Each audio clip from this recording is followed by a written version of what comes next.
Welcome everyone to the first week of EUSL. We have plenty of games today. You saw the schedule ahead.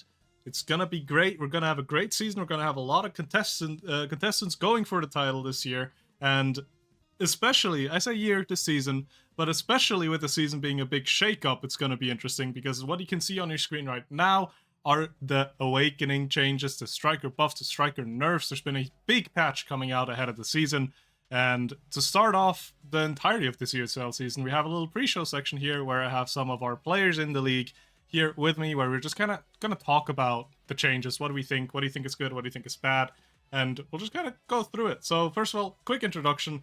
We have here the goalie for the Zoo, Nero. How you doing? Hello, I'm not very good. We can After go. seeing all of these patch notes. We can go into the details a bit later. Then we have Obscura midfielder Venom Yami. How you doing?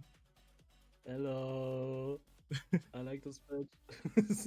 And lastly, Luminous Astrals forward Zar. How you doing? How do I play my role again? Yeah, back to Forgot. forward actually. Anyway.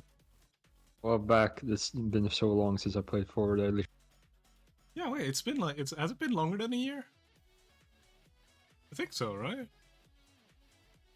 Yeah. It's been a bit, but we're gonna have you back on the roll swap, which is gonna be great and interesting as well. Obviously, we have a lot of teams that have mixed up as well, but the biggest mix-up that we're gonna have to deal with is going to be the patch rundown that you have ahead of you. So you can see we've had a few buffs, we had a lot of nerfs, a lot of awakenings rotated as well, a few straight up buffs to gear, and nerfs to gears and awakenings. So I feel like to kind of get everything started, we'll just start off with like arguably the biggest point of this patch, and I feel like that's gonna be how Era has been changed. Era has been essentially just buffed to keep up with the other midfield characters that were doing all of that speed work. And even though in and of itself it's not a huge change in terms of text, I feel like it's quite impactful because what has happened, right, is her precast lockout time has been lowered from 0.4 down to 0.2 seconds, which makes it a lot more faster, which can change the game quite a bit, right? It's going to be very different to play against her and play as her. And I feel like for that, I'm going to just give the word to Venom really quick because he's the midfielder. He's played a bit of Era, I reckon. So what do you think about how that change has come to be, and if it's going to change like maybe Era standing in the meta? I mean, yeah. Before that, I considered her to be like a situational character. Like sometimes here and there, you could play a goalie and midfield. But I think this changed, especially with the correlation of a lot of nerfs. I think she's got to be a high prior pick now. Like I played her a few times now after the recent patch changes, and I think she's one of, if not the best midfield character in the game right now. I definitely do think that in the future games, we're definitely gonna see a lot of times either be banned or picked first. Yeah, I mean, I feel like she should be, right, especially considering the other characters that are filling kind of that role having gotten a bit of a hit. I feel like there's gonna be an increase in playing her, and I don't know, that beam change, it's gonna have to take some time to get used to, Nera. Yeah, It's crazy strong.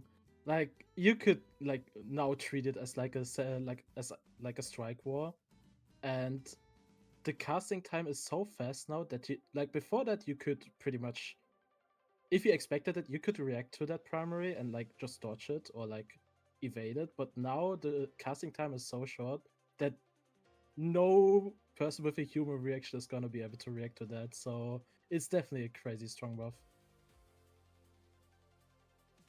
any thoughts on it from your side, Nero? Yeah, it's definitely out there. Like it's one of the changes of all time. Yep. It's crazy. Like this character is, like I thought this character is really bad.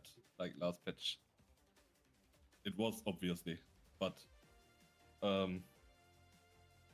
like, did you only buff like such a small detail about the character, and now like she's obviously one of the strongest characters on current patch. Like it's just crazy to me. character does so much damage with nothing, basically. Like that, like just how Venom said it, that Era Beam is now legit undodgeable. It's yeah. It's fun, definitely.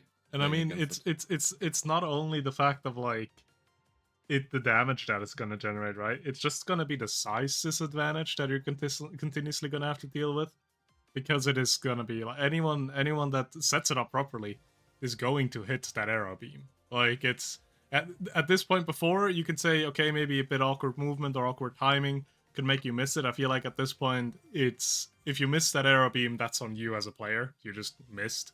So I feel like that extra nerf, right? I mean, it's a huge debuff on enemy side as well, and a huge buff on your side. That's going to be more guaranteed. And I feel like it's going to be something that Zar's probably going to feel quite a bit as well in that forward position now, because you're just going to be perma-small, no matter if it's going to be net or midfield, no?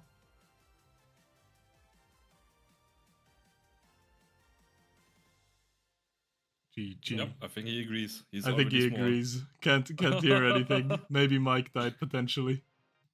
Unlucky. But yeah.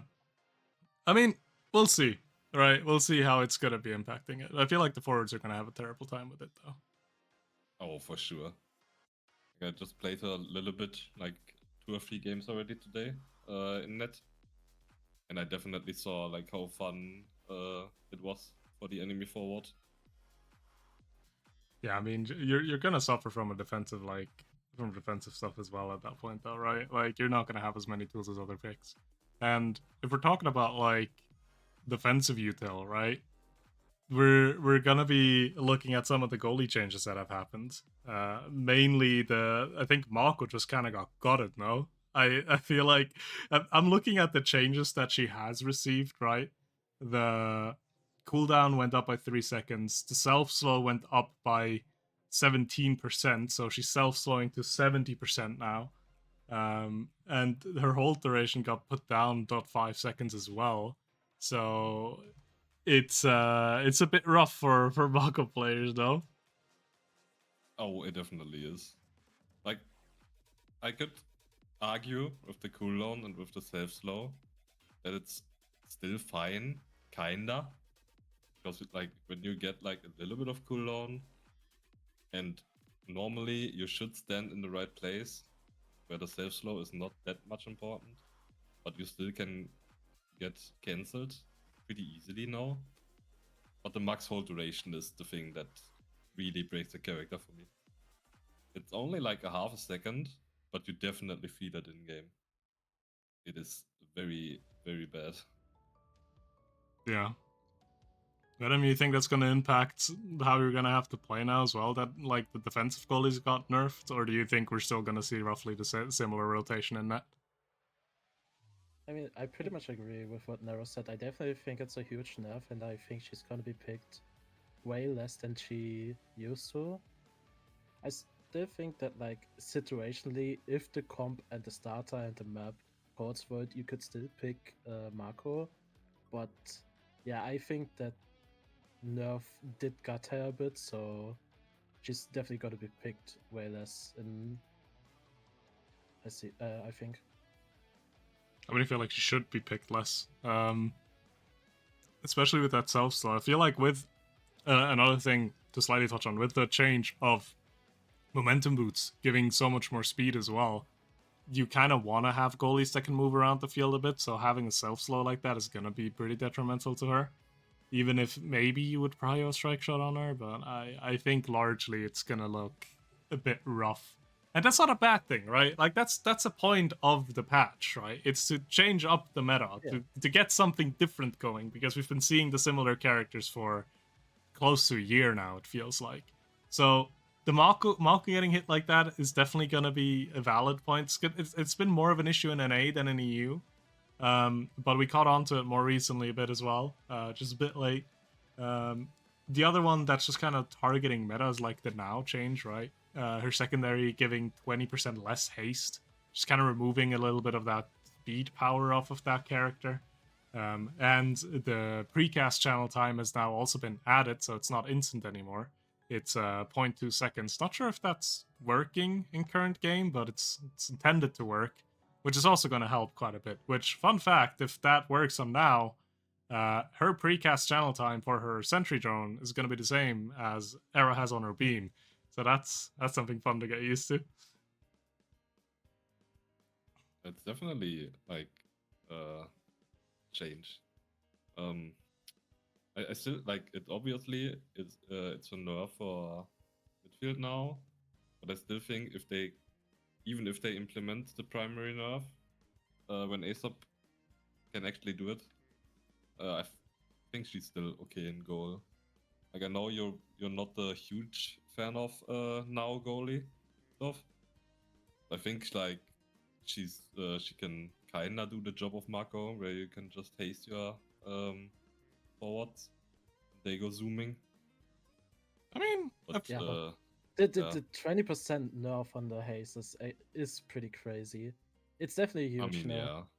So I don't think like the haste before that, of course, was like really broken, but I definitely think that 20% nerf on the haste is definitely noticeable. I think the changes definitely got to tell a lot for midfield. Like, yeah, it's not as much on goalie, but I do think it also affects the changes on goalie, that for sure. she isn't really that good of a pick anymore. I feel like as And- well. Go ahead. Sorry. I personally am really happy about that, because I refuse to believe that anyone actually likes playing that character. That character is so boring. Just go fast fun, and what do auto you win mean? strike wars, no? Like. Yeah, just Just auto make win your forwards strike war 24/7. Make your team unkillable. Auto win every single strike war. Yeah, so fun. I like winning, so yeah. I mean, hey, fair point. No, I feel like, especially with the awakening rotations that have happened, she's also gonna be a bit more like got it right, because the Yeah. speed nerf does do a lot for her, but the problematic part of now before was when she just didn't have cooldowns and that speed was constant. And if you look at the awakenings that have been taken out, you have reverberation, which did a lot of cooldown. Actually, it was very strong. As I've seen, I think it was Wallaby Gangster and the numbers on it, and there's a little bit of disgusting numbers that awakening took off of abilities. And rapid fire out as well, obviously 33% off the primary. Cooldowns leaving the rotation is also going to be very much not helping now with making up that deficit that she has now. Yeah, also with like the heavy impact nerf.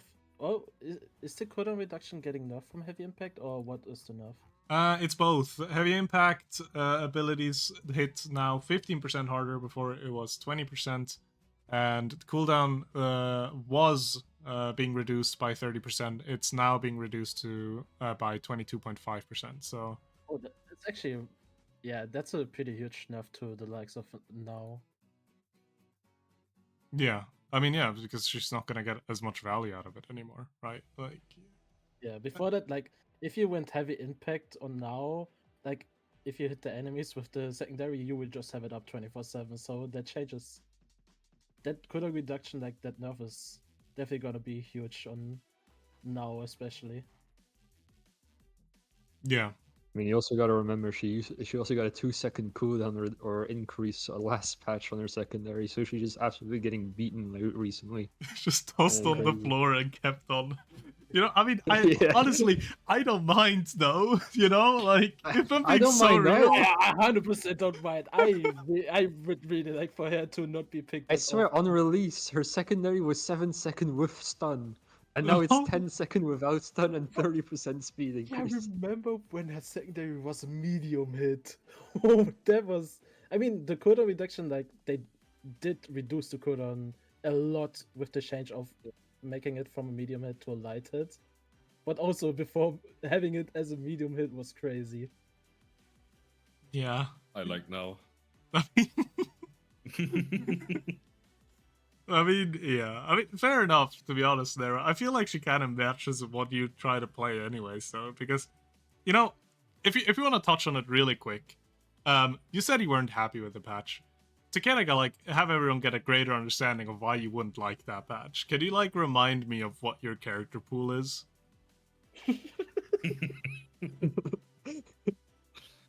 My character Ocean consists of all melee characters.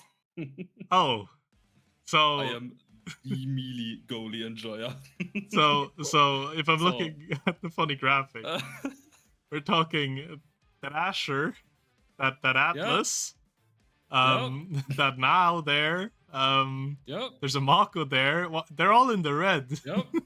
Oh, Yeah. not only narrow, but also like his entire team got hit so Yeah. hard. Not only like the Asher, Atlas, Marco now for narrow, but also the Juno for Donkas and the Rasmus for Siphon, which are like their preferred picks. They got there's some personal beef between Aesop and the Zoo.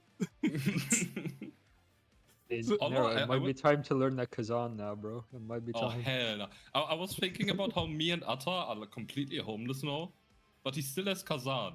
Like I did not see that the character actually got a buff, which is crazy.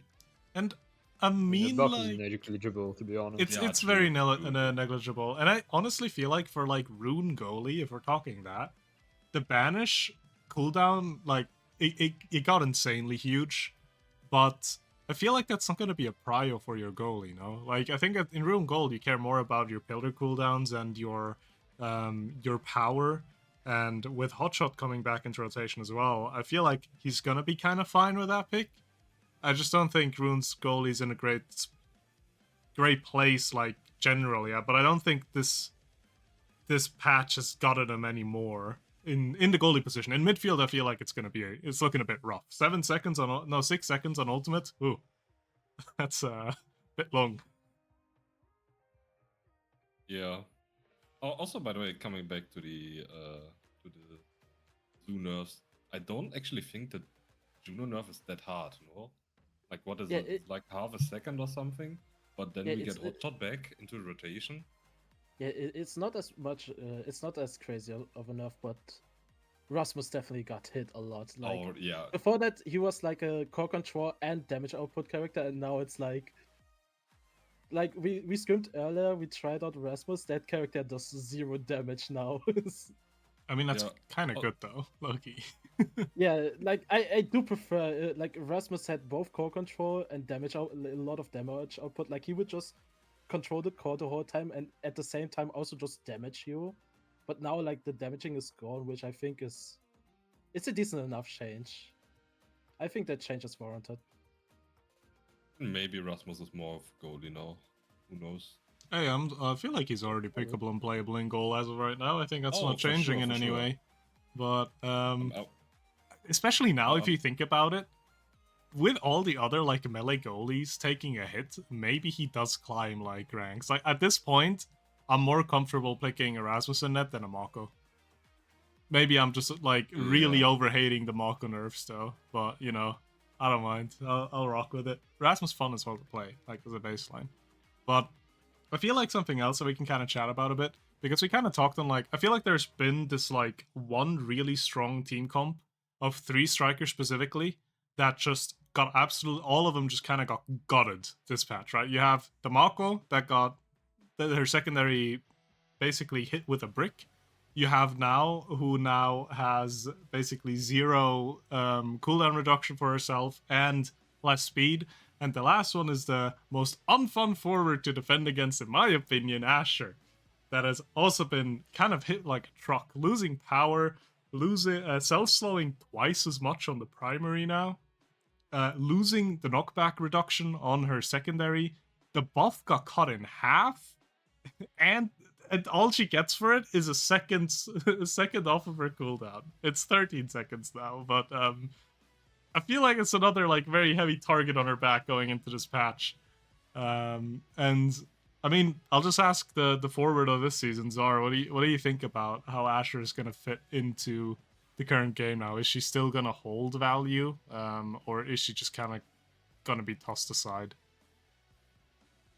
I mean, I think the self slow doesn't matter that much, to be honest, because you honestly want to use it in a position where you don't want to move anyways. So I don't think the self slow is going to matter that much.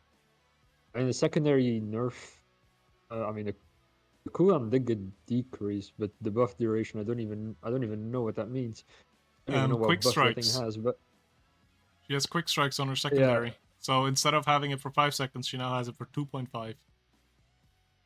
yeah, I think that's fake because I've never felt that. Unlucky.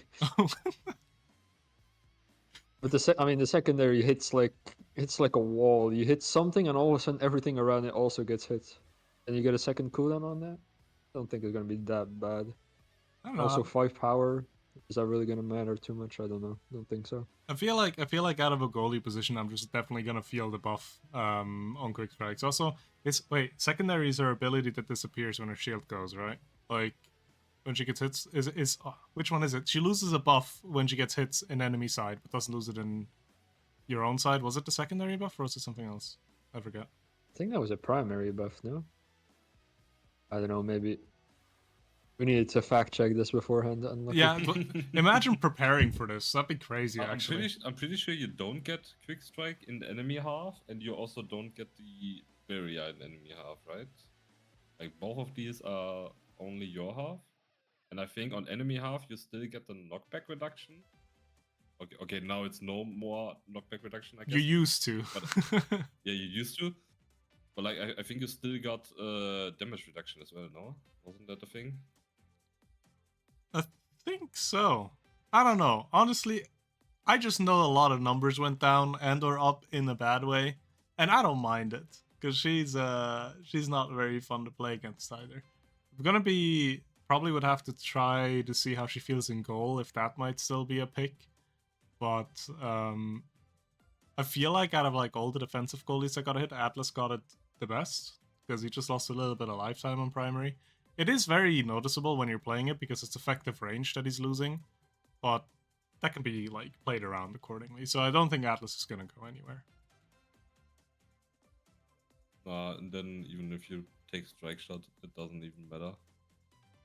Obviously, like Yeah. people run bomb boots now, so it could change a little bit, I guess. You need to get used to it, but it's not that much. I'm all for the mum boots change, by the way, because that means goalies now have no excuse to not just run up like a bunch of idiots because you're so fast on the baseline. If you have glass cannon and stacks and everything in there as well, you can start zooming across the field. So I'm hoping every single goalie that's locking in something defensive is gonna start running up like a maniac because it is very fun to watch and also fun to play. I caught myself as Atlas in a forward position a bit too often, I think. And let's see how many clips happen where there's all of a sudden just an empty goal and no goalie to be found.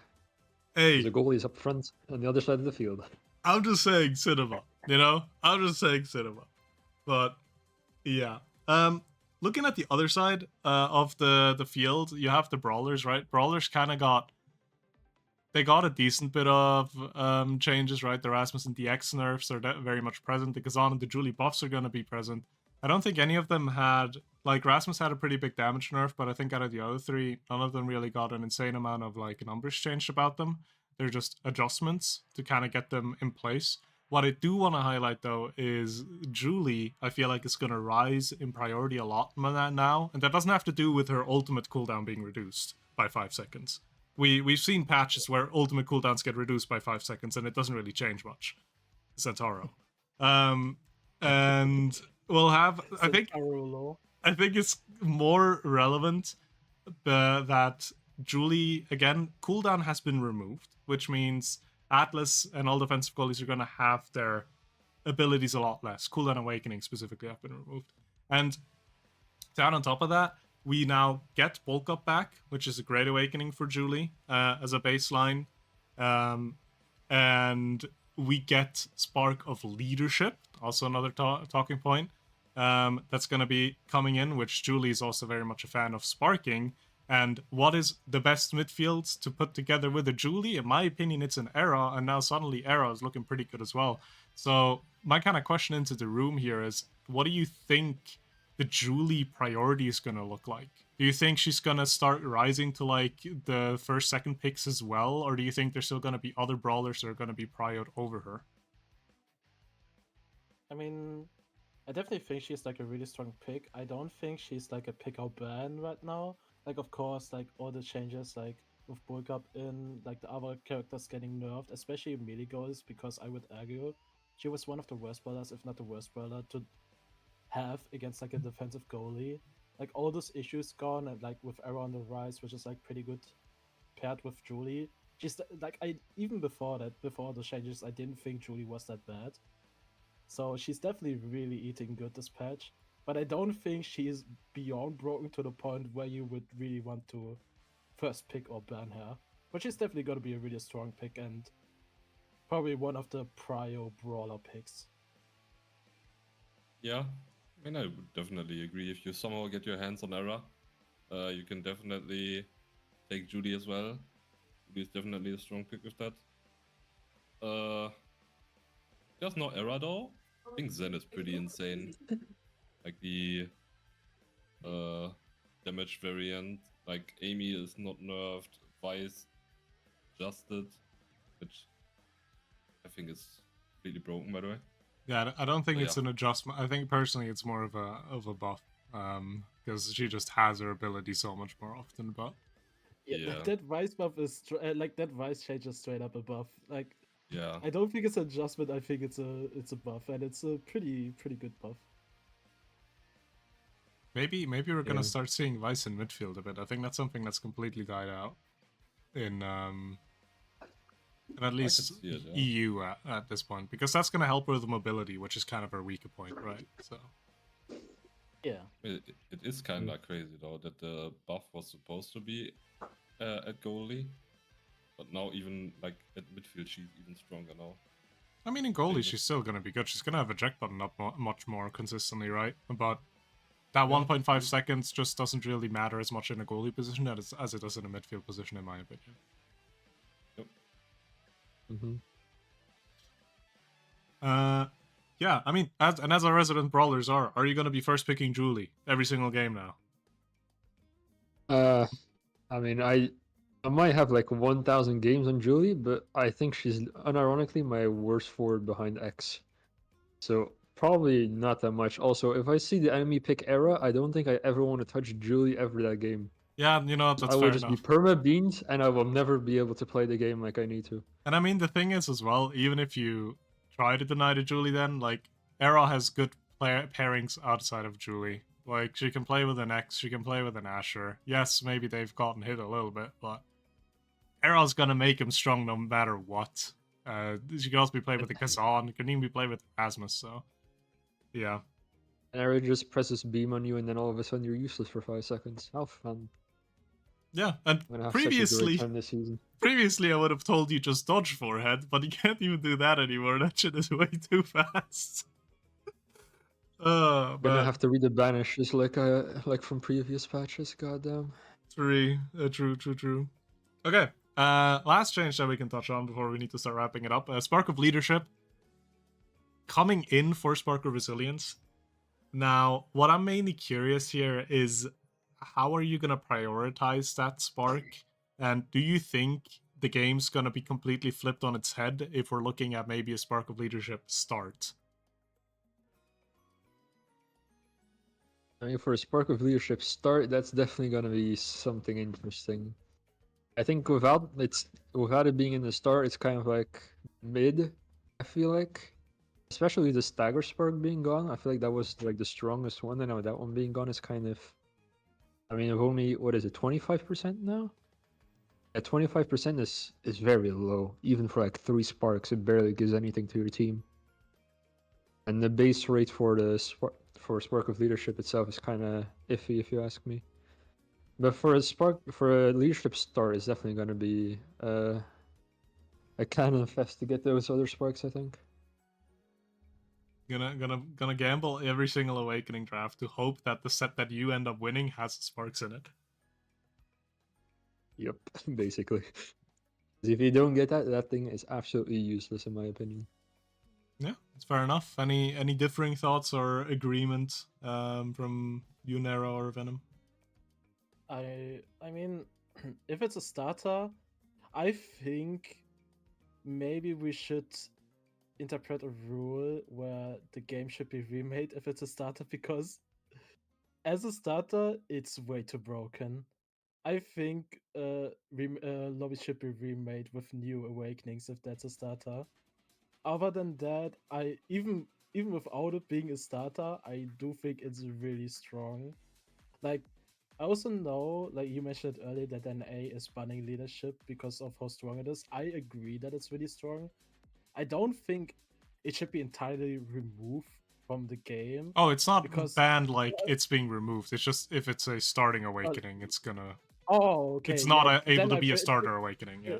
okay, then I fully agree with NA.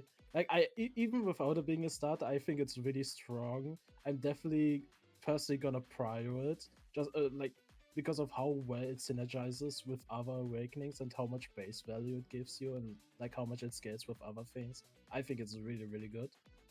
But yeah, when it's a starter, I think we should also do it that the starter awakening starter should be remade. Nero, thoughts? Yeah, I didn't have the pleasure yet to play like a Spark of Leadership starter game, so I can't really say anything about that. But in the games where I picked it up, it did not felt that great, I would say. And maybe that's just like the game was already not winnable anymore, so the Spark of Leadership did not matter at all. So yeah, but I can definitely see what Venom said. That it synergizes very well with other awakenings. Yeah. So yeah. Definitely makes sense. And then I guess last question before we wrap it up. With all of these changes coming in, how much do you think the meta or the meta that we're going to see during the EUSL season will have changed compared to what we were playing beforehand? And I'll just go left to right on the viewer screen, so we'll just start with you, Nero. Just give me like one or two sentences. How much will it have changed, and do you think it's good or bad? It definitely will change. I don't know, like if Alex has fucking Aesop's number or something, but every time that guy is in the EUSL, he somehow makes eject goalies completely viable or meta again, and I do not like that. Shocker. Me and my melee goalie enjoyers really hate it here. We are not eating good. Venom. I definitely think it's gonna mix up the meta a lot. Like with a lot of characters being nerfed and other characters that haven't had that much presence being buffed or like getting value out of the rotations. I think it's gonna change up the meta a lot. And I'm pretty happy about that. I am so sick of Marco, Asher, goalie, and so on. I do think Alice is still gonna be picked because that nerf is a slap on the wrist. But overall, it's gonna change it up, and I'm pretty happy about it. Okay, and lastly, Czar. Yeah, I feel like at some point someone is gonna find a god combo with these new things, but a lot of stuff is gonna change, and I'm scared what's gonna happen, to be honest. Because I'm not used to Cautiously the rule, aware. and I Yeah. have to adapt to this entire environment that's entirely different. It's gonna be so much fun. Yippee! I can't imagine, but that's gonna be the name of the game, right? The patches come out a few days prior to the EUSL season start. It's gonna be a race to see who's gonna be the best to adapt to those changes and who's gonna be putting them into place the best, and that's what we're gonna see today in our matches. And so, yeah, we'll see how it's gonna go. Excited that the season is starting, the third season already. A lot of exciting games ahead of us, and we will now go into a short little break to get everything ready for the first game. First game, I believe, is TMCT versus Happy Girls. So we'll see how that's gonna go. And yeah, again, thanks Nero, Venom, and Czar being here for this little pre-show section. Appreciate you guys being here, and we're gonna be right back with you in just a bit.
And welcome, ladies and gentlemen. My name is Ilo. Joined by me today is Mr. Loco, as per always. And oh boy, Loco, I'm excited for today. New season of Omega Strikers, and more importantly, new season of EUSL as well, Loco. How are you feeling today? Yeah, I'm feeling good. And then I saw the Oni village, so it's a long day. But I'm excited about the patch. I haven't played too many games in the new patch, so I don't really know much. Definitely, we just had a little show at the beginning as well, like talking about like the new patch and all these things, and like it's gonna be exciting to see how all these players from all these teams currently in the USL seem to adapt and change the way that they play, like with all these different characters as well, and like all the all the big changes here. And like a big one, I think, especially like been circulating around Asia, that's for sure at least, is the era buff. Yeah, that caught me off guard. Every single time I'm like, okay, my muscle memory is to hold the core when an error's in front of me. And then it's just boom! Like an instant primary. I'm like, okay. Definitely gonna be really interesting to see like all these players figure out their way through like all these awakening changes as well as all these character changes. Looking at the bans currently, Luna unfortunately being banned out, being nerfed as if that wasn't enough, also being banned here today in USL as well. Get them out of here. But we got some, really, really good hotshot character. Estelle, Juno, or 1-2. Could be either. Definitely, yeah.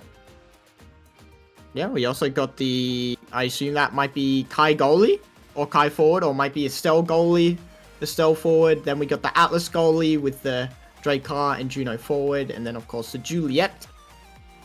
And yeah, the Juliet will be probably Zoe, right? As we've seen before. Definitely. I would love to see Zoe back on Juliet. Like a little bit biased from me. I mean, from both of us, I would say that's for sure. But holy, like, yeah, would love to see that again. But we'll have to see what they choose to pull out here. And actually, just a little bit of a recap here for anyone that's not aware. Happy Girls, the team on the left, I believe. Yep, the blue team, the team on the left, is going to be actually a rebranding of Retirement Home here, with a little bit of a change with Dinfar actually joining in as well. Yep. So we got Happy Girls, previously known as Retirement Home, and then the other team, TMCT, was called TMCT before. So same name. Thank you for I'm that excited. one, Loco. Yeah, letting everyone know. Yep, just in case people like didn't know, with yep, definitely, sure thing, man. Yeah, definitely excited to see what the teams have in store for us in this new season of Omega Strikers with all these big changes here. And unfortunately, we are starting out on Oni Village. Like, wow, Oni Village. Always. Like every caster's dream, right? Sitting here, yapping for 30, 40, maybe 50 minutes straight. And it is a hot shot. It is a hot shot start. And we do have a Juno here coming out from TMCT. So hopefully that will be enough to not make this a extremely drawn out and painful game to go through. But yeah, we'll have to see what happens here, Loco. Yeah, I'm excited. Especially with the Estelle. If that's Estelle forward, it'll be really, really hard to save Estelle primaries if you get stunned, because that core is going to fly past you. So Definitely, indeed. We'll have to see like what this team is cooking up here, that's for sure. We are loading in here onto Oni Village, starting out. Hotshot and 1-2 Punch are your awakenings starting out this season of EUSL. We got that Juliet, that Kai, and that Estelle here on the side of I already forgot their name. That's crazy. On the side of Happy Girls, on the side of Happy Girls here against that Dracar, Juno, and Atlas of TMCT. Yeah, I'm excited. And it was the Estelle forward, and the Juliet forward, of course, on Zoe, as we've always seen.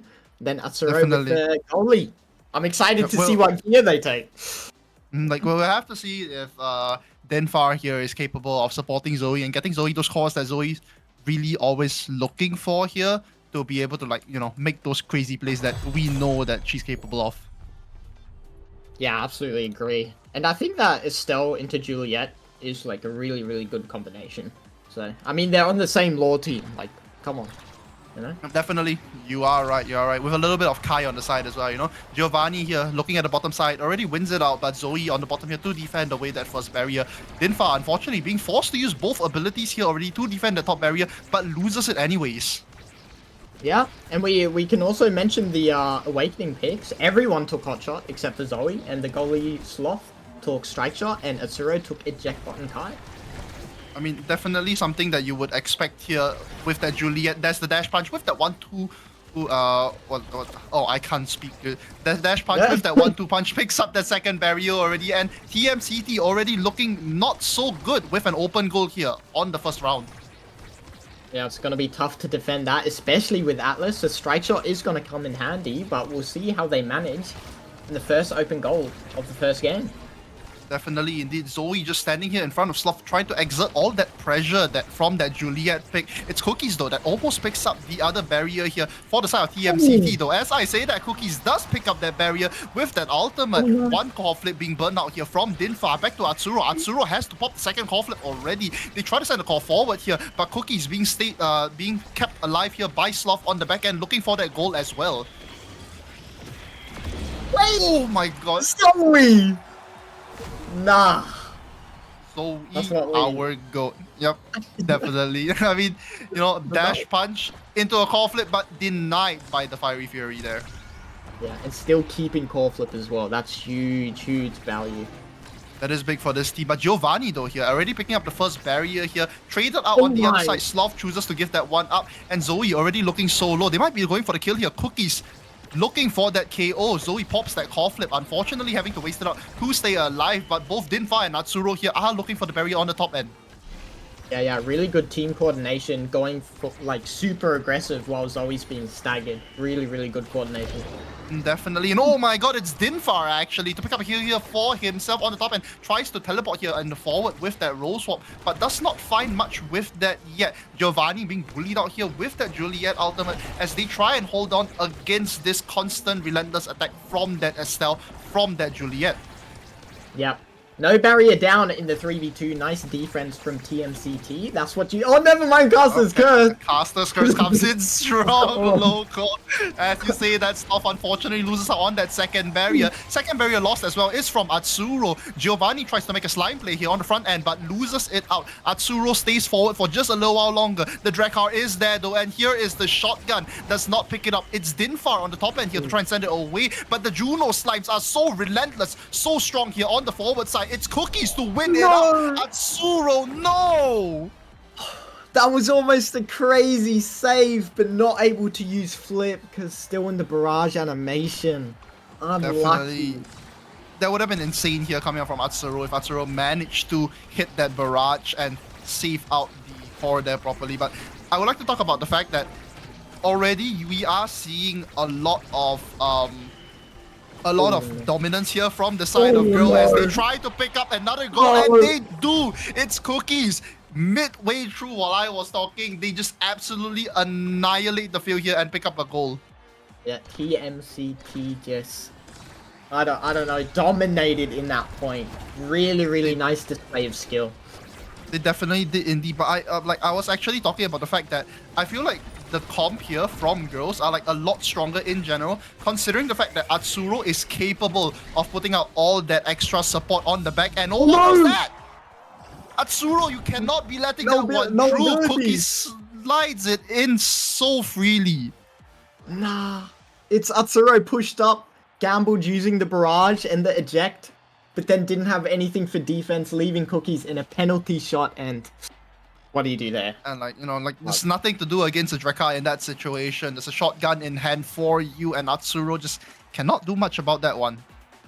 Yeah, and the prime time going to the Dracar, that's a nice deny. Atsuro managing to get Fight or Flight, which is really nice with the eject combination. We got Bulk Up on the Juliet, which is really good for the Juliet. Monumentalist on the Atlas, which is also really good, gonna cover the whole barrier. Explosive Entrance on the Estelle, which helps with that KO potential, the dash range, and the primary.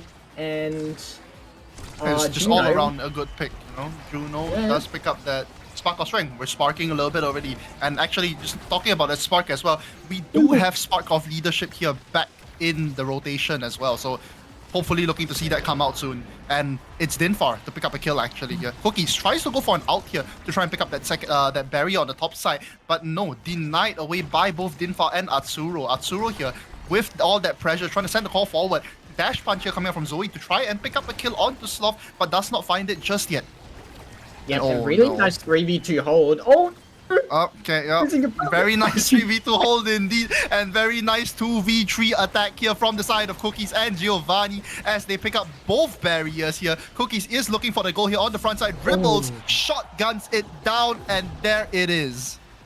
Yeah, Cookies is dominating the field right now. Doing so much on the attack with the support of Sloth and Giovanni. It's looking rough. It's looking rough. Definitely. This hotshot Juno definitely proving to be an issue here for the side of girls as they just get constantly denied away of any sort of core control at all. It's actually, as I say that though, they somehow managed to pick up two barriers lost on the other side as well. Dinfar up to Zoe. Zoe looks to set themselves up for a dash punch. Never mind, punches through, does pick up the core flip. Here comes out the core flip from Dinfar to send it right above Giovanni. Yeah, and that is huge value, baiting out Cookie's flip as well, and scoring the goal, okay? Bringing back the momentum. This is really what you want to see if you're a Happy Girls fan. And yeah, pretty even in the next set.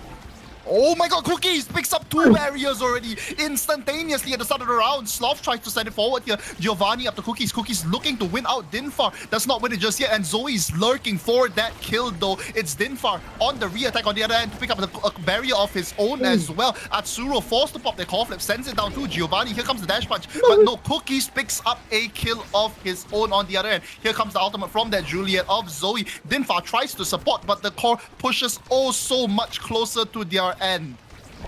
Yeah, and I mean, it is looking rough for Happy Girls. Cookies with the 1v2. Oh my god. Wow. An absolute monster on the field is Cookies, and he just burrows his way through this enemy team.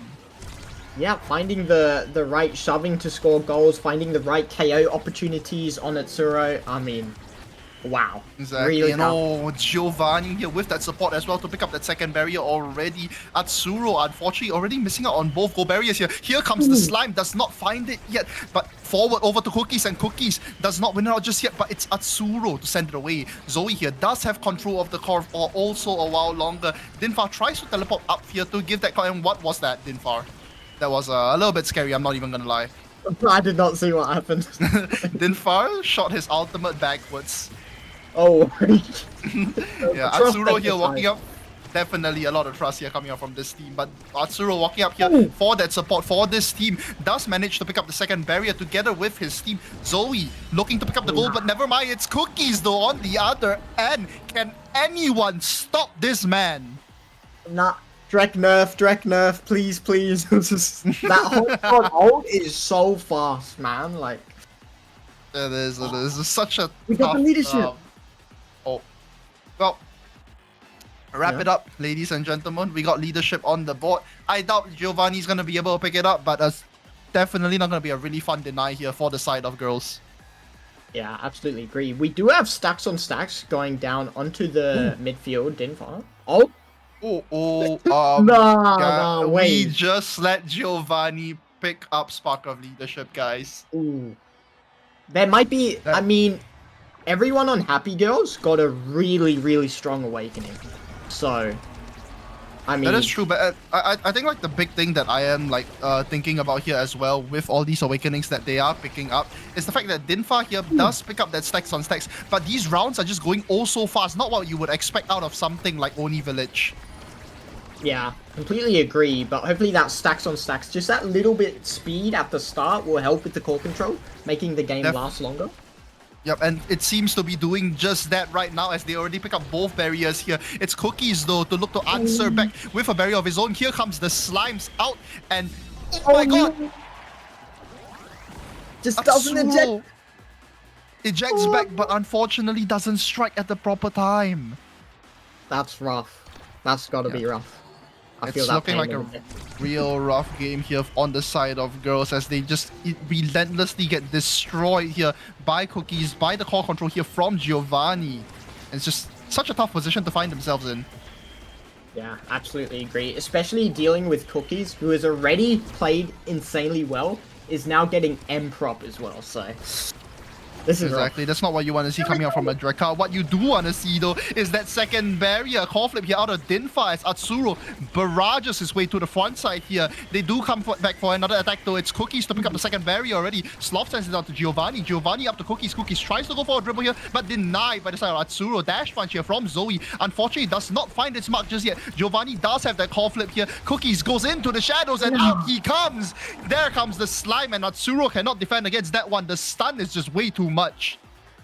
Yeah, the team shoving power from Cookies and Giovanni is just annihilating the defense of Happy Girls, and you really got to reverse this. You really got to reverse this.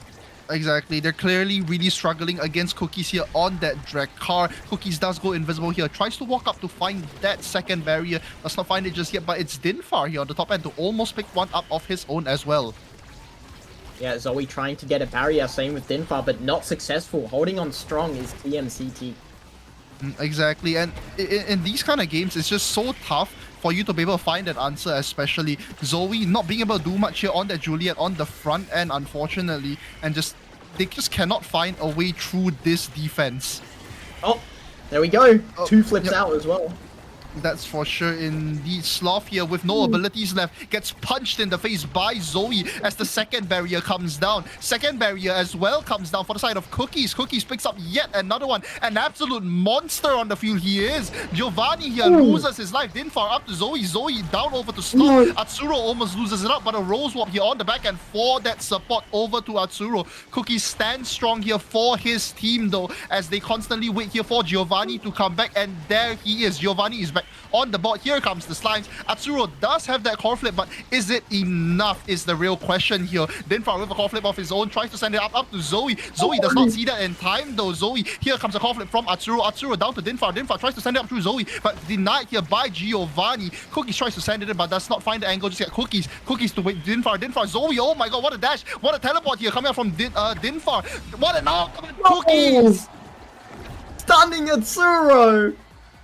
What? Holy! That was a crazy last point. I mean, everyone on TMCT went crazy in that last point. Like, they did indeed, and honestly, like, okay, here's the ironic thing, right? I kept trying to talk about the fact that girls had what I felt at least was the better composition here, but they were just absolutely crushed by the side of TMCT with that Drekar. yeah, that Cookie's performance was like really, really strong in this, especially with the support from Giovanni and Sloth. I mean, like, really, really well played from the team of TMCT. Really, really strong performance, winning 9-2 in the first map. Wow. That's for sure. I mean, then like you have to ask at this point, right? Okay, like, what are you gonna do? Like, again, like we always talk about this, but what is the response that girls are gonna have here against TMCT? I mean, I would say that the only positive you can see is that I'm pretty sure TMCT chose this map. If I'm correct, I'm pretty sure they did. So that could be a positive. Maybe Happy Girls, this wasn't their strongest pick, which is why Oni Village was probably a high priority pick. But yeah, you know, next map, Atlas Labs, is Happy Girls' pick. Might see a turnaround. We might indeed, but they'll have to really perform and show up here if they want to pick it up. Absolutely amazing performance here coming up from Cookies. Unfortunately, Atsuro, Dinfa, and Zoe just still working those gears, still really trying to figure out where they stand in this team together and find out, you know, like, it is tough going against such a strong team like TMCT instantaneously as their first game here together in the league. Yeah. And Oni Village, like, there was a lot of really, really good team positioning from the side of TMCT, as opposed to Happy Girls. But if you can manage to, you know, break that barrier, trust everyone in the team positioning, that will be amazing. I saw it when Zoe was staggered, and then Atsuro and Dinfar got really aggressive. That was like a perfect example of really, really good. Need to do more of Definitely, that. that's for sure. Yeah, but like another thing that, like, what's it called? It's just so unfortunate that they had to play against a hotshot Juno. Like, could there be anything worse than that? You know, like, even if that Juno is not picking up the red calls with that hotshot, that's a lot of cooldowns coming out for that character. Yeah, I mean, I'm pretty sure Happy Girls opted for the Ruin ban. Is that correct? Or was that TMCT? I believe so. Yes, they did ban out the rule. Yeah, so it's either you deal with the Juno or you deal with the Ruin. Either's pretty annoying on Oni Village. But Would have been tough either ways. But anyways, heading over to Atlas's lab here. It is girls' pick here of this map instead. So we'll have to see whether they are capable here of bringing it back here on Atlas's village. Atlas Village? No, Atlas does not. yeah, have a Atlas Village. Atlas's Let's lab. have another village game. Yep, you know, more village games. You know, it might have been really unfortunate for the side of girls here, unfortunately, to, you know, lose out that map in such a fast fashion as well. But you know who it isn't unfortunate for? TMCT and us. Oh, and us. Yeah. That's what I want to talk about, Loco. We don't have to sit through a 50-minute Oni game. Let's go, man. Yes. We get to sleep. We get to sleep. Okay, wait. I don't know about that one. We got more. We got more to go, but you know, at the very least, we won't be here for hopefully too long. But you know, going into our next game here of Atlas's Lab, we do have to see how girls chooses to respond against them. Yeah, I'm excited to see this next map. I know that I'd say Zoe is really, really strong with KOs, and Oni Village kind of... It's not the best map to go KO on, so Atlas Lab will really, really help with that KO potential. So, you know... That's for sure. Yeah, all the extra damage here coming out from that Atlas orb in the middle, just so much more potential for KOs, like you said, you know? And like also the fact that the core is essentially being played in a way that whenever that Atlas's orb is up at the very least, which is essentially a majority of the time, I would say, the cores are constantly being filtered into two lanes, right? Where Zoe does get to take advantage of the Juliet pick to potentially look for kills here off that edge. Yeah, absolutely agree. And also the fact with the black hole, if someone walks into that, that's half their HP, and then, you know, knock That them is out of the indeed. arena. And like speaking of that, actually, like unfortunately we do not have Stagger Swagger anymore in the pool, you know, like just a little like shout out right there, like, you know, some fun things to do on the map like Atlas is that, you know, you see a little bugger like standing in the hole, just run straight into that thing, dude. Like, you know. It's so troll, but I swear to God it works, man. Yeah, you know, yeah, no comment.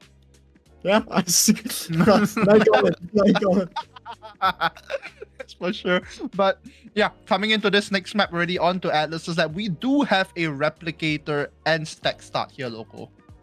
Oh, that's a very, very strong start. You have a bit of survivability with the orb rep, and then stacks on stacks with the speed. I guess you could say speed's a bit of survivability as well. But yeah, you know, got the Kai ban from TMCT, and then we got the error ban from Happy Girls. I wanted to see new error gameplay, man. I mean, we did want to see that, but honestly speaking, I can kind of understand where this is coming from as well. With how strong Era is in her current state, to be able to just instant shrink you, right? Zoe would not have been able to perform if constantly harassed by an Era. Yeah, and the ult cooldown as well is disgusting. If you get extra special with the ult cooldown, that's like 12 seconds or something. I don't know. It's messed up. It's messed up. Definitely, that's for sure. I mean, speaking of that as well, we also with this current patch, we do have a change of ultimate cooldown. I can't remember the exact number, but I do believe Juliet did get her ultimate reduced, like in terms of cooldown. Okay, so that's a dub. Starting off with a dub for Juliet. You know, I'm a fan of Juliet forward. I think they're really, really fun to play. And That's for sure. speaking- Ooh, and interesting. Well, not something I would have expected to see, but definitely a really interesting comp here, I would say, coming out from the side of Girl, choosing to bring that Finny, most likely goalie, I would assume. Yeah, could be goalie, could be midfield, because I know Amy goalie is really, really strong, especially on this map. I'm pretty sure, I've seen it quite a lot of times in NA, especially on this map. And then, of course, we got TMCT going back with the Atlas goalie, Estelle midfield this time, and, of course, Dracar forward once again. Yeah, like we'll just have to see whether girls here can respond against TMCT, against Cookies on that Dracar, because it's such a strong pick, man. Like Dracar is so strong in the current rotation that it's just, what do you really do against this character? You know what I mean? Like he can just do so much. Yeah, they got buffed, didn't they? Yeah, I Did they believe get it did. They were already strong, man. They were already strong. I mean, they were already strong to begin with, you know. So like, if they did get a buff, like that would be real unfortunate, you know. But we'll have to see what girls here does decide to do against TMCT, and definitely against that Dracar. Yeah, maybe they're just running the Finny and Amy to just completely CD dump Cookies so they don't get to play the game. Maybe just, you know, like, what's the point of having a Dracar if there is no Dracar, you know? Exactly, perma secondary. Perma invis. That's what And then we'll do. Sloth, yet again, hopping back onto that Atlas. Atlas actually really strong here on Atlas's lap. Just, you know, that secondary being able to just fully deny the ability to take a barrier away from him. Yeah, and the ult will come in really, really helpful for the saving of Cookie's life. Yeah, saving of Cookie's life, saving private Cookies here. And what, we actually have 0 replicators here on the board. What? That's one of my favorite awakenings, man. Yeah, well, but we ain't seeing it anytime, I guess. So Sloth here does go into a 1v1 here with Zoe already off of the start. It's waiting room. Damn, that went into my head real fast. Dinfar here actually to potentially teleport to the front and try and keep up the attack that girls have found for themselves. Yeah, and we have good damage going down onto Cookies, as I said before, and that'll really help since Atlas is level 1. No, Oh my god, so much damage already onto Giovanni. The Estelle getting absolutely hammered here. Sloth does have his ultimate up and does choose to heal Giovanni with it currently. Zoe here on the front side tries to pick up that second barrier but doesn't find it just yet. And oh my god, Cookie's already dead by the edge. There it is. Dinfar and Zoe have found their answer to that Dracar. It's to just absolutely remove that Dracar off the map. 1 second barrier already being picked up here by the side of that core flip from Dinfar, though it's Cookies on the top lane here to try and find the other one, but no, denied here by Dinfar as Zoe and Dinfar dribble back and forth and back and forth. Sloth cannot keep up. Yep, and that was a really, really nice 1v2 play from Giovanni and Zoe, and yeah, it's like I said, you know, just so much damage to remove Cookies from the game, and the stacks is completely gone as well. Exactly, and there's going to be a big thing that we have to keep in mind with this specific game as well. It's the fact that since everybody started stacked, every kill is 10 times the value now. The ability to just remove stacks from your opponent here would just absolutely one-way stomp for their team here, you know. Sloth unfortunately already losing out the second barrier to that ultimate from the Juliet. Does manage to save his teammate though, but does not manage to save his barrier. On the other end is Atsuro. Atsuro does try to put up all that damage here for Zoe. Here comes the dash punch. Sloth cannot find an answer to that one.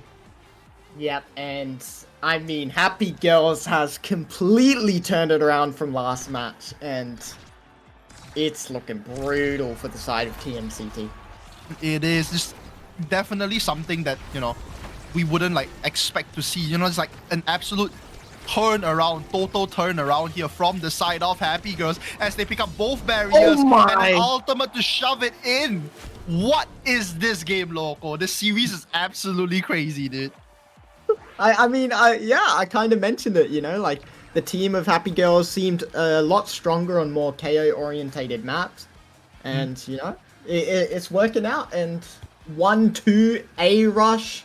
Oh, we got the orb rep bis, Orb rep. you know. We got a double orb rep. Are you serious?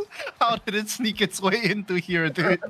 Yes! But anyways, being picked up here by the side of Sloth to hopefully keep his team alive, but might not be able to do much, you know, because that Juliet has picked up that 1-2 punch. And if you've noticed so far, actually, a lot of the kills are just absolute CD dump coming out from both Dinfar and Atsuro into just an easy dash punch and just nothing to answer with that, you know. Cookies does get instantaneously debuffed off the start here already. That black hole being popped out on the side. So many stuns here for Sloth to deal with. Does not be able to heal out that full stuns. And Zoe actually managed to steal away that orb from the side of Giovanni. Giovanni so low already, but being healed up by his Atlas here on the back end. Yeah, really good attacking pressure, even though being under fire with all the abilities, but both barriers down on both teams now. Oh, speaking of all this attacking pressure, Zoe and Dinfar, absolute domination on the field, dude. Yeah, it looked like a ray of hope was reaching TMCT and then shut down completely by Happy Girls. Exactly, and it would be like really crazy here to see from both teams, just absolute one-way dominations from both teams here on their chosen maps here. Unfortunately, as I say that though, Giovanni and Cookies with a response finds their first goal off the map.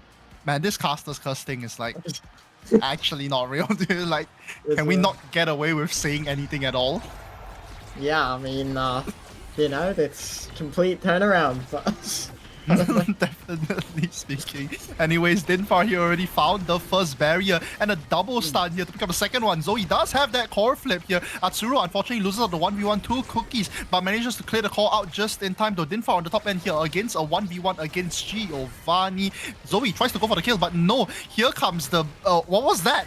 There was the ultimate here out from Sloth. Atsuro solo here off the side. Cookies finds that kill, finds a response of his own, does not get it through with that core flip, but it's Dinfar here on the back end to find that defense against this team. And our core flip being sent out here, and oh no, Zoe and Dinfar look oh so low, but stay oh so strong here on the defense as they refuse to let anything through. Cookies down onto one stagger and cannot find a way to stay alive against Atsuro. Tries to steal away the orb, but no, denied by Atsuro. Dinfar and Zoe looking to find their revenge here on the field. Zoe with so many stuns, but Sloth, what an elusive Sloth. Cookies finally finds a response and finds one, no, two barriers here on his end, and the goal as well. Cookies, what are you doing to them?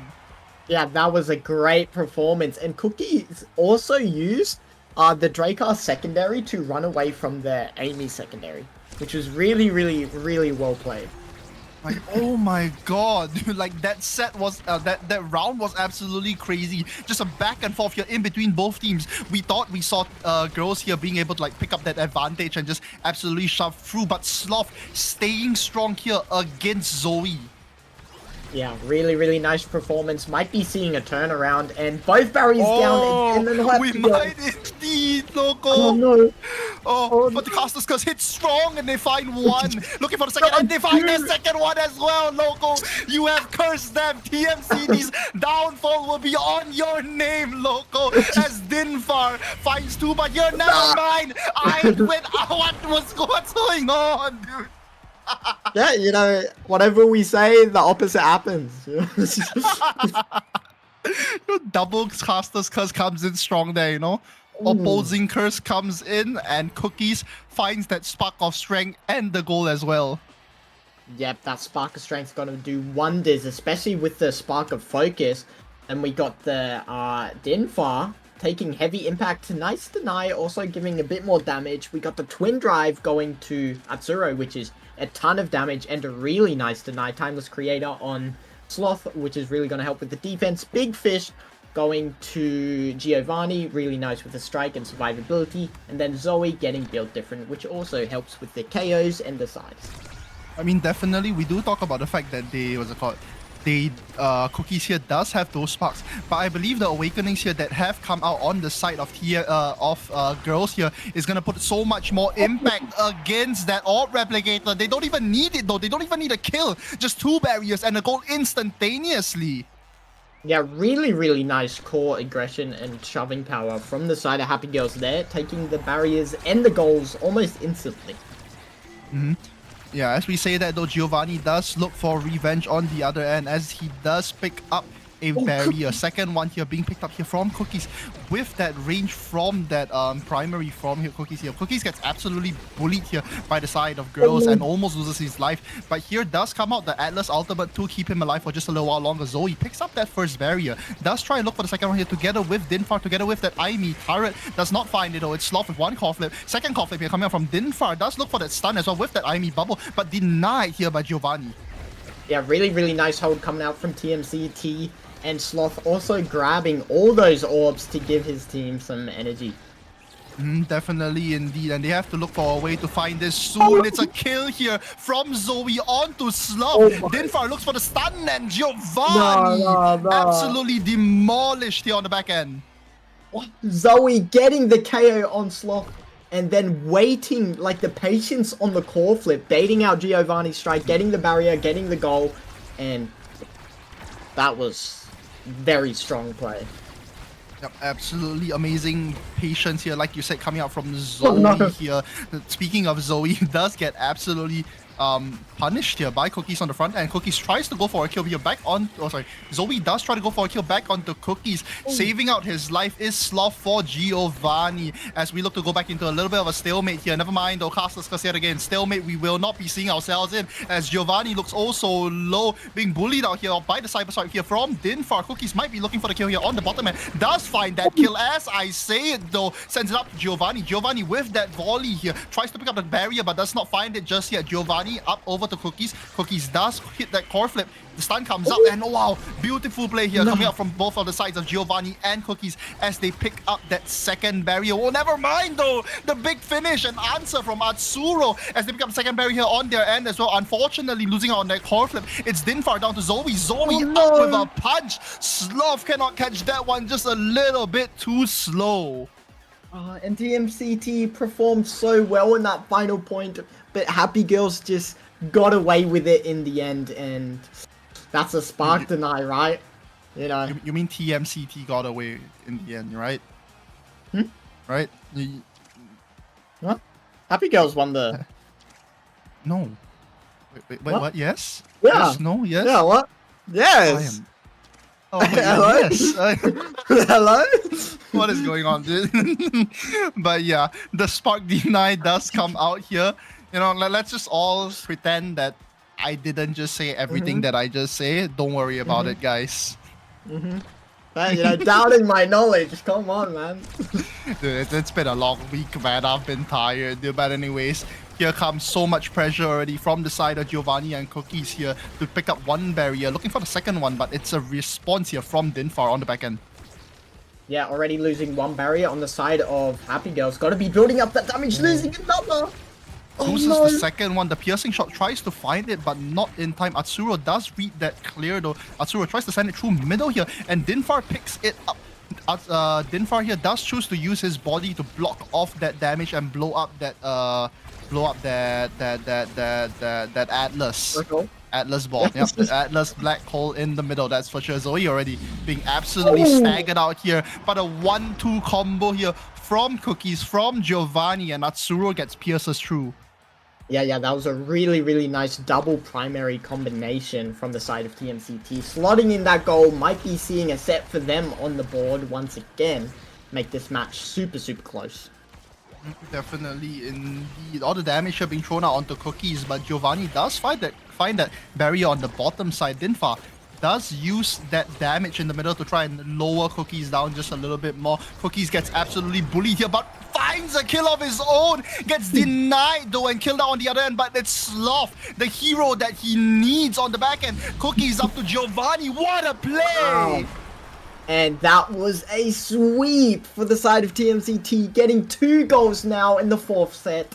And I'm pretty sure Spark of Agility is still up, right? Yeah.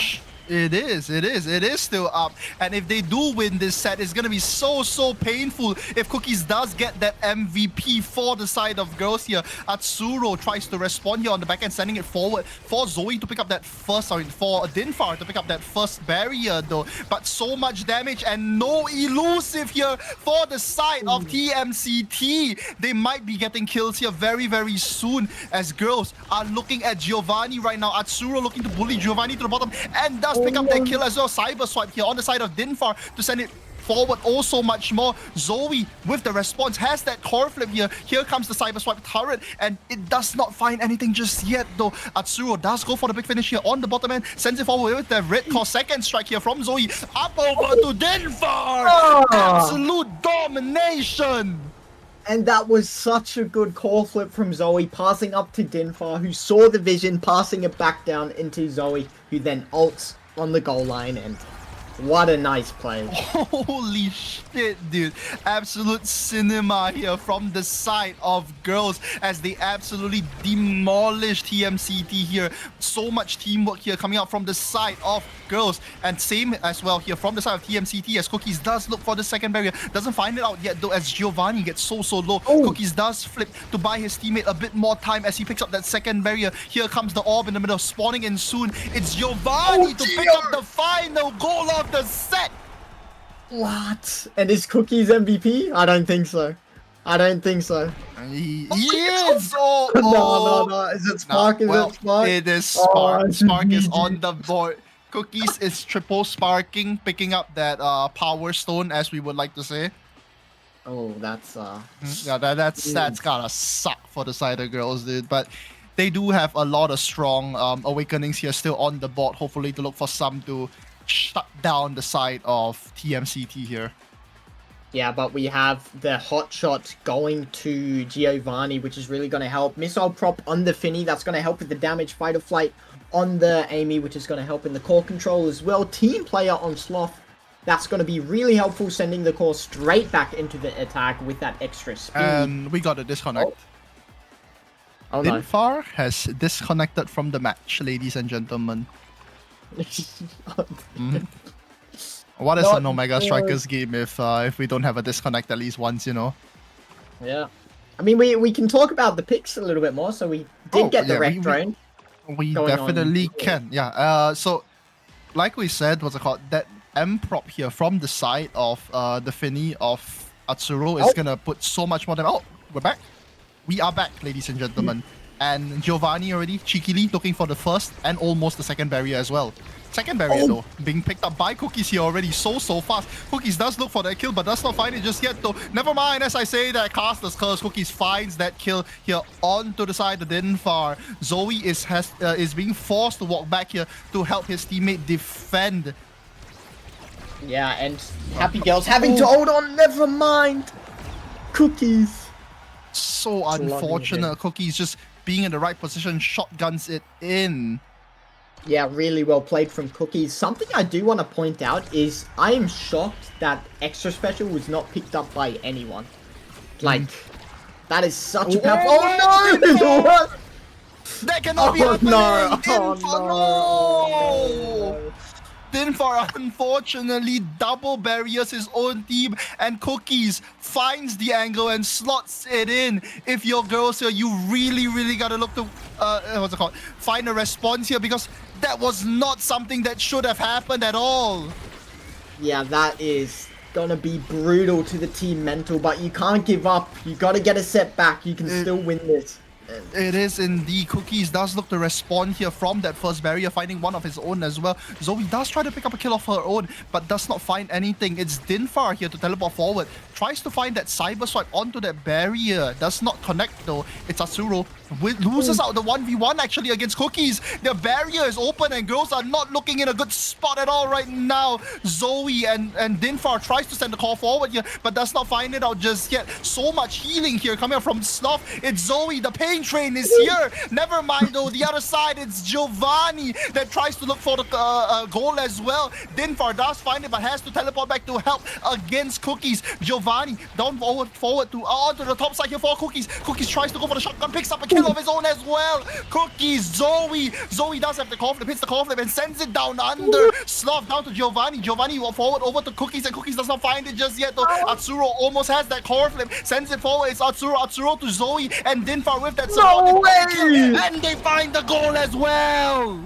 What a hectic point! And the glitch pop from the heavens, slotting that in. Shit, dude. And at the same time, Cookies losing out all those stacks is gonna really hurt this team as well. As I say that though, Dinfar is looking low on stacks at the same time. Cookies does look to try and punish out Zoe here. Zoe also low, trying to fight for her life. It's Dinfar though, picks up one, picks up two. Dinfar! Atsuro does have that core flip though, sends it forward to Dinfar. Dinfar does look for that goal, but doesn't find it just yet. Here comes the ultimate from that Estelle to try and find that barrier. Hits that barrier as well, looking for the second one. Here comes the piercing shot. Cookies might be looking to end this one soon. Giovanni down to Cookies. Cookies in the prime position here, forced to pop the core flip is Atsuro. Dinfar with that support. Here comes both of the primaries. Here comes both of the primaries on the other end as well. It's Zoe to retaliate with an ultimate. Dinfar over to Zoe. Zoe down through Giovanni, but does not find it just yet. Cookies does have that shotgun still, looking for it oh so much.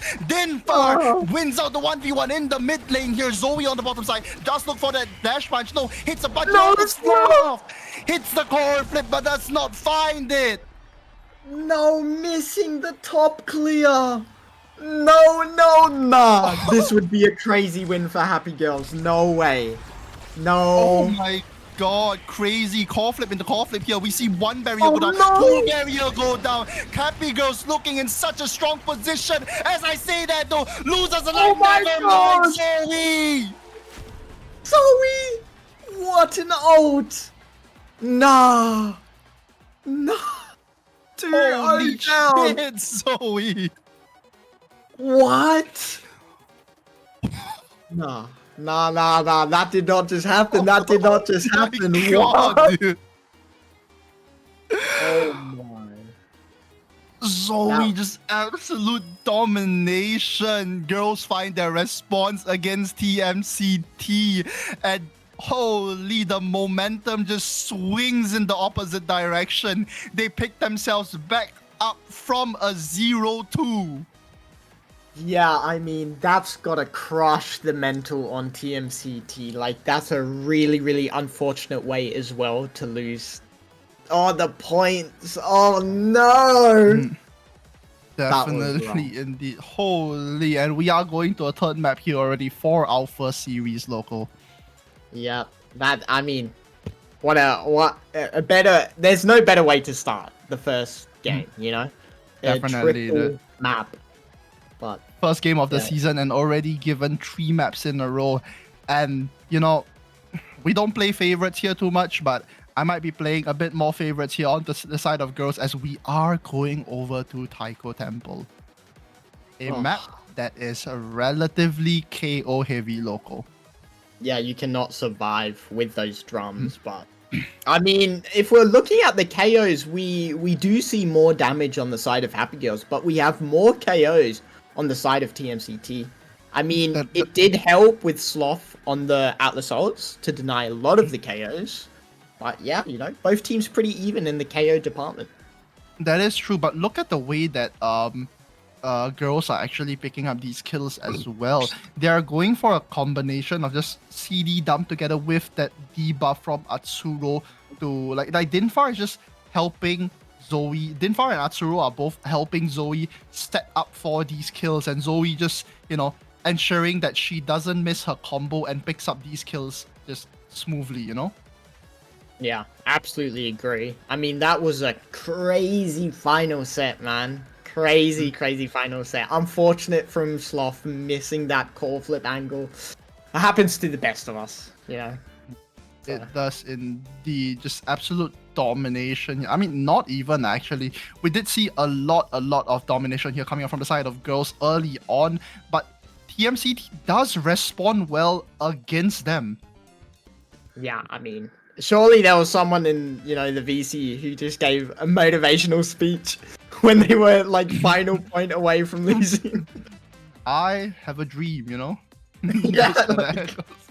And we are not losing this No, dream. and We are not losing in giving that up. dream. That's for sure, dude.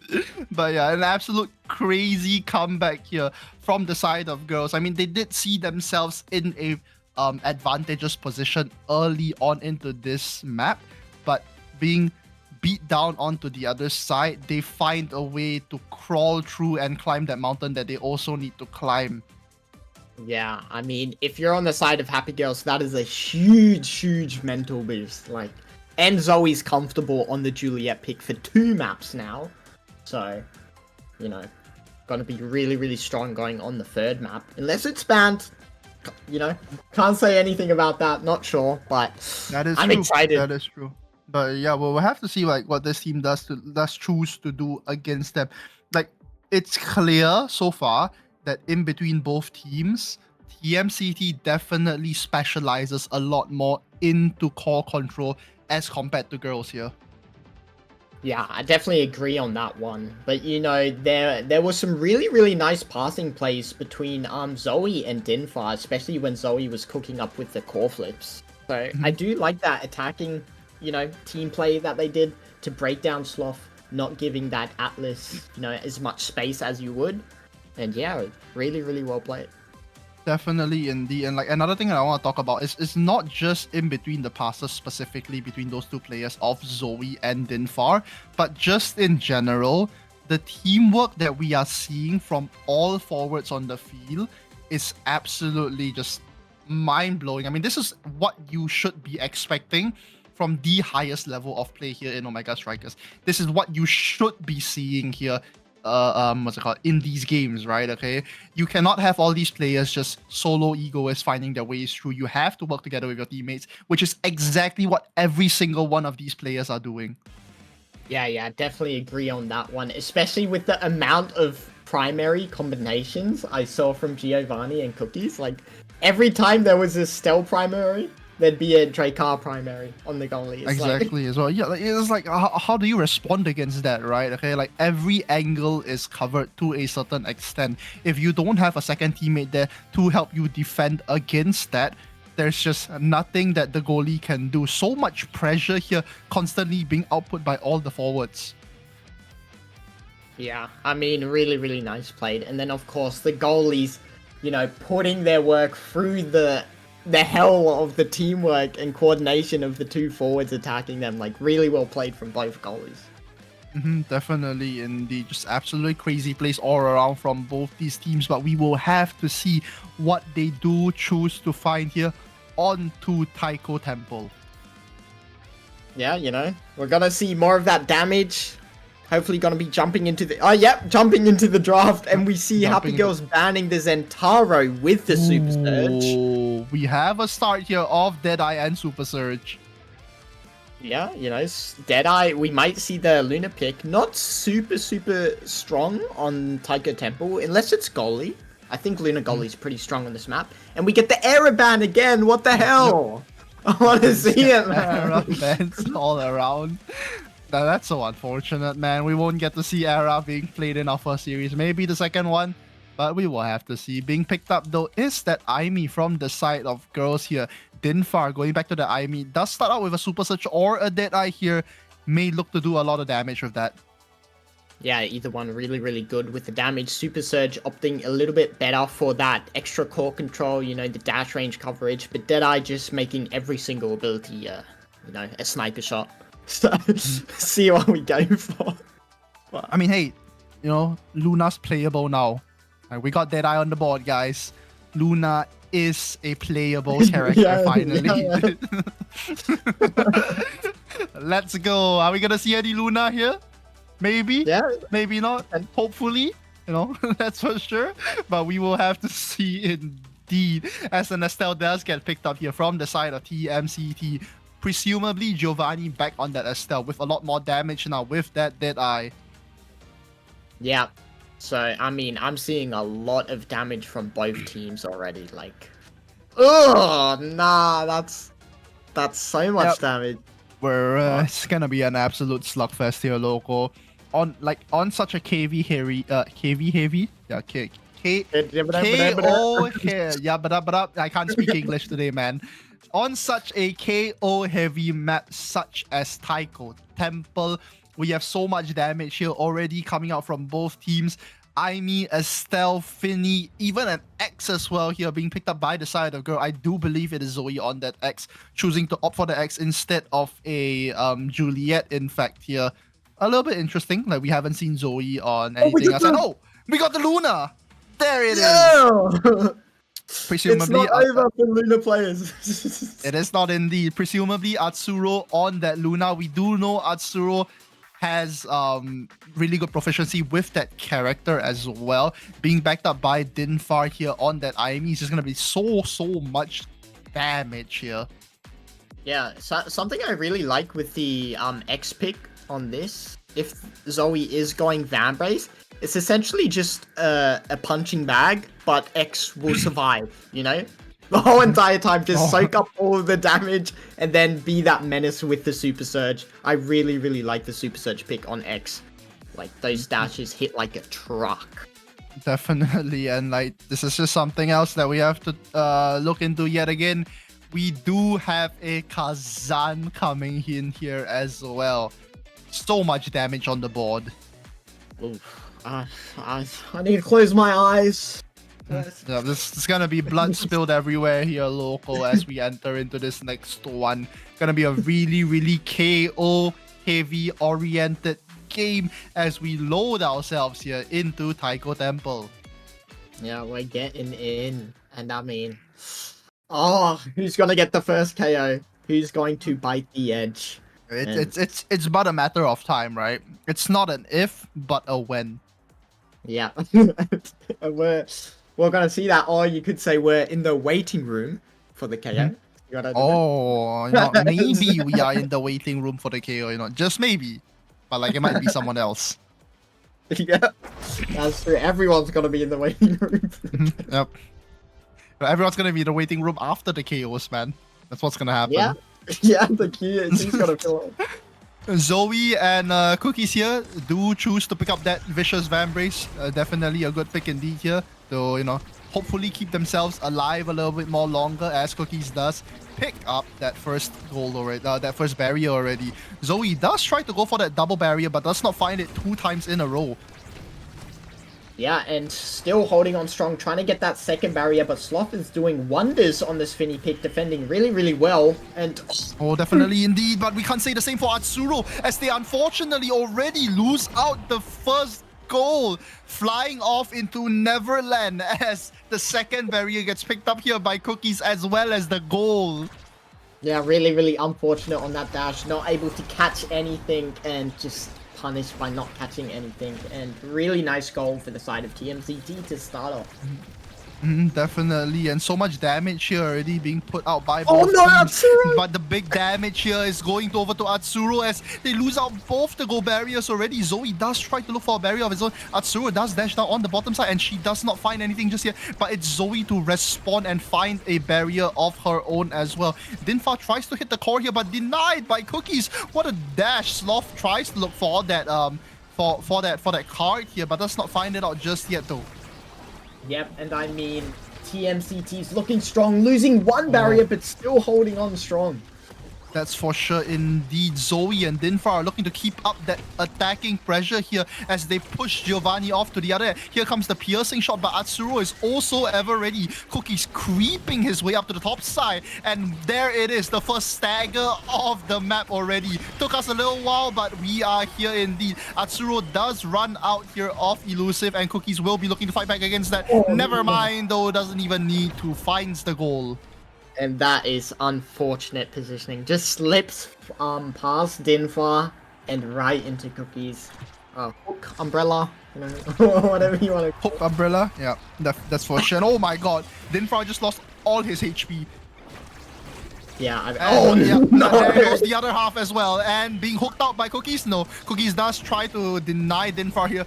off that orb, but does not manage to find it, as Dinfar does pick up that orb and keep himself alive for just also a little while longer. Here comes the Cyber Swipe with that extra range, though. Does not find the gold, but does find the barrier. Second barrier here, almost being found by Cookies. There it is. Here comes the core flip and tries to send it through down to Giovanni, but does not hit it through. It's Zoe with the defense here on the top end, but Atsuro does not manage to defend that one. Not much a Luna can do in that situation.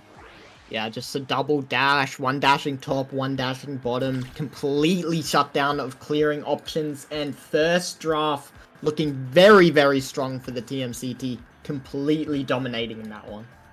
Definitely, we already got 2 sparks here coming up, as well as bulk up, but it is explosive entrance to be picked up on the side of Giovanni here. Yeah, so we have now a lot of dash range for both the forwards on the side of TMCT. More size on Kazan, which is, you know, a real big issue. X not getting the greatest or strongest of picks. You know, it's something. It's something. I think it'll really be dependent whether they are capable of picking up that second, what's it called? Like round, like set here, right? Okay, if they do manage to pick it up and Zoe does get that MVP, then picking up that spark of power is gonna be oh so painful here for the side of TMCT. Yeah, absolutely agree. And look at speaking of painful, look at the damage going onto Dinfar. Exactly, Dinfar just running circles here, looking for the right to live as Cookies relentlessly hunts him down. Dinfar does manage to stay alive for a little while longer, unfortunately losing out on all that elusive bar already. It's Atsuro though to find the second barrier with a nuke, with a fly down the lane as well. Dinfar here loses out the 1v1 Cookies, but does manage to send it forward over to Zoe. Zoe Superman down the lane! Oh my god, dude. Yeah, there's a super surge value, and that was a really nice dash. Really nice setup. Super search onto Superman. Nothing Sloth could have done against that one. Just absolutely being denied here by the side of Zoe. Yeah, and Dinfar is still getting bullied. Dinfar is just, yeah, like you said, Dinfar is just absolutely getting bullied here, looking for the right to live constantly. Cookies is just playing a different game than all of us, you know. We're out here to play Omega Strikers. Cookies is out here playing League of Legends, clearly. Yeah. Oh no! As Dinfar does look for a kill though. They do have 2 core flips here though on the side of Cookies and Sloth, but another 2 on the side of Zoe as well as Atsuro. Zoe pops that one and the big finish does not stop it. Yeah, and that was a really nice stun as well coming from Dinfar, denying that core flip from Sloth, and really nice team play from Happy Girls. A 1-2-3 combo here coming out from Zoe to pick up the first gold barrier already. It is Atsuro with all that damage with that ultimate here on the back end. Cookies though wins out the 1v1. This does decide to pop that core flip, sends it up to Giovanni, but Atsuro ever so strong here on that defense. Yeah, I mean, both teams with 1 barrier down. I would say the main thing that I've noticed is that the side of TMCT has focused a lot more on damage in the second set, even though they won with, you know, more core control in the first set. That's for sure indeed. And Zoe here does dash forward and manages to force the core flip out of Sloth. Second it's out of Atsuro. That's not what you want to see. A shot to send her into her own goal. Atsuro hitting the 2 times in a row the bongo backwards. Oh no. That's so That's unlucky, cinema. Man. Cinema for us, but you know, unlucky for them, I guess. That's for sure. Oh no! Dinfar pops the core flip and doesn't even find the gold barrier with it as well. Gonna get absolutely bullied out by Cookies here. Is potentially Dinfar as Cookies does fly forward. Picks up the second barrier already. Does look for that kill and finds it as well. Cookies, an absolute monster here on the field. Sloth though losing out the goalie 1v1 and so much damage being put out here over onto Giovanni. It's Cookies though. Poaches that goal. Nothing Atsuro can do about that one. Yeah, and that is what I was talking about. They stopped focusing on damage for that start of the set, instantly got barriers, then caught a KO, and then got the goal. Like, that was really well played from TMCT. Definitely as well. But what we have just seen here is TMCT expanding out all their cooldowns here and not being able to find much of it. As I say that though, Castless Curse comes in strong. There goes one barrier. There goes the second one. And a second set for TMCT. Yeah, and there it is, man. You know, play the core control. Like, I was hyping it up so much. You know, the core control. You're winning with the core control. Keep doing that, you know? If you need to go for the KO, go for the KO, but... You know, let's go. That's definitely for sure. And then now you have to look on the side of girls and how are they going to respond against that. Dinfar does want to put himself in a position here to be able to play out so much more core control and, you know, hopefully get the call to Zoe so she can score. But the issue with that is Dinfar is just getting absolutely clobbered by Cookies here. Yeah, absolutely agree. Even with TMCT focusing more on core control now, they're still dealing that passive damage to Dinfar. But oh no!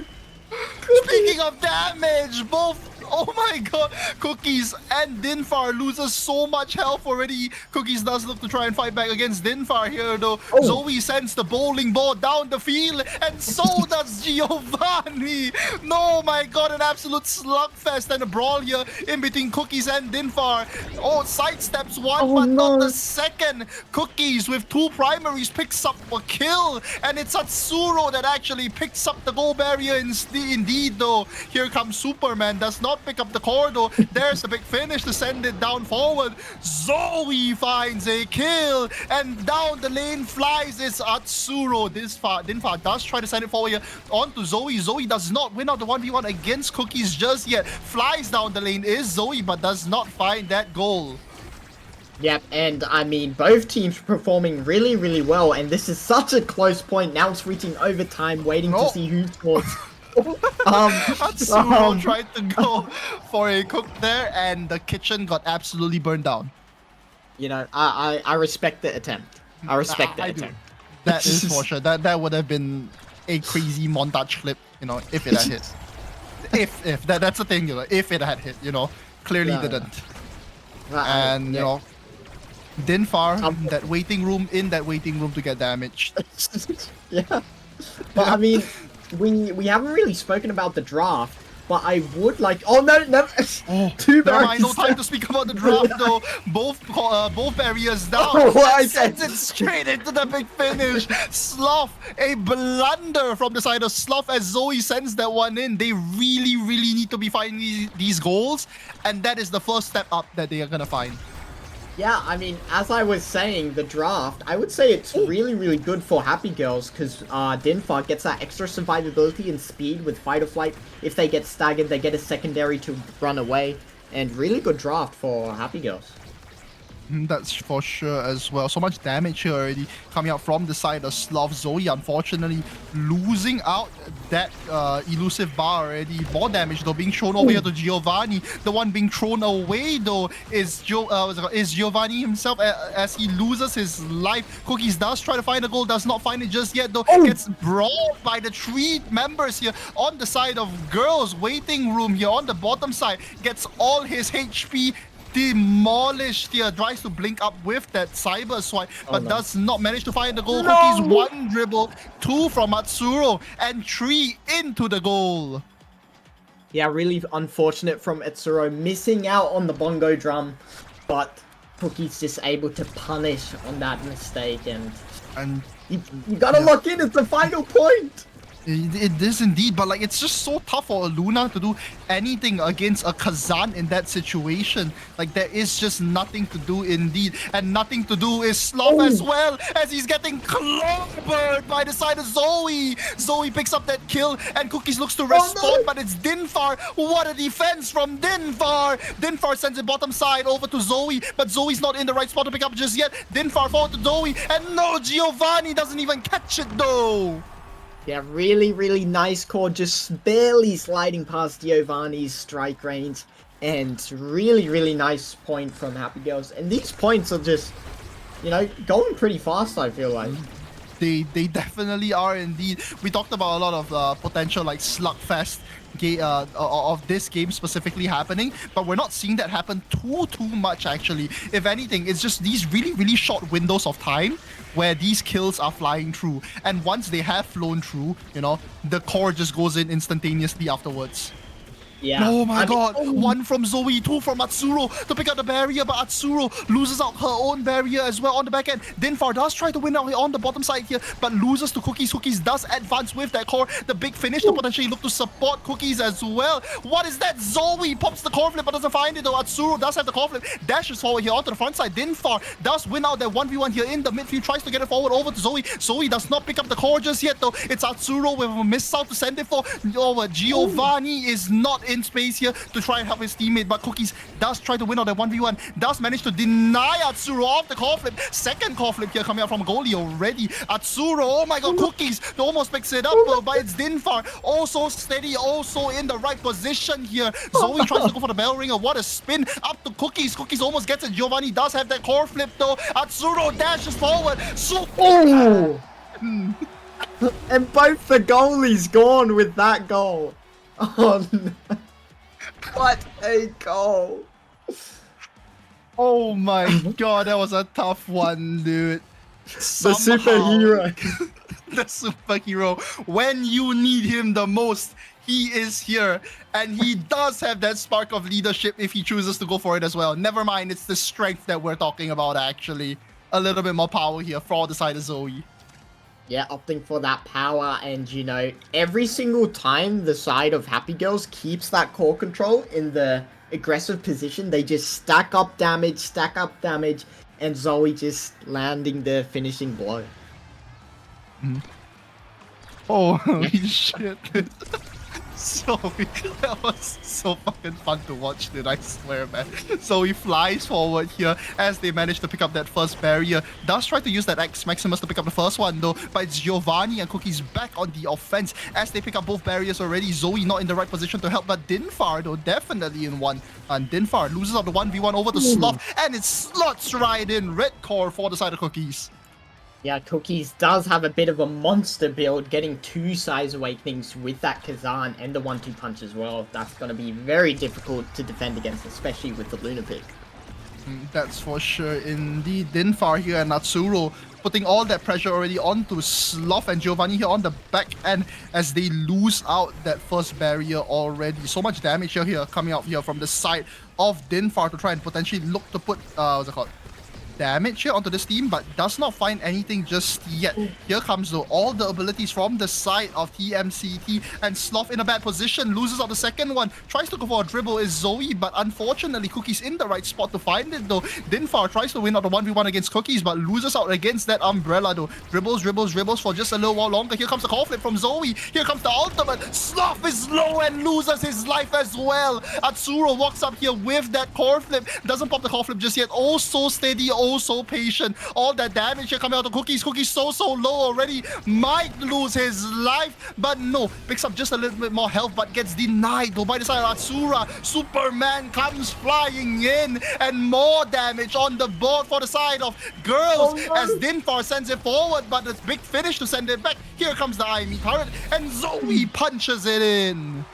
Yeah, really nice goal, backed up with the Amy turret from Dinfar, and really nice play from Happy Girls, making it 1-1 in the 4th set. Holy shit, man. Absolutely just crazy amounts of brawling here happening on both teams here. Unfortunately, as we say that though, a barrier already being dropped on the side from Atsuro. Dinfar tries to respond with one on his own, but gets brawled out here on the side by Cookies. Never mind a response though on the side from Atsuro to pick up a kill of her own as well.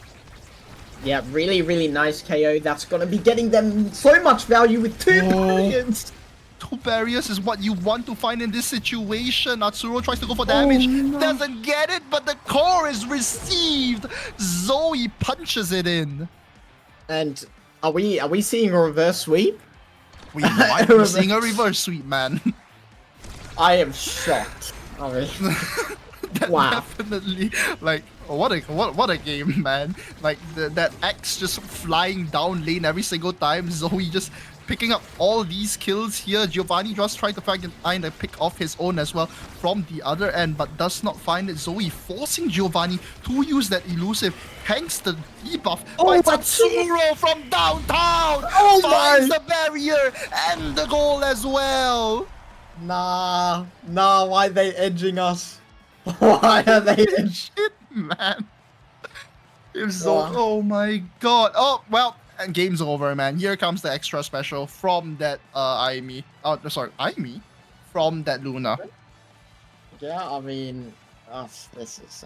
Yeah, this is gonna be a rough one, dude. This is gonna be a rough one for TMCT. So much damage here coming out from Atsuro with that extra special as well. Burning all those elusives is exactly what you need to be doing. And look at the size on Cookies with the Might and the Among Titans. Oh, that's gonna be a lot of damage. We know one person isn't gonna have a fun time with that. That's for sure. Like Dinfar, Mr. Dinfar here, being bullied here by the side of both Cookies and Giovanni. Cookies picks up a kill here already. They remove Atsuro from the board, and Zoe, ever so patient, tries to find that second goal barrier, but not just yet though. Cookies does clear it out. Dinfar, no, blinks away at the wrong time. Tries to go for the second barrier, but gets a little bit too greedy. Yeah, really nice KO landing down onto Atsuro. Really, really huge for TMCT, and I think both goalies are just getting bullied with KOs, right? That's for sure, dude. Atsuro gets denied of the dash here from that big finish. Cookie sends it up with a slam, and it's Giovanni to try pierce through on the bottom end. Dinfar and Zoe find themselves in a 2v1 situation here against Sloth, but denied with that support from Giovanni. Yeah, and it's looking real. Oh, never mind, KO! As we say that though, KO already being found here. Here comes the piercing shot together with that core flip. Giovanni finds the second barrier, tries to look for the goal, but doesn't find it just yet as they get attacked on the other end. Zoe pummels her way through. Dinfar so low already, looking for the kill on Giovanni is Zoe, but does not find it out just yet. Trusting their teammates. Atsuro finds the kill. Core flip, and he flies through. Zoe! She's just annihilating with every core flip. Shit, man. Nah. This is cinema. Oh my god, Zoe. What a play, Zoe. Yeah, I mean... Holy shit. Power clip here coming out from Dinfar. Dinfar almost loses his life, but saved by the bongo drums. Cookies takes so much damage here from the side of Atsuro. Zoe flies down the lane, and so does Dinfar, but does not find anything with it just yet, though. Atsuro does hit the fly, and Sloth is so low already, almost taking the damage as well from that ultimate from the Luna. Atsuro unfortunately loses the first barrier, but it's also fine as they are in an offensive position, and Giovanni is low as well. Wins out the second barrier here is Zoe, and they are looking for the goal. Yeah, and I mean, both goalies doing their very best to try and defend, but it's so difficult. Oh my... What is happening? Difficult indeed. Atsuro unfortunately loses out on the core flip and loses out on the goal as well. An absolute flip from the side of TMCT. If Happy Girls gets this next point and it's 2-2, third map, fifth set, this is scripted. This is scripted. It would be, it definitely would be. But Happy Girls does choose to find, does try to find themselves in a stronger position here. But Atsuro, unfortunately, already being bullied out here from Cookies. It's Dinfar to look for the support on the back end, but gets bullied out by Giovanni. Atsuro, though, does manage to pick up one. Here comes the ultimate as well from Atsuro. But oh my god, Cookies almost picks it up, and Cookies is looking to brawl Atsuro for the right to live. Atsuro, you gotta stay alive for your teammates, man. Zoe on the top side here does try to dash forward. It's Atsuro. Atsuro, no! Nah, it's not What scripted. a way to end it. Cookies wins out the 1v1, and Atsuro has nothing to defend. Wow. I mean, that was such an intense last point. Every player, you know, rushing to end it, rushing to get that point, and just unfortunate from the side of Happy Girls. But fortunate on the side of TMCT. That is true. That is true indeed. Great matches here being played from both teams. Absolutely crazy Omega Strikers we have been treated here with today so far, Loco. Yeah, and we have a lot of threes, 4 3 KOs, and then also 4 30k damages. And that's for sure. A lot of trees on the board. Even a 33 as well in there. Yeah. We could go on and on about these threes, but, really, really nice matches from both teams. And, Exactly. And, we actually got a little bit something new here for the chat to be involved with as well, Loco. A little something that we were reminded of earlier today. You want to update Twitch on that? Yeah. So in the Twitch, we have a poll which votes for the winning team's MVP. Who do you think performed the strongest? And, Xylophar and I can give a little bit of input, what we think the decision could be. But do you want to start it off or, Holy shit, bro, Zoe. Like that's all I gotta say, man. Like, do No, I no, really it's need to only say the winning anything more? team. Only the winning team. Only the winning team. Yeah. Man, like, come on, dude. But anyways, if we do have to talk about winning team, definitely for me, the standout player would have been Cookies. Yeah, I mean, Cookies did a very, very strong performance in all the maps, especially the first map. But Giovanni being really, really great in the core control and making those critical saves in those 2v3s, with core flips, and then Sloth, of course, doing their job in the defense, holding it down. But I would also give my vote to Cookies, but every single person performing really, really strong. That's for sure indeed. Sloth staying oh so strong here for his team. Just, constantly ensuring that barriers that went down with a price, whether it be a life or just, every single ability here from the attacking forwards. Yeah. And make sure everyone add in those votes, add in those polls. Make sure to give any feedback you want with this MVP feature. And yeah, excited to see the very first MVP in the first series of Season 3. But definitely, with that being said, Loco, we have come to the end of the first series so far of EUSL. Stay tuned as we do have another one coming up here, being casted by, just the two of us as always yet again. But stay tuned, people. We will be back. Yeah.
We are back, local, for our second series of EUSL Season 3. Yes, sir. And Mhm. we have, the teams of Forged Fury and BBB Big Bean Burrito crushing the Zentaro with the big burrito. A little bit of shout out to their icon that they decided to go for here.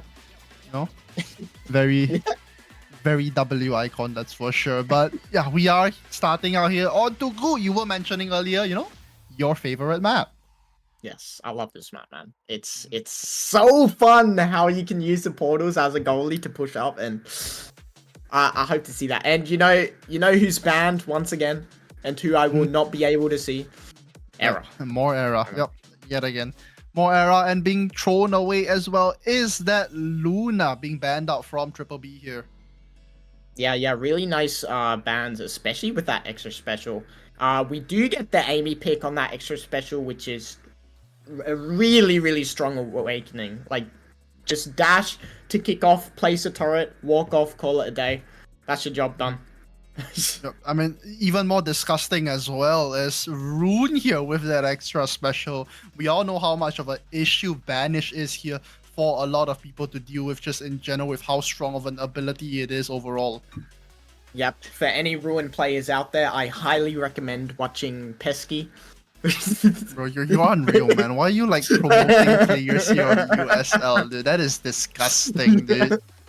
No, they gotta see the... You gotta see the promoting drafting pick. players from the most disgusting region alive, dude. How can you be doing this, man? They gotta Anyways. see Pesky's Ruin. Oh my god. Anyways, unfortunately, we will not be seeing any era coming into the second series here.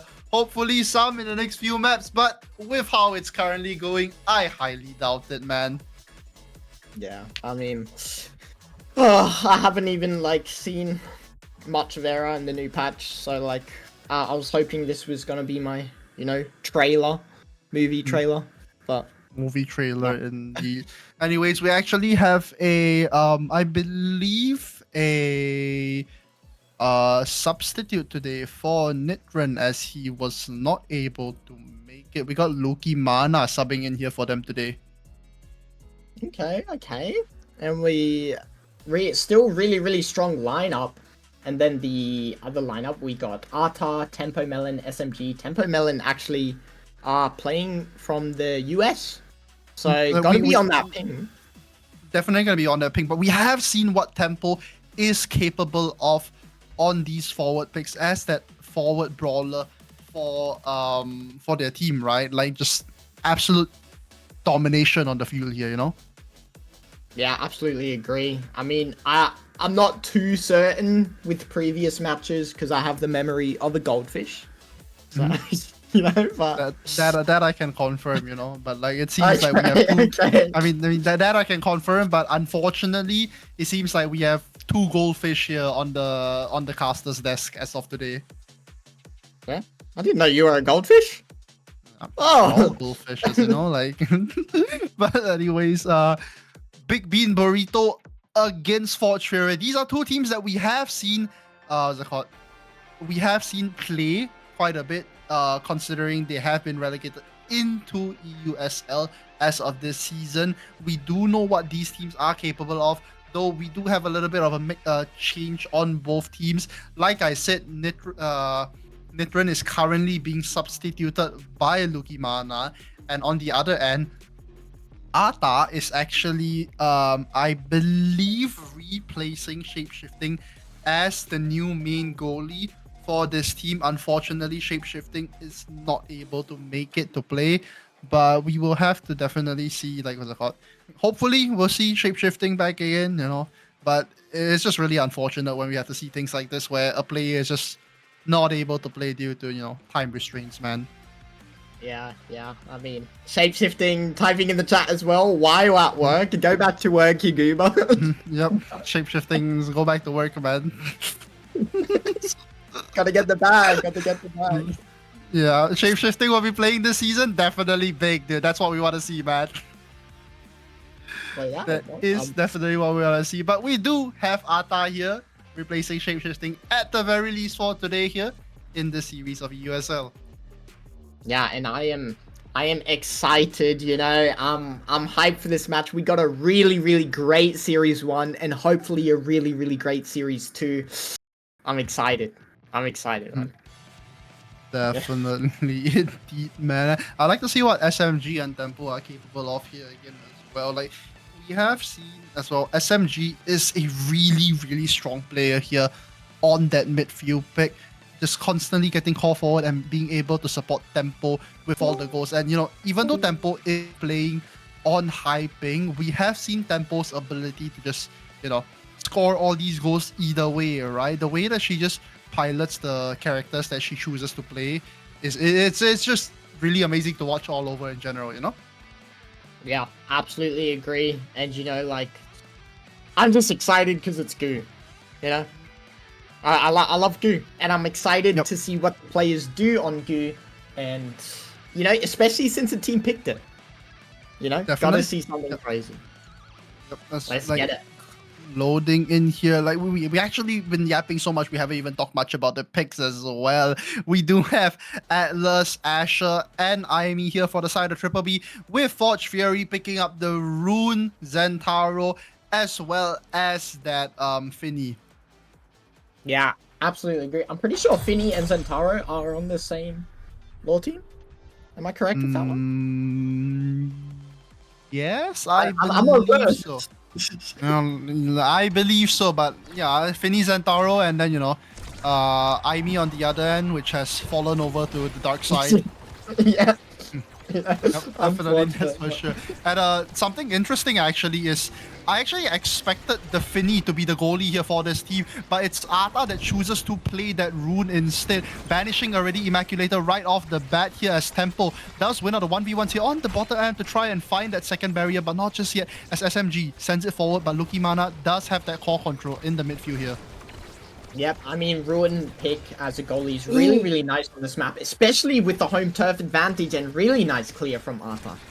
That's for sure. Ata just walking up here, so much pressure for his team. Swifty, unfortunately, not being able to walk back fast enough to defend that second barrier and loses out in a 1v1 against Tempo Melon. Did you see what Tempo just did? They hit the core down, started emoting, and then dashed. Nah, that's nah. A little bit of like, what's it called? Animation faking here in the USL, you know, like the best of the best, that's for sure. And the best we will be seeing as Tempo Melon picks up a kill of her own already onto the side of Lucky Mana in a 2v3 situation with Ata on the offense here, as well as that goalie. There's so much pressure here for the side of Swifty to clear against. But yeah, really, he does really, manage really. to do it. Yeah, nice coordination on the attack from the team of Forge Fury, really locking down all those lanes. Nice core flip from both SMG and Swifty. And something I actually want to talk about as well is this Asher pick.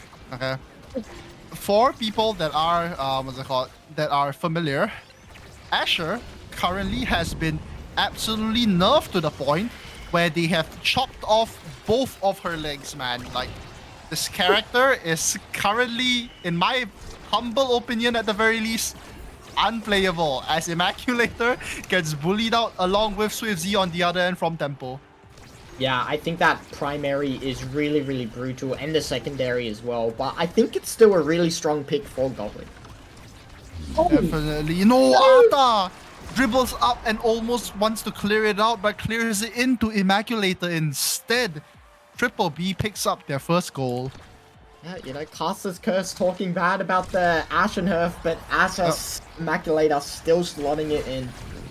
Like, at this point, like, we just gotta get players to just pay us to talk about, like, against them, right? You know? As I say, though, SMG, big finish, finishes on 1-2 barriers, and Tempo sends it in. A fast round to send us into the next one here off the first set.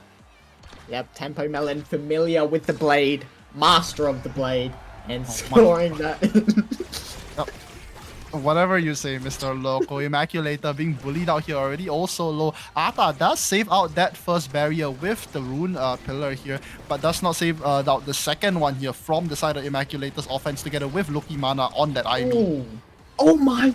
What a nice clear away from the Asher ult. Holy shit, Ata. What are you doing to them? Ata just absolute domination here on the back end as that goalie player keeps that second barrier alive. SMG does try to send it forward here with that big finish, but doesn't find it much yet, though, as I say that as the casters, because sends it forward as Tempo Melon picks up that first barrier. Double banish here coming from the side of Ata, but no pillars to do much damage as Lucky Mana looks so, but Swifzy does have that call flip, losing out his second one. Tempo Melon does have that swip as well, though. Flip. Oh, what is this? No. Tempo just. I mean, shit, man. Nah. Tempo just pulled out some Centauro tech, instant flip right past Swifzy, and he cannot react to that one. Yep, Tempo changing the tempo of the attack to an instant attack, catching off guard the whole entire roster of Big Bean Burrito. Wow. That's for sure, indeed. Such a tough one for them to react against. Holy shit, Tempo. Like, even with this ping, Tempo's just showing us that she's capable and she is definitely deserving of a spot here in the USL. Yeah, absolutely agree. Something I do want to talk about, though, in the Awakening draft is 2 Sparks going to Immaculator and Twin Drive going to Swifty, which is so powerful on that Atlas. Definitely as well. Ata here does try to look for the kill onto Lucky Mana with that banish, but Lucky Mana stays alive just for a little while longer to send the call forward over to Immaculator. Picks up one barrier, but not the second just yet. The big finish almost working against them, but SMG does look to put out all that damage onto Lucky Mana. Almost losing the life is Lucky Mana, but Swifzy saves him out with that ultimate. Yeah, really nice ultimate coming out from Swifty. Nice defense as well, keeping it away from Tempo Melon, and both teams fighting strong in this second set. Oh my god, Swifty unfortunately losing out the strike war, loses that second barrier. The big finish to put a Torn in their side. A Torn in Ata's side though is Lucky Mana as he picks up the second barrier. Not the goal yet though, as all the abilities fly out here from the side of Lucky Mana. Tempo tries to go for another instant flip, but that's denied by Swifty. Picking up the goal is Immaculator. Nah, you know, like... Gotta go for the 2-time. Tempo, you can't be doing this to these people, man. This is terrorism on a global scale. Nah, yeah, can't keep getting away with it, you know. That's for sure. And she doesn't get away with it for the second time at least. Lucky Mana though does pick up that first goal barrier for this team as Tempo brawls away through the front side. It's SMG and Tempo's turn here on that offense. Ata standing ever so steady here, waiting for a potential shot through that portal. Yeah, really nice defense from Swifty, only losing 1 barrier in the 1v2 situation. Really stronghold. Definitely indeed, as SMG keeps up the pressure here. Both of the forwards in a disadvantageous position to clear it away. As I say that, the Lucky Mana manages to clear it away and picks up a barrier as well. Tempo looks to respond back, but can't find anything just yet though. Walks back a little bit too far and loses her aggressive positioning. It's Immaculator's turn though. No barriers here from the side of Ata. Lucky Mana! Punishing Ata from the banish play. Oof. Holy... Ata did not have a barrier for that banish. Like, it was just such a tough position to be in as well, right? You have an Asher in front of you with that strong shoving potential, but no pillars to back that up just means Lucky Mana was in such a good position as well to just counter that away, you know? Yeah, that was a real gamble, but I'm assuming Ata had no abilities to counter that, and really unfortunate. That's for sure. Lucky Mana just here trying to stay strong for his goalie, for his teammate here off Swifty, as Ata does look to send all this damage here to get it forward with that banish as well. Tempo SMG just constantly putting up so much pressure here against this goalie of Swifty. Swifty does lose 1 barrier, but stands strong with that second one as Lucky Mana fights back against Tempo Melon here. Yeah, so much damage as well down onto Big Bean Burrito, but it gets healed up with the ult, and nice defense from Swifty, giving Lucky Mana the opening to clear it. Oh, Arta tries to go for the second strike against Immaculator's primary there, but does not manage to get it. Oh, unwinnable situation! So much pressure from the side of Big Bean Burrito. Nah, I think what really trapped the core in there was the flip from SMG, just putting it in such a tough spot in that Asher ult, and that was brutal. And as well, we're and seeing instant it 1-1. punish as well from Immaculator to just instantaneously just slap that ultimate down and deny any sort of ability to clear that core away. Yeah, I mean, that was rough. And we're talk about the awakenings now. We got Deadeye going to the Amy. Nice deny, nice damage. Monumentalist going on the Finny, which is such a really good pick, especially with the extra special. Hotshot going down onto Atlas. Great for CDs, great for clearing. 1-2 punch going on the Asher. Nice for damage. Prime time going to Tempo Melon. Not the best awakening for Zentaro, but, you know, it's something. And then Timeless Creator on the Ruin pick of Arthur. Holy shit, I didn't know I was casting together with Eminem, man. Unfortunately, Arta loses on both barriers here already, as Eminem does not find the call as Luki Mana picks up the goal. What a bubble, Luki. Yeah, that was a very fast goal. Timeless Creator not lasting long enough to stop that happening. Definitely, indeed. SMG here does send it forward with that big finish. Finds the first one, but not the second barrier. The Luki Mana already also low, but healed up by that Atlas out. Here comes the banish as well from the backside of Arta to try and send it in. But no, not just yet though. Immaculator does hit forward with that ultimate. Doesn't find much as Luki Mana gets absolutely just bullied here on the front side. Yeah, Swifty's still available with that Atlas ult, saving it for the very last moment. And I'd also like to point out Immaculator is doing really good value with those Asher ults. Definitely, Immaculator's ensuring that he gets full value out of every single ultimate here. Though they're in a bad position here as they lose out Luki Mana, that midfielder. But as I say that though, Arta unfortunately loses out the second barrier as well as Luki returns to the field. They try and clear it out against that pillar. Does not find it though. Arta does hit that core flip, sends it down to SMG. SMG up to the top side. The big finish to slow Luki Mana, to put Luki Mana in a position that they cannot play. Somehow Arta sends it through the portal, and it's the secondary here from SMG to send it away. Yeah, Forge Fury really got to lock in to get this barrier, get this goal. SMG blundering the flip. Oh no! That's not a good position to find yourselves in though, but it's fine. Luki Mana's low again, and they might be able to pick up this kill. If they are, they might be able to find that score. It returns over to Immaculator as Tempo yet again sends Luki off of the field. Tempo looking for a 1v1 here against Swiftsy, a 2v1 here, but Immaculator back for their defense as well. Yeah, really nice team player coming into play in the OT, and double ult being placed down onto the attack, but it's not enough to break the iron wall of Swiftsy and Luki Mana. Immaculator does have flip though, denied here by Tempo Melon, sends through the portal over to the other side. SMG finds himself in a brawl here on the top end. Arta cannot save that one. Immaculator with a shot. We're talking about the Asher nerfs, but I don't see it. I didn't see it on Immaculator. I mean, they forgot to nerf, you know, like in the file somewhere, they forgot to make it apply to Immaculator, man. That's for sure. Yeah, I mean, wow, this is a game. Masterful work here being done by Arta on that rune pick to absolutely just ripple the core all around Immaculator and not give Immaculator any position there to score at all. Yeah, absolutely agree. Both goalies holding barriers. Missing out on the ult play as well.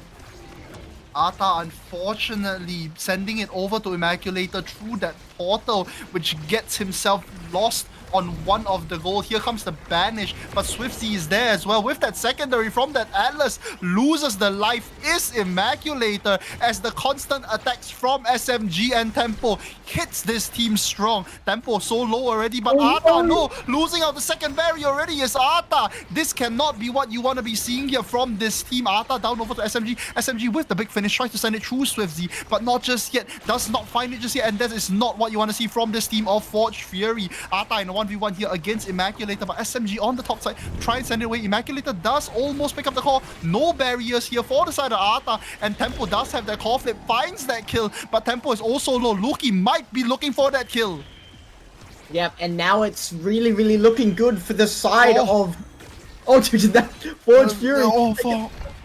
Oh, but no, Big Bean Burrito is back on play as Immaculator finds his life, but Lukimana dies out and Tempo finds the goal as well. Getting the KO and the goal with the exact same angle, hitting them both in the same spot. Like, oh man, like we have, like, can we just talk about the amount of like pressure that Tempo is just creating just from picking up all these kills? Like, holy shit, man! Like, it doesn't matter that she's here on, like she's playing on high ping, right? Okay, it's absolute destruction here for the side of Big Bean Burrito. Yeah, absolutely agree, especially with the help from SMG and Arta both putting in work in the core control and the damage.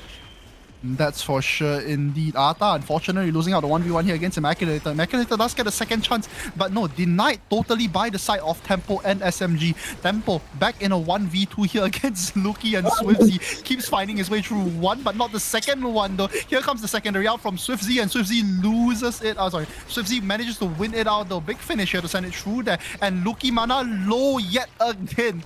Tempo, if she can't find the barrier, she's gonna find a life for it. That's for sure.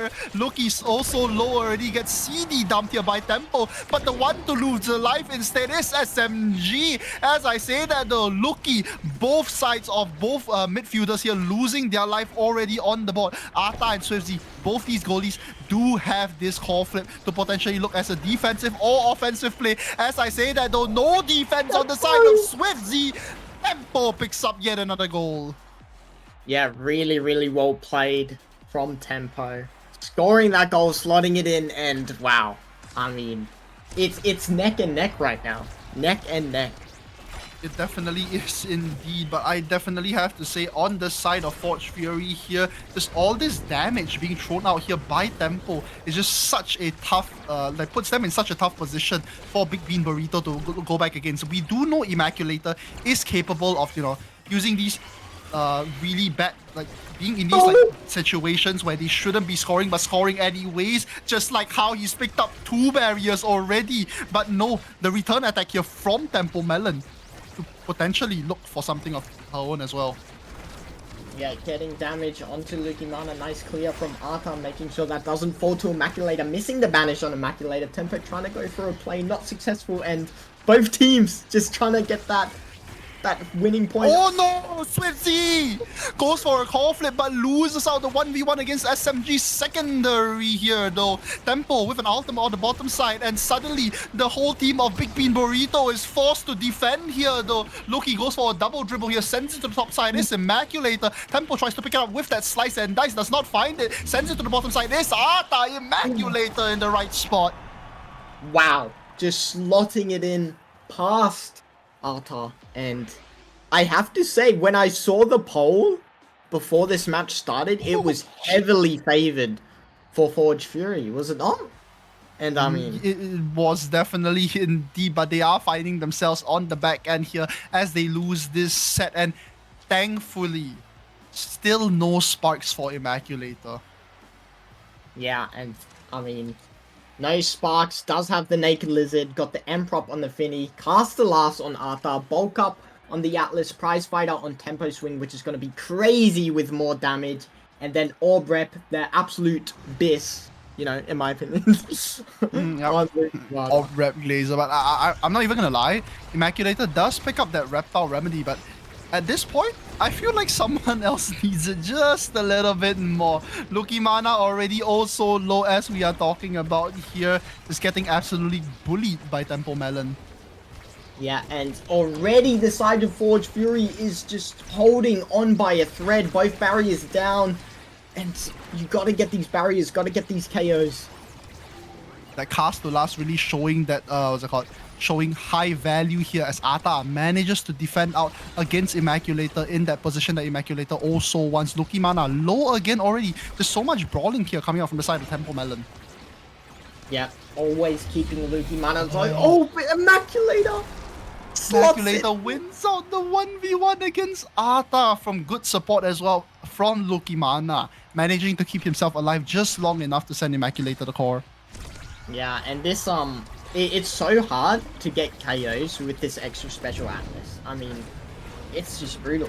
Oh my god, Immaculator put in tough position by that banish. They do manage to clear it up, but it's Swiftsy on the other end to manage to send the call through. Immaculator, as we talk about him, though, loses his life to Tempo Melon, the star of the show.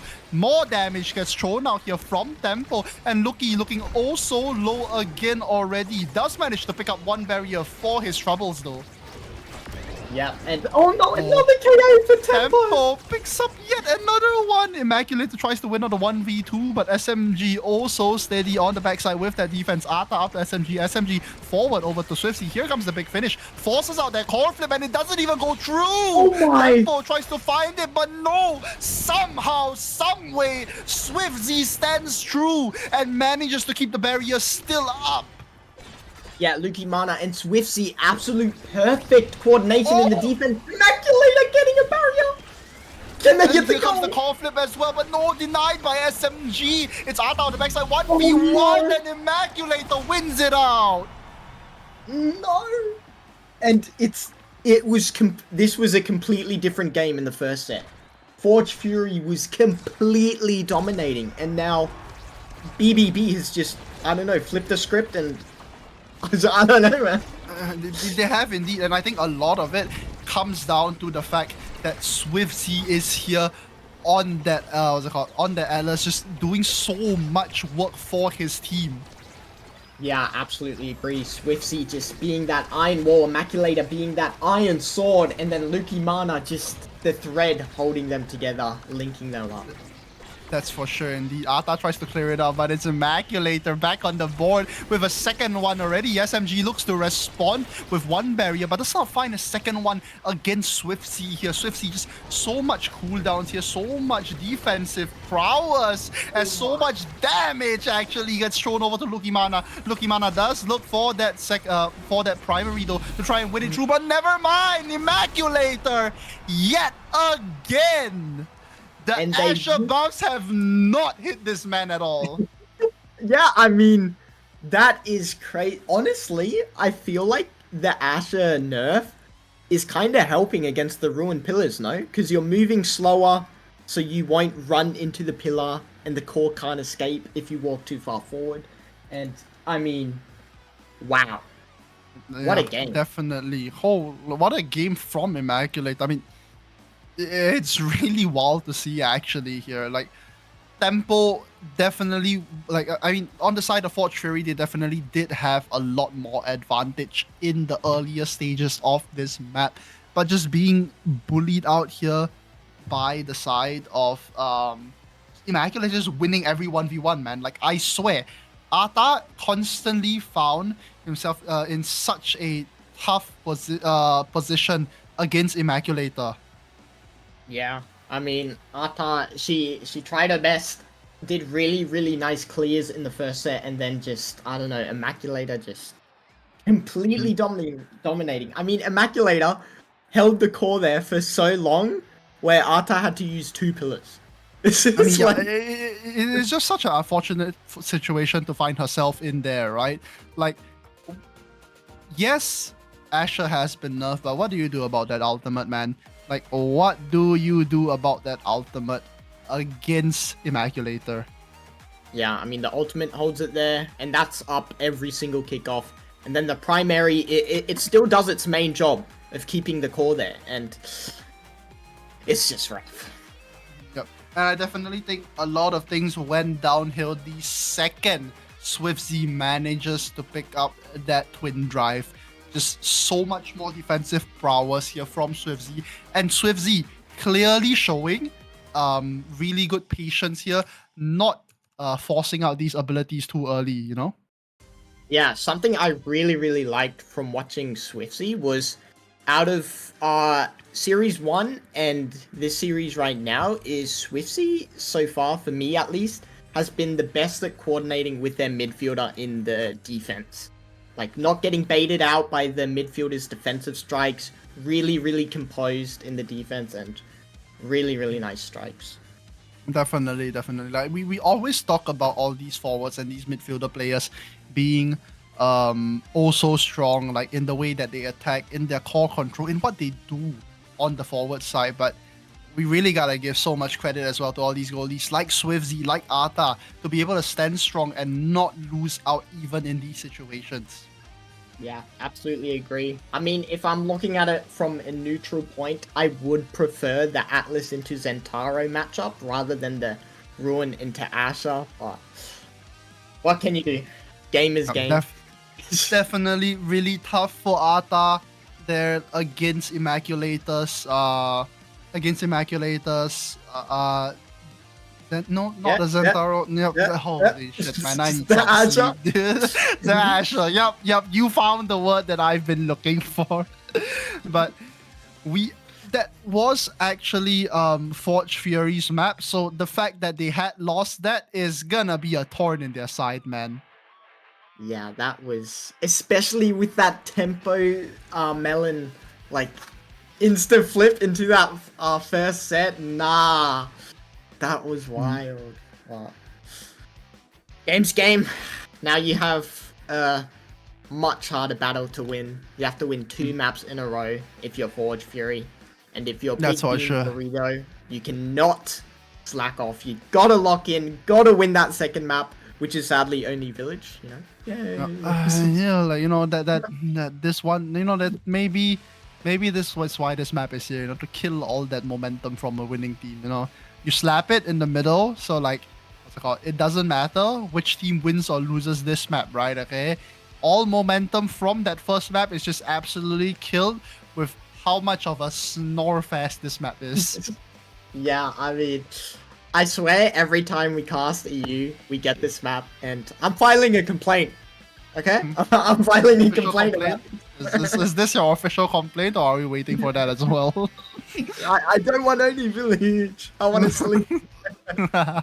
Unfortunately for us, Local, we will be finding ourselves on Oni Village tonight, and hopefully we'll get the pick and bans here from these teams. But what do you think of actually, Local, about like these teams playing into a map like Oni Village? I think it's gonna be a lot easier for the goalies to defend because there's so much space on Oni Village for you to clear out. I think the speed lanes are the only real panic situations where you have to press all your abilities and panic. But I'm excited. There's not gonna be as much KO potential on Oni Village as we saw in Series 1. But I'm excited. And oh my god. oh no! We are never seeing her, man. I swear. Era gets banned out yet again.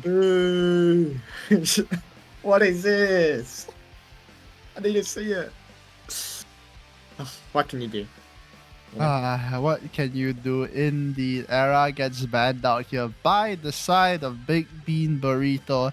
And I doubt it's even a thing of these teams, not being comfortable playing that Era, but it's definitely not wanting to play against that Era as well. Just constantly being banned out by the team that's second picked.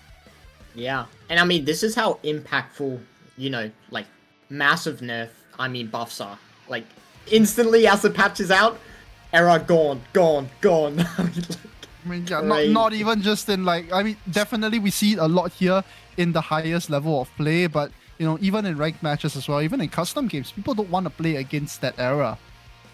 Yeah, absolutely agree.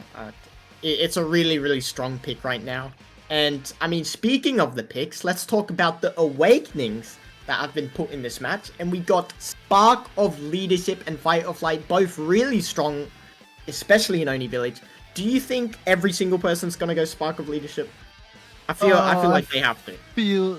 I don't know about that one, Loco. I'm not even gonna lie. Like, we do know that Spark sharing is gonna be really strong overall for this. Just absolute triple, stat boost all across the board. But if you are going up against a player that does try to go for something along the combinations of slick kicks and that FOF pick, it's gonna be real tough to fight against that in terms of speed, right? Like, unless you can find some sort of awakening or like managing to pick up that speed spark here for your team to be able to, you know, combat that speed from that enemy, it's gonna be tough to play against. Yeah, I absolutely agree. That speed spark is going to be a huge pick. And then, of course, the stacks on stacks with the fight or flight is also going to be a really, really strong combination. Especially since reverb is up, you can't die as frequently. You can't take as much damage because you got more stagger being shared around. And yeah, it's looking like a crazy game. You can go for a lot of builds in this game. But yet again, we do have Tempo again on that Zentaro here for the side of Forge Fury, as well as Immaculator back on that pick of the Asher. Yeah, I mean, both did tremendously well in the first map.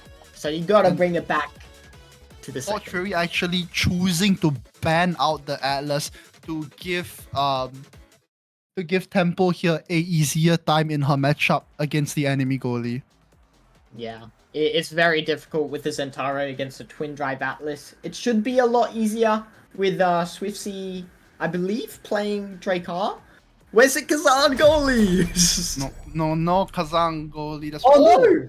Immaculator Never mind. actually choosing to go over to that Drakkar, and Swiftsy picks up the Asher instead. Yeah, and also the only one to pick up Spark of Leadership. Everyone opting for the Fight or Flight, really boosting that speed.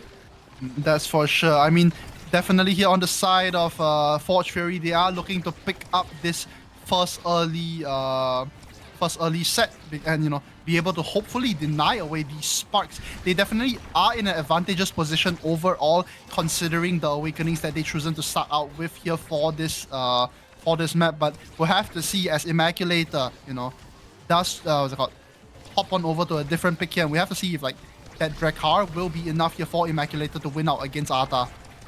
Yeah, absolutely agree. If we are talking about terms of matchups, I once again prefer the Drakkar into the Kai rather than the Zentaro into the Asher, but we'll see how this goes. We'll see how this goes. I mean, so far for us personally, we have seen Swiftsy, I think, primarily on that Atlas, so it's gonna be, we'll have to see how well Swiftsy can perform and whether he's comfortable on that Asher. Oh, not losing. And comfort definitely is not what we saw there. Unfortunately, already losing out the first barrier as SMG sends it down lane with that core flip. Tempo almost gets the core flip here as well. Emotes in front of Swiftsy. Nah. Tempo, hello? Tempo is Tempo. GG. Nah. What? Hello? They're a rage beta. Rage Oh my god, dude. Tempo just... What? That is so disrespectful, Tempo. But I guess when you're winning, respect isn't what you have in mind against the enemies. Tempo emotes in front of Swiftsy. He picks up the goal, picks up the second barrier as well. Here is Tempo as they look to brawl their way through. And managing to get the goal actually is Arta on the backside. Beautiful shot down with a core flip. Yeah, and I don't know. It looks like both teams are losing on their own map picks, and I mean, this is what happened in the first set of the first map. So we could see a turnaround, but And I would actually like to again, like, you know, talking about these. I would like to talk again about these awakening picks. Notice what Tempo is currently doing. She's just spamming her abilities on anyone at all. Because why? Because of FOF. Just all this speed that she gets just for, you know, literally clicking a button, right? It's just so free for Tempo here. Doesn't even need to hit the ball at all. It's basically, you know, slick kicks but for people. yeah, perfect way of describing it. Definitely, that's for sure. Immaculator here, unfortunately not having been able to find himself in an advantageous position to use that Drakkar primary against the enemy of Arta here, who is in an advantageous position here though. SMG as Tempo. Double primary as they pick up the second barrier already, and Swiftsy not finding himself in a good spot here. Yeah, it's not looking good for the side of BBB. Tempo might get a Tempo flip, getting a KO. Pick up the kill already, and no, Tempo doesn't even need to pop her flip as well. Arta and SMG from the bottom end picks up the goal. I'm pretty sure Tempo was saying, pause, pause, pause. No, I maybe, you feel know, that, like, I feel that. maybe Tempo was just like ready to emote there. Dribble into emote, into core flip, into score, dude. Like, what a combo. Yeah, needed to see it, but you know, either way, we're jumping into the draft. First set, once again going to Forge Fury. The Kai getting the Emperor, really good value. Aerials down onto the Amy, really good coverage. Heavy impact on the Asher, built different on the Zentaro. 1-2 punch on the Dracar, and twin drive on the Estelle. I'm actually surprised that Swift, like, actually, if anything, not that, but it's so unlucky that they didn't even manage to start out with a spark here, dude. Like, they did lose first set, but the least they could have done is force the enemy to deny something, right? Yeah, But no, and I mean, clearly really, not the case. The one denied, though, of their life here is the side of Lucky Mana yet again as he loses his life. Arta and SMG work together in tandem here on the top end to pick up that second barrier. Tempo looking for the goal here already as Arta, Tempo, and SMG just play a game of just absolute patience here in the midfield. Yeah, absolutely agree. Tempo doing a bit of dancing with the core. You know, a bit of showboating. Oh, Tempo! Oh, almost picks up the goal there. Tempo tries with that Oni blade, and no, never mind though. Arta to actually pick up a kill instead. SMG says the top side. Tempo Melon does have their core flip. Yes! Here it is, but no, doesn't find the goal just yet though. 2 dashes, you have to the front side to try and pick up the goal, but does not find it. Luki already so low. Immaculator goes invisible, and out of our screens he goes as well. But Tempo Melon just looking to put more damage here onto the side of Luki Mana. Yep, getting a lot of damage there, waiting for the confirm. Backed up by SMG, manages to grab an orb, but still getting staggered. And you can tell the difference in the first game and now. SMG is definitely a lot more comfortable on that Estelle pick now on this team. SwiftZ and Immaculator just find it so tough to defend. From the backhand snipes out SwiftZ. Nah, and there is... I don't know, you know, the side of Forward Fury is getting a little bit cheeky with the tiki-taka. They're playing with their food, loco. Nah. Holy shit, man. They are playing with their food indeed. But never mind, though. Immaculator looks to strike back. Picks up both barriers here. Oh my god, SMG. What a strike to send it away. Immaculator tries to go for an ultimate, but does not find it just yet, though. Damage being stacked onto the side of Immaculator here as he goes back to pick up that orb. Yeah, lots of damage being stacked down onto Immaculator, avoiding it luckily, still hanging on with life. Lucky Mana doing great with the core control, but Arta holding it down. Not enough though, as Lucky Mana gets bullied out here and so much damage being tossed onto both of the forwards here of Big Bean Burrito.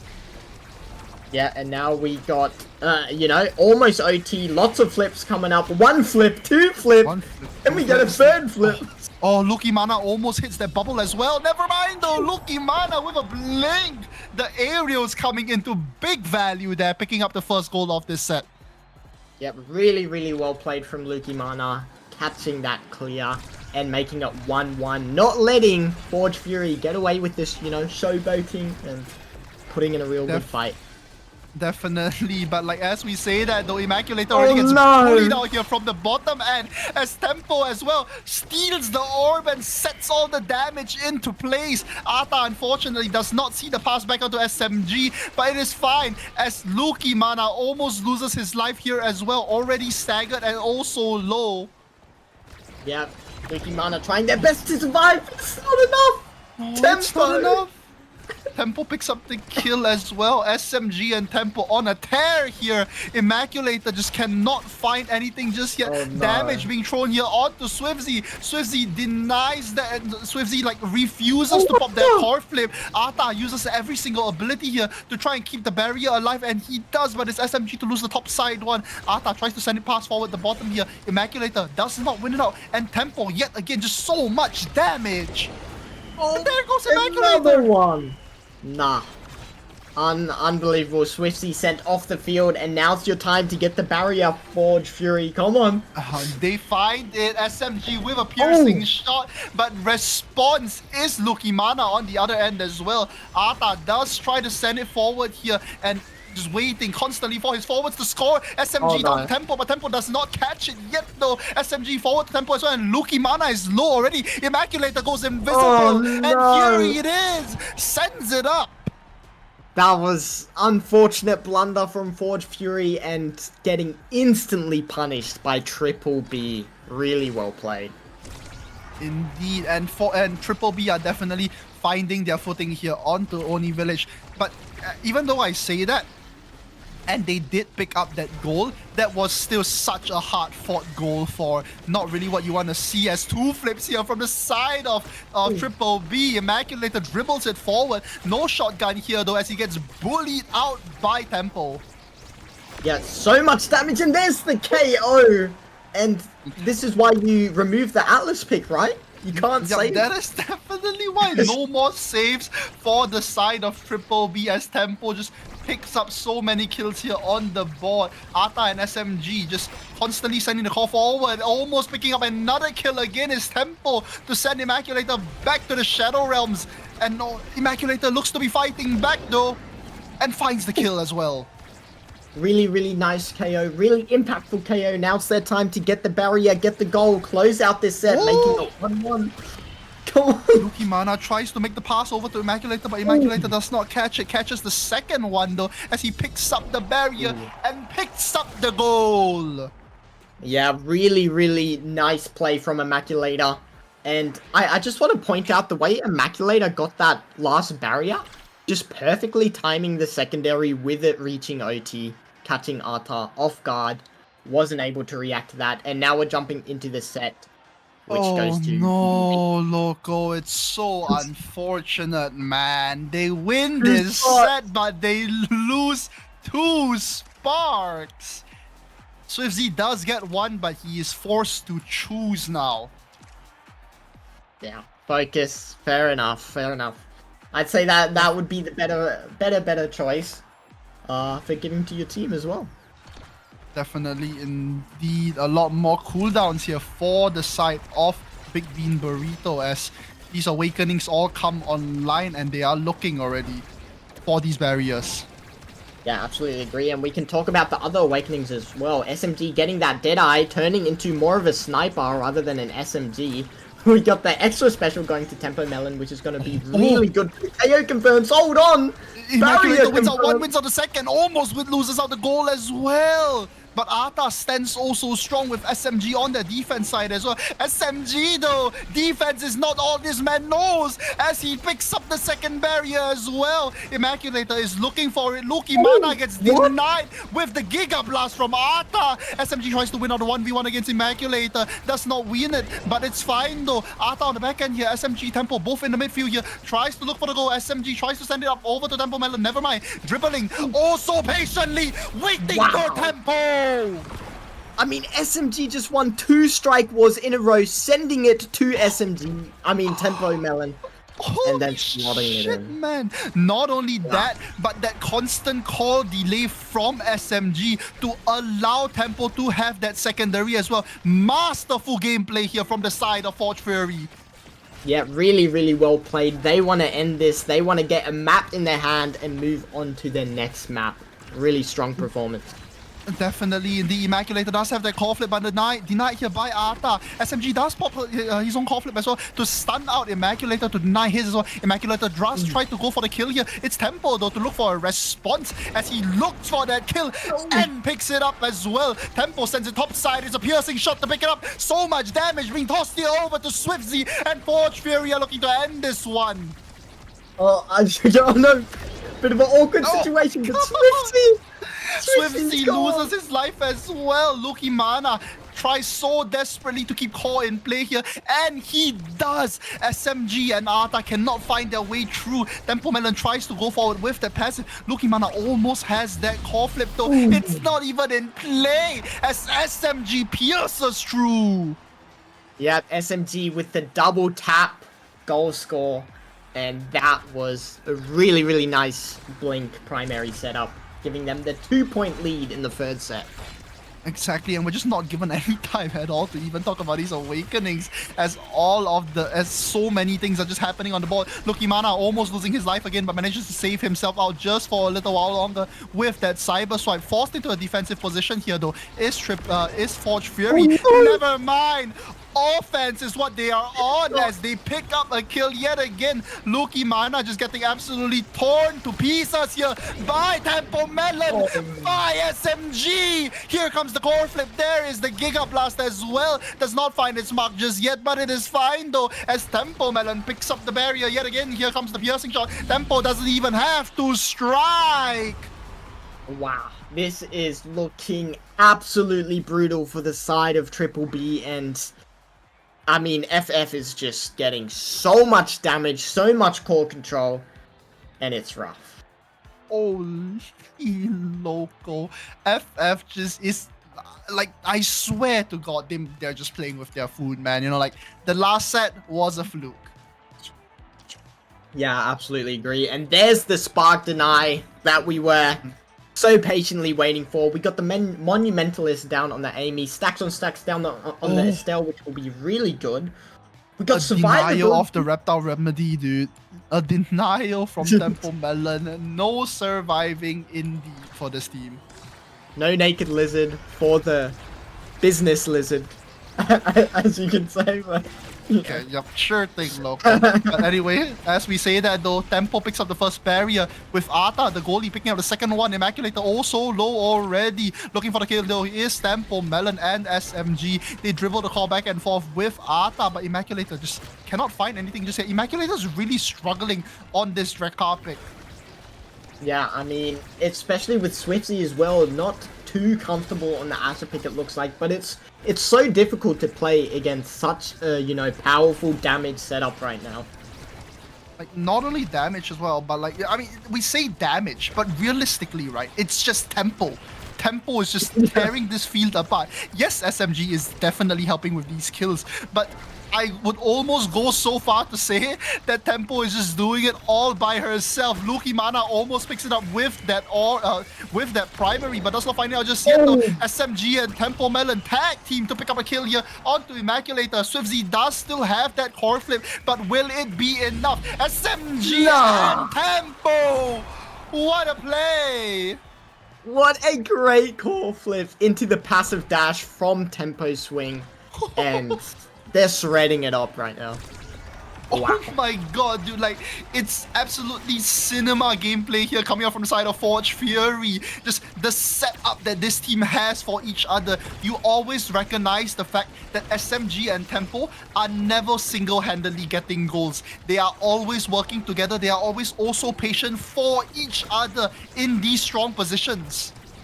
Yeah, absolutely agree. And look, Immaculator is already super low with no evade, just getting brutally dumped with damage. Exactly, this whole team just works together to pick up the kill and the goal afterwards as well in a 3v2 situation now. SMG Arta passes it through each other again and again. Swifty does not pop the core flip, and that's not what you want to see. Tempo steals the orb, picks up the core flip. SMG, oh, ever so patient here. Tempo sets up the goal, but does not find it just yet though. Arta down to SMG. SMG tries to send it out to Tempo. They are looking for this goal though.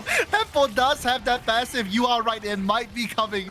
Just has to send it over to Tempo, but no. Denied by the fact that Lukimana on the top side here with Immaculator picks up that second barrier. Tempo uses out that passive and does not find anything with it. SMG desperately tries to send the call forward here. Doesn't need it though, as Lukimana plays a blunder and sends it back to his own team. Yeah, and Immaculator getting heavily damaged once again by damage. Secondary invis, permanently invis. Oh, wow. Immaculator taken out of the board from Arta and SMG to send it in. Swifzy, you have to use that core flip.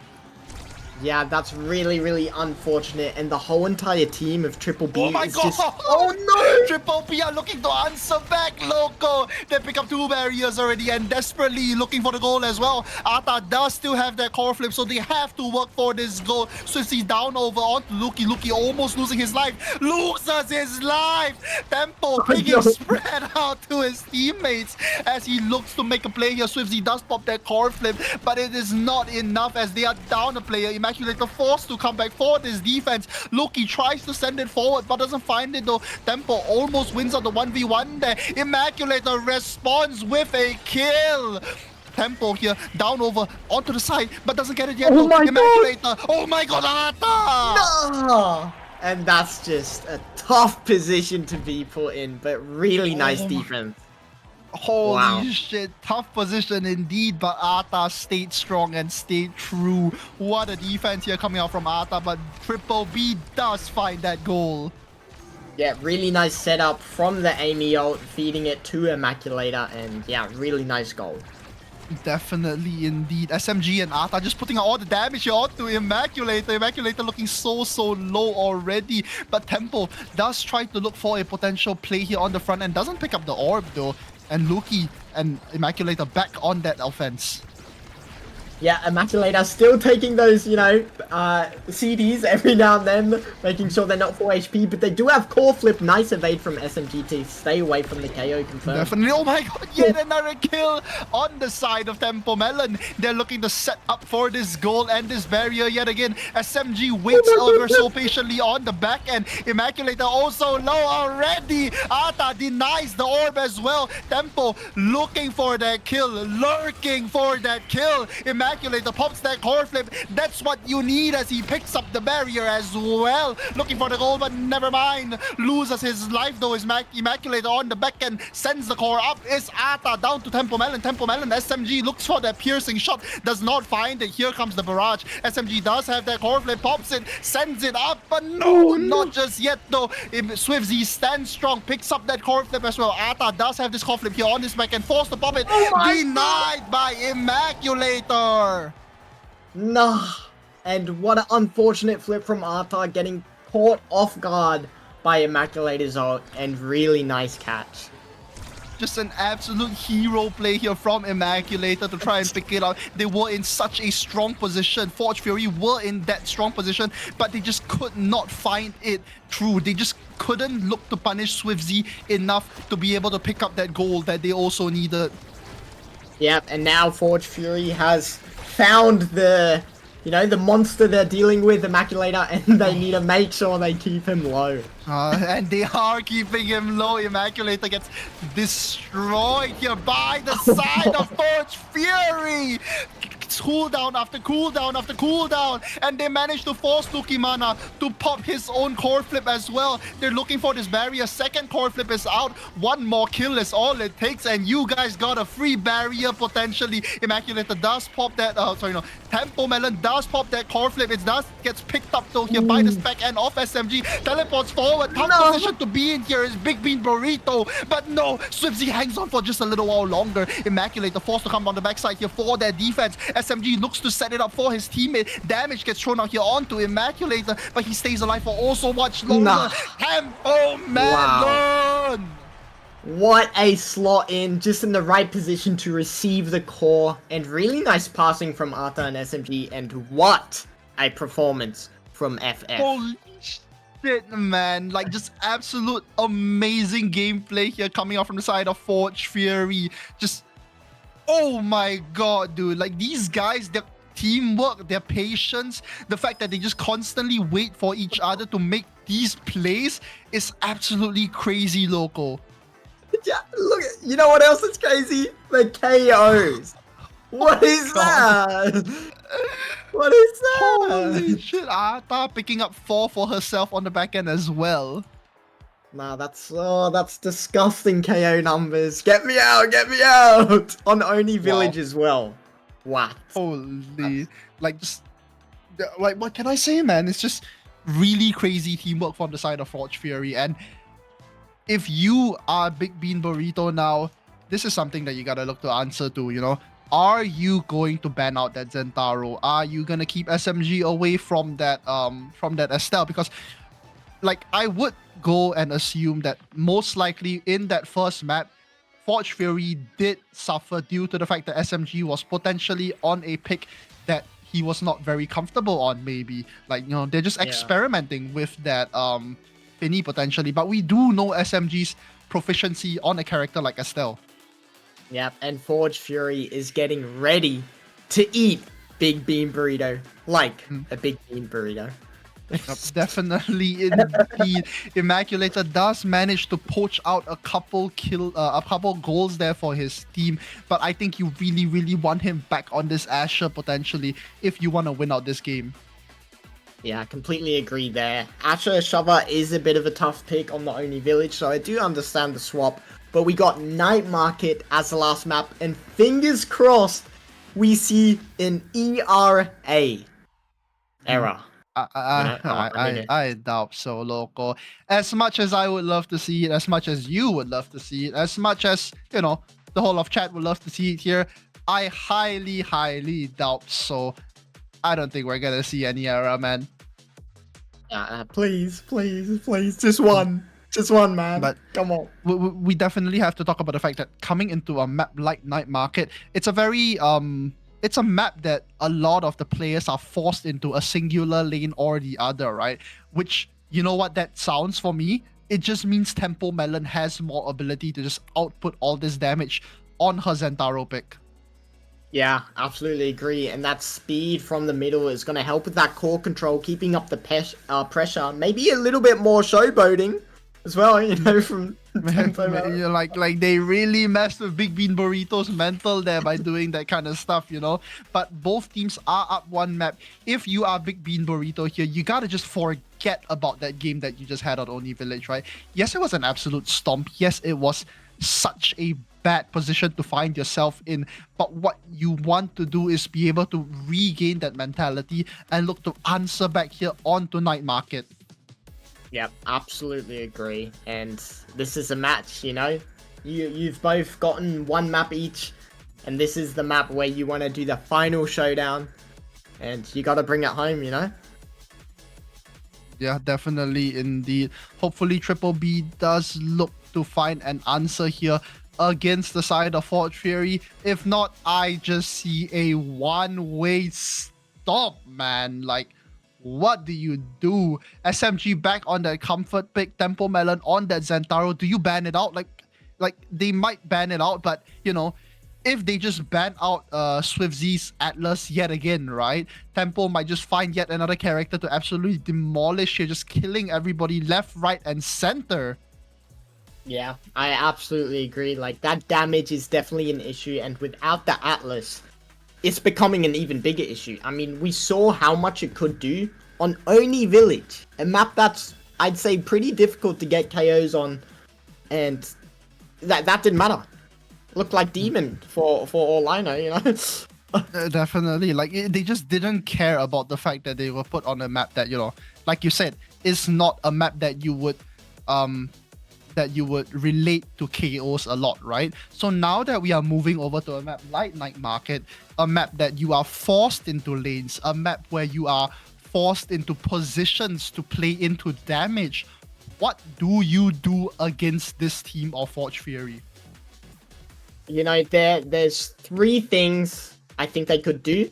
So the first one is, you know, deny it with maybe Now Healer. You know, I'm not sure if anyone is a Now main on that team, but Big Bean Burrito might whip it out. Pause. Let's just...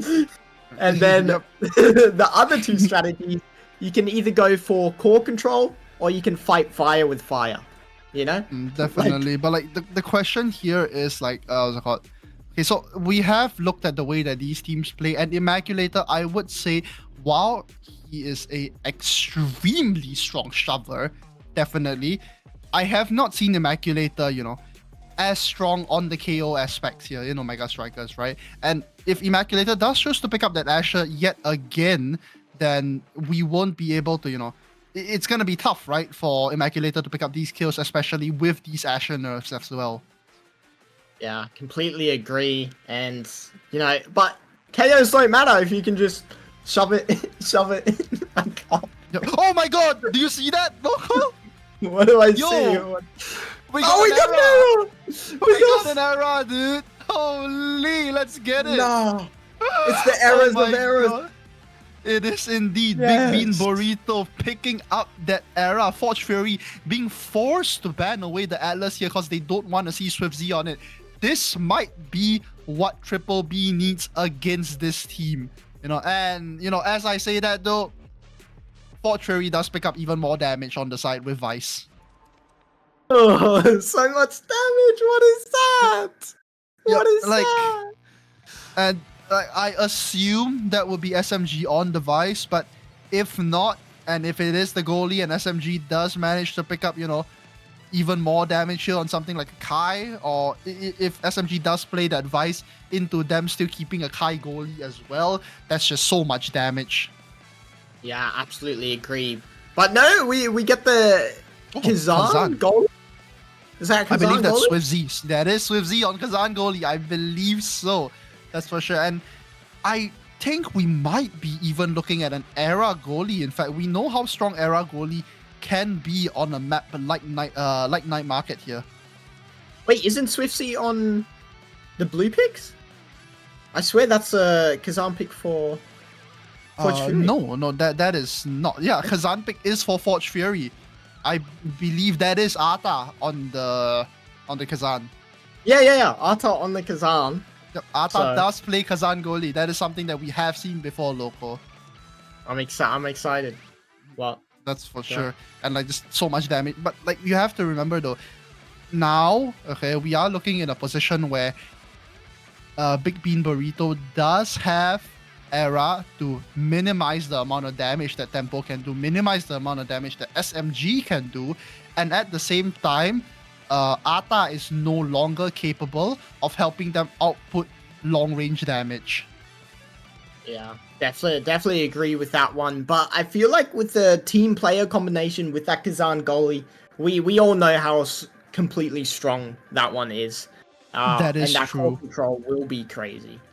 That is true. The core control is going to go absolutely crazy here with that team player. But the question is, will it be enough?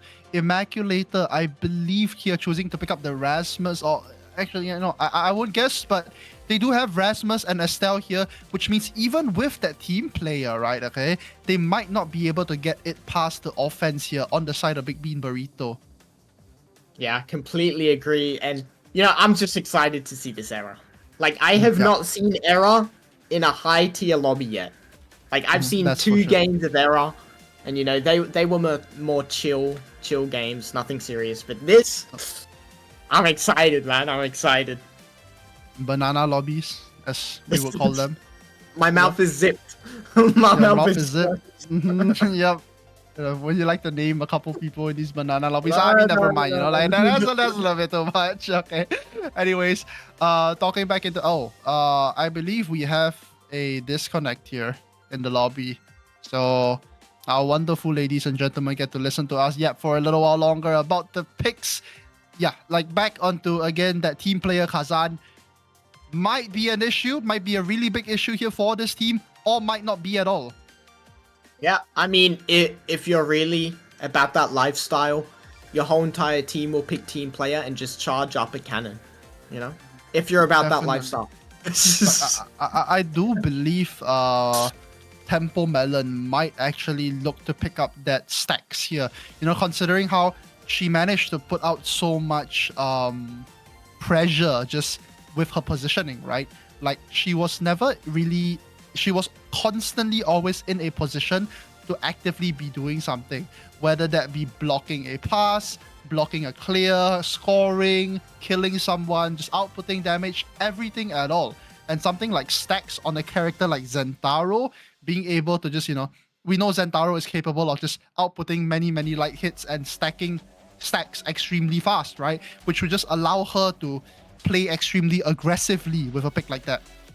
Yeah, absolutely agree. The stacks on stacks will build up tremendously quickly, and it'll be a great addition with the mag souls that she has been running every single game and the middle speed buff. Mm-hmm.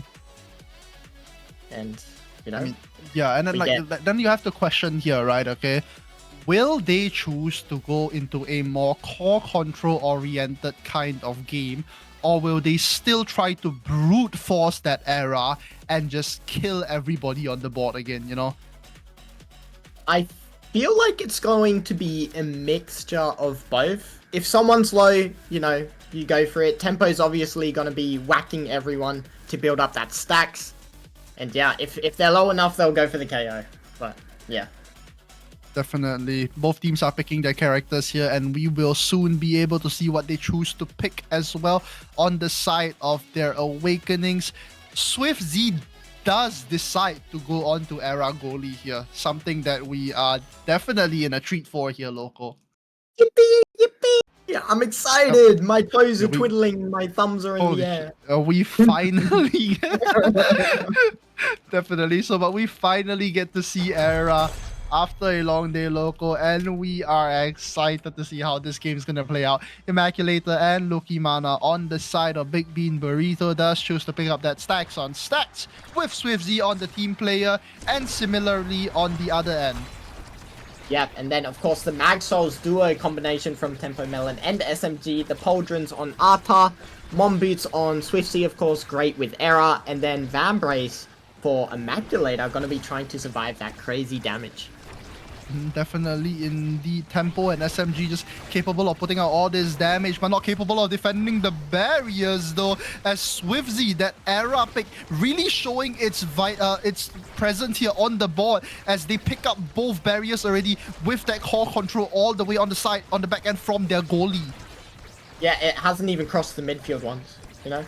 It genuinely hasn't. That's the thing though. SwiftZ just so fast here on the board with that Mom Boots, with the Era speed all together for his team. They do pick up a kill here though, is Forge Fury, and they find that first barrier, desperately looking for the second one though. Lucky Mana tries to deny it away, but doesn't find it out just yet though. SMG dribbling here past Lucky Mana, manages to get it through. Call flip here from Tempo, picks up the whole barrier. There's the red call from the Kazan. Tempo Melon picks up a goal.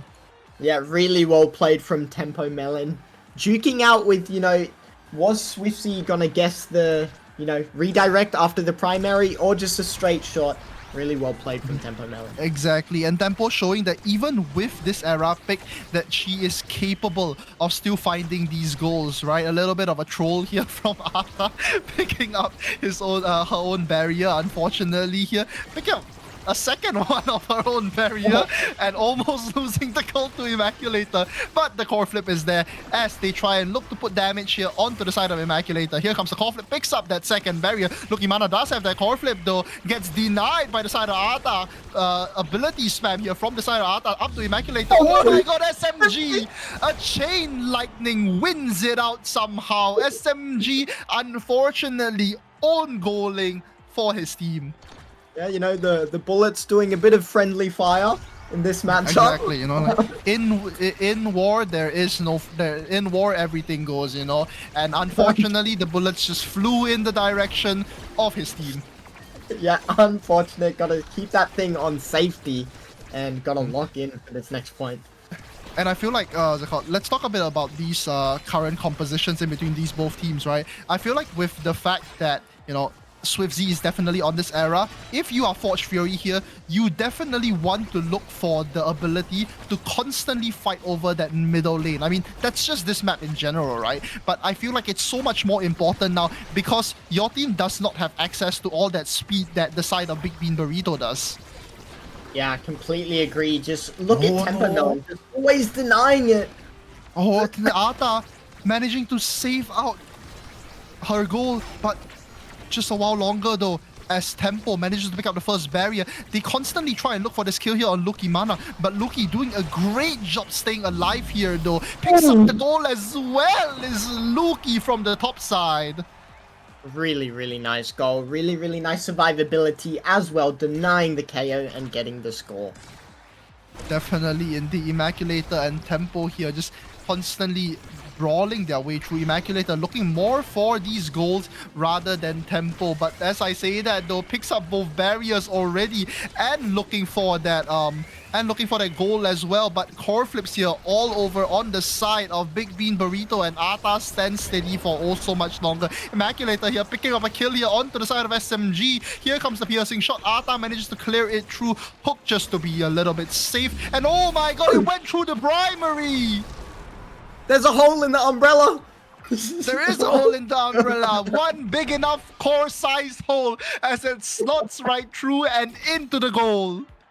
No, that's so unfortunate for Arta, but game's game. It is indeed.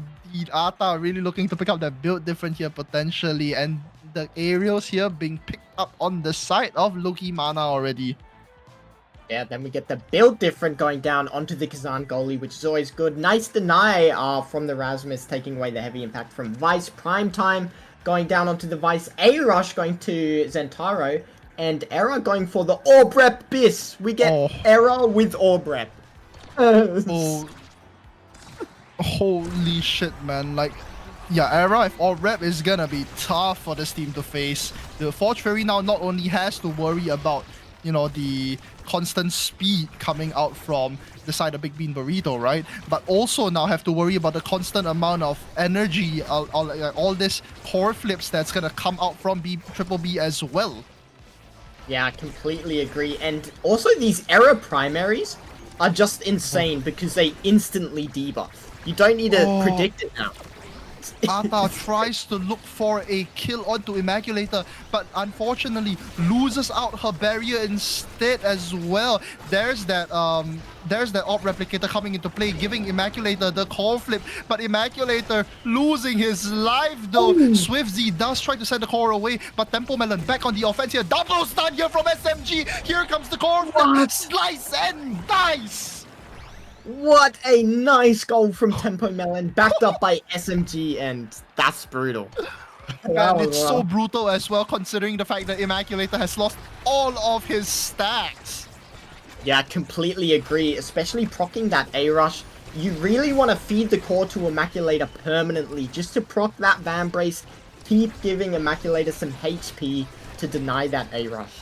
Definitely. I believe Immaculator constantly is capable of doing that, but the issue here is the fact that they are currently being have to fight against the fact that SMG and Tempo are just so fast on the board constantly. Like, this is not what you would have expected, considering the fact, right, that Triple B are the ones here with that Era. Forge Fury are looking for the goal here. Let again, SMG wins out the strike war and sends it forward, but Lucky Mana somehow manages to get it through. Picks up the kill though. It's Tempo Melon. Adrenaline rush surges through her veins as she picks up yet another goal. And that is a crazy performance. The second set has just completely changed. It's just completely changed. God, it has indeed. Tempo Melon just outputting all this damage here for her team. Picks up these goals, picks up these barriers as well with the side of SMG as well, with all this support. Arta on the back end here to send it forward. SMG does still have that core flip. Doesn't even need it. Never mind, pops it though, but denied by the side of SwiftZ. SwiftZ not in a good position. There goes the Supernova, and it's Arta to pick it up. Really nice aggression from Arta, backed up with that Vice ult, and I mean, at the end of the day, that was just 0 stacks versus full stacks. Like, exactly. Like, just after that first kill, like you noticed as well, that first round of the set, they did struggle a little bit when it came to surviving, right? Or like when it just came to getting all these kills and shoving it in. But the second Tempo was allowed to pick up that first kill, the second Adrenaline Rush came online and they cancelled out the stacks, they just went beast mode, dude. Yep, that was, you know, play the 2000s, you know, montage music. About to go beast mode. Yep, definitely. Tempo here in the Awakening phase, choosing to deny out the Reptile Remedy actually, instead of picking up Explosive Entrance. Yeah, really interesting decision, but we do have the, you know, the survivability, and it also denies the survivability from everyone else, which is a really nice pick. That is true. So much damage here already coming out from the side of Forge Fury as Arta picks up a kill. You stepped into the wrong lane, Immaculator, losing his life as well. Tempo looking to deny all these orbs on the board for this for the enemy team as well, and just all this damage being thrown out on the side of Forge Fury. Yeah, but they're still managing to get both barriers down from Arta, and now they're in a tough position having to defend. All abilities fly out here from the side of Big Bean Burrito, and here comes the ultimate on the side of SwiftZ as well. Wins it out, but SMG on the back end loses a 1v1 against Immaculator. Immaculator wins 1, no, 2 for the goal.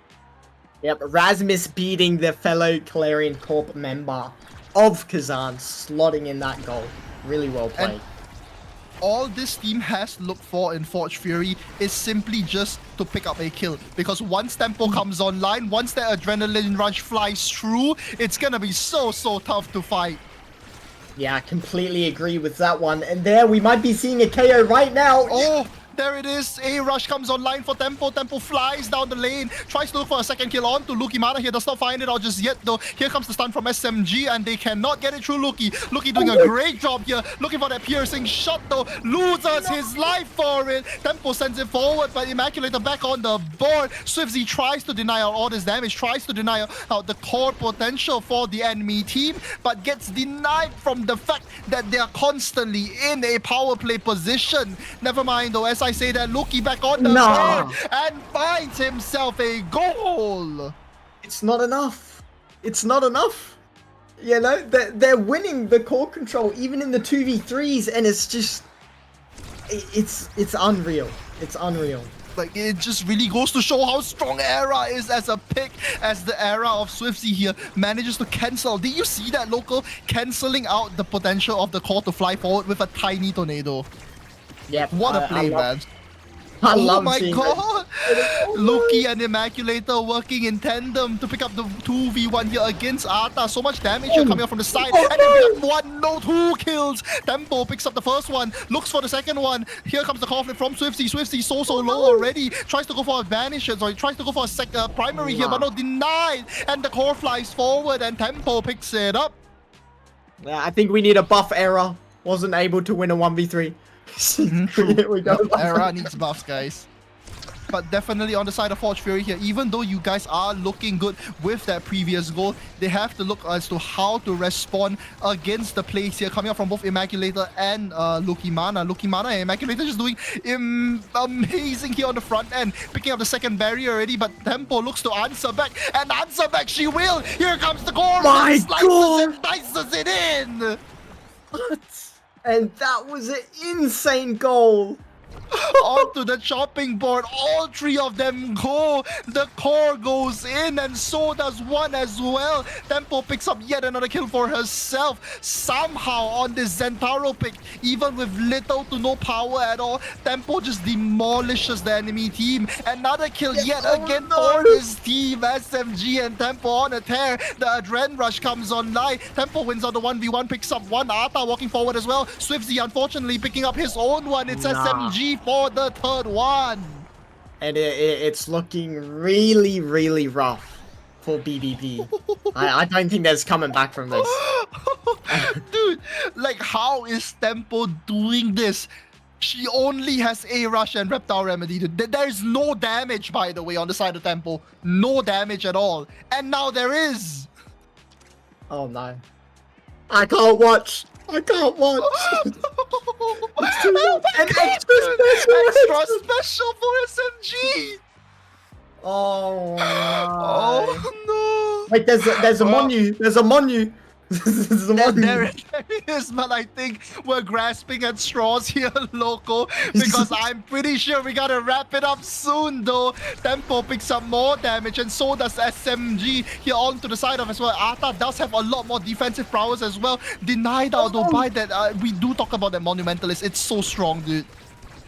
Yeah, completely agree, especially with the new CD reduction. Oh no! Arta gets a little bit too greedy, picks up the kill, but loses his, her barriers for it as well, though. Sends the core up is Swifzy. Luki and Swifzy tries to look to keep their barriers up, though. Unfortunately, Swifzy loses out his own barrier. Tempo looking for the second one. SMG with a stun here on the bottom side as well. No primary to send it forward yet, though. Immaculator loses out the 1v1. More damage, more cores flying down the lanes as Luki looks so low along with Immaculator. Yeah, and there's just so much damage going out. There's not a second to have get a another play. kill him, Tempo! What are you doing to them, Tempo? Holy shit, dude. Arta forced to fall back here as Swifzy does have that core flip. Immaculator is looking to pick up this goal, but does not find it up just yet. Luki back on the board. Here comes the piercing shot together with that Rose Warp, but it's not enough to find anything just yet. Tempo wins out the 1v1 against Luki, but not onto Swifzy, though. Dashes forward is that II dash. Arta flies back into her goal. SMG tries to deny out the play here on the top side from Luki Mana, but does not find it out just yet. Sends it forward to Tempo. Tempo is fast on the board right now as she flies down down this lane. Here comes the stun, yet another kill for the side of Tempo. SMG assisting with that one as well. Arta down to the forward side, down to SMG. Arta sends it down with a core flip. Tempo does not receive it just yet. It's the red core. Tempo gets the core, but does not find it just yet. Here comes the stun from SMG, does not find anything. Arta sends the core forward. Tempo tries to look for the 1v1 against SMG, does not see it. Oh my god! The chain lightning from SMG caught in the crossfire. What? Shit, man. It can't be stopped. It can't be. The tempo melon train cannot be stopped. Oh my god. Caster's curse, loco. Oh no. What? That was a 7-second goal. I blinked and I missed it. What? Oh my god, we were talking about the last set over the last round and they just instant lost 2 barriers and a goal right off the bat. Ata almost losing it yet again though. But here comes the conflict from Immaculator to keep himself alive for just a little while longer. That vicious Vambrace keeping himself alive just so much more that he needs to be. But it's Ata to constantly win out these 1v1s and all the damage flies through. The core almost gets escorted in by the Era Tornado, but not yet. Tempo again fast on the board with all this damage, tries to look for the kill and finds it as well. Tempo, SMG and Tempo on a tear throughout this map right now as they win a 1, no 2, no 3 Warriors as they pick up 1 barrier, looking for the second. They find it as well. Swifty forced to pop that core flip, but does not even get to save the barrier as well. Tempo in a 1v1, no 1v3 as both of the forwards are forced to send back here to try and keep them alive. And I mean, it's just a defensive battle for Triple B. They just can't. They can't do anything. And they just can't. Like, it doesn't even matter that you deny all this damage with the Era. What does it matter when you're dead? Tempo looks for even more damage on the front side here. It's a core flip from Arta, supported by SMG. SMG sends it up, manages to save the core out for just a little while longer for Arta to send it forward. Here comes the Vice Primary. Here comes the ultimate as well from Tempo Melon. The Oni Blade does its job. SMG and Tempo. I mean, this is just so much. It's literally a battlefield. It's just a battlefield, man. This is brutal. Dude, every single time Luki and Swifty manage to clear it past, it's a red core flying back at them at full speed. Yeah, it is absolutely brutal. You get it in the offense and Arta just instantly sends it back with that speed. Holy shit, man, what a game to watch. Tempo and SMG already force Immaculator to pop the core flip as well. No more energy to stay alive, but they do manage to find that barrier, that second barrier that they also need. Immaculator tries to go for it, doesn't win it though. They are in such a good position here to win. A-Rush is online. SMG with the core flip sends it forward. Lucky Mana looking low as well already. They are not looking for the kill, but never mind. As I say that though, Tempo slices and dices Lucky Mana. Here comes the Supernova as well. So much damage here coming from the side of double F here. SMG forward to Tempo. Tempo gets a kill again. Looking for even more kills is Tempo. SMG up to the top lane, over down to the forward side. Here comes the Death Star to try and pull it away. Here comes the ultimate from the side of Swifty, but does not find anything just yet. Here's the stun. No! They win it out! And that is so brutal for the side of Triple B. You just can't keep up with it. You can't keep up with that much. Nah. Holy shit, man. And Era 100% lose rate. Hello? Oh my god, dude. What did we just see, damage. Loco? Look at the damage. Look at the are damage. you kidding me, man? We literally just talked about the fact that, oh, they might not have as much damage because they're up against an Era. Oh, they might not have as much damage because Arta's not playing a ranged goalie. What did these guys just do? Like, Tempo just picks up kills, like, non-stop with A-Rush. What is this?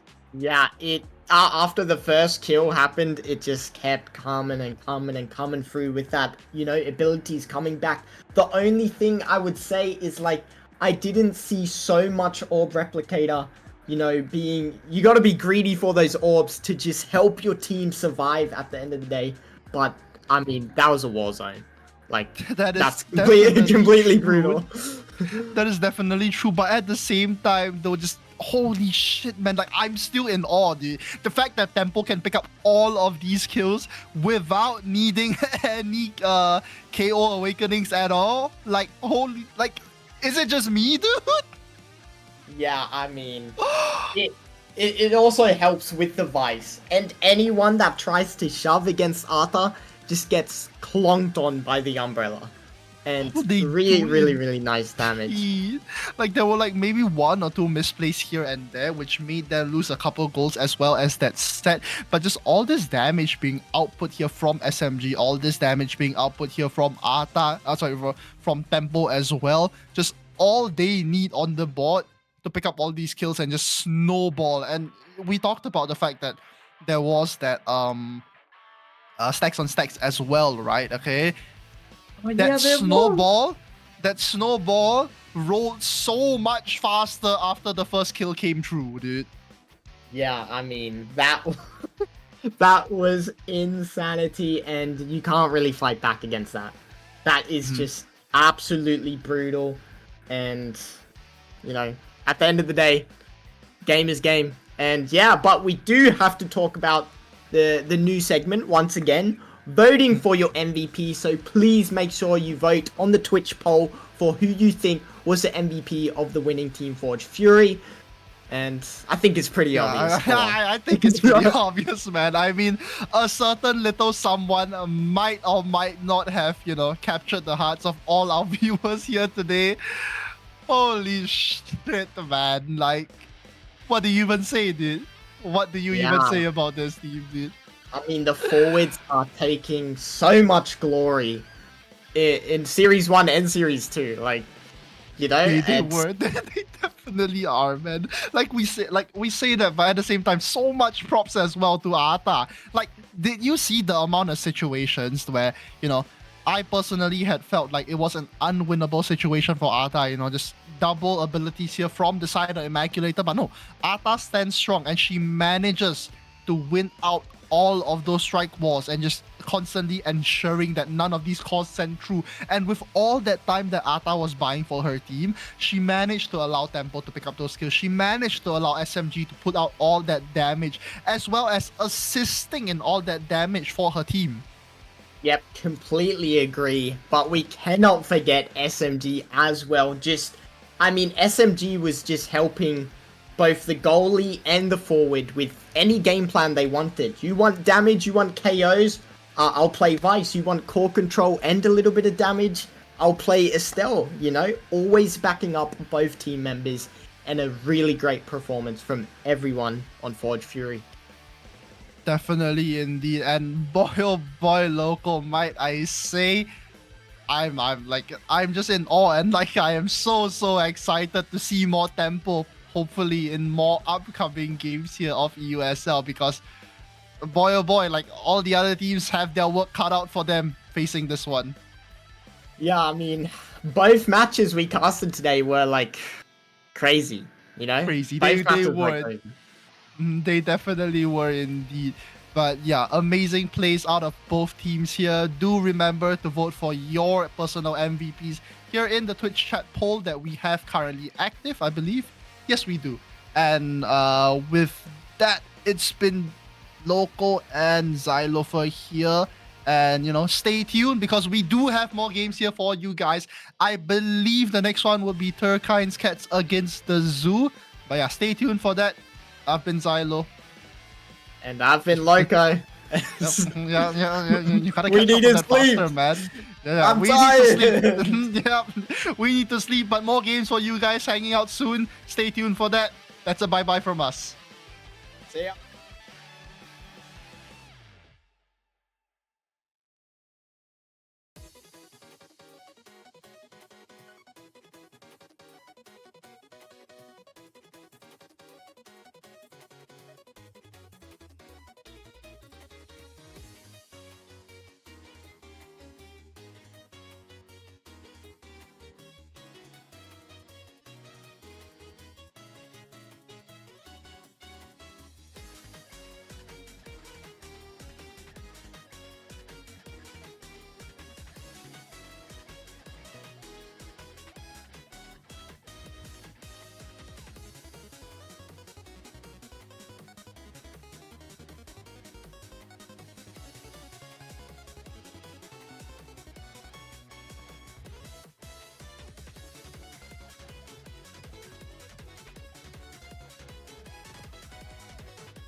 And hello everyone. Welcome to EUSL Week 1, game number 3.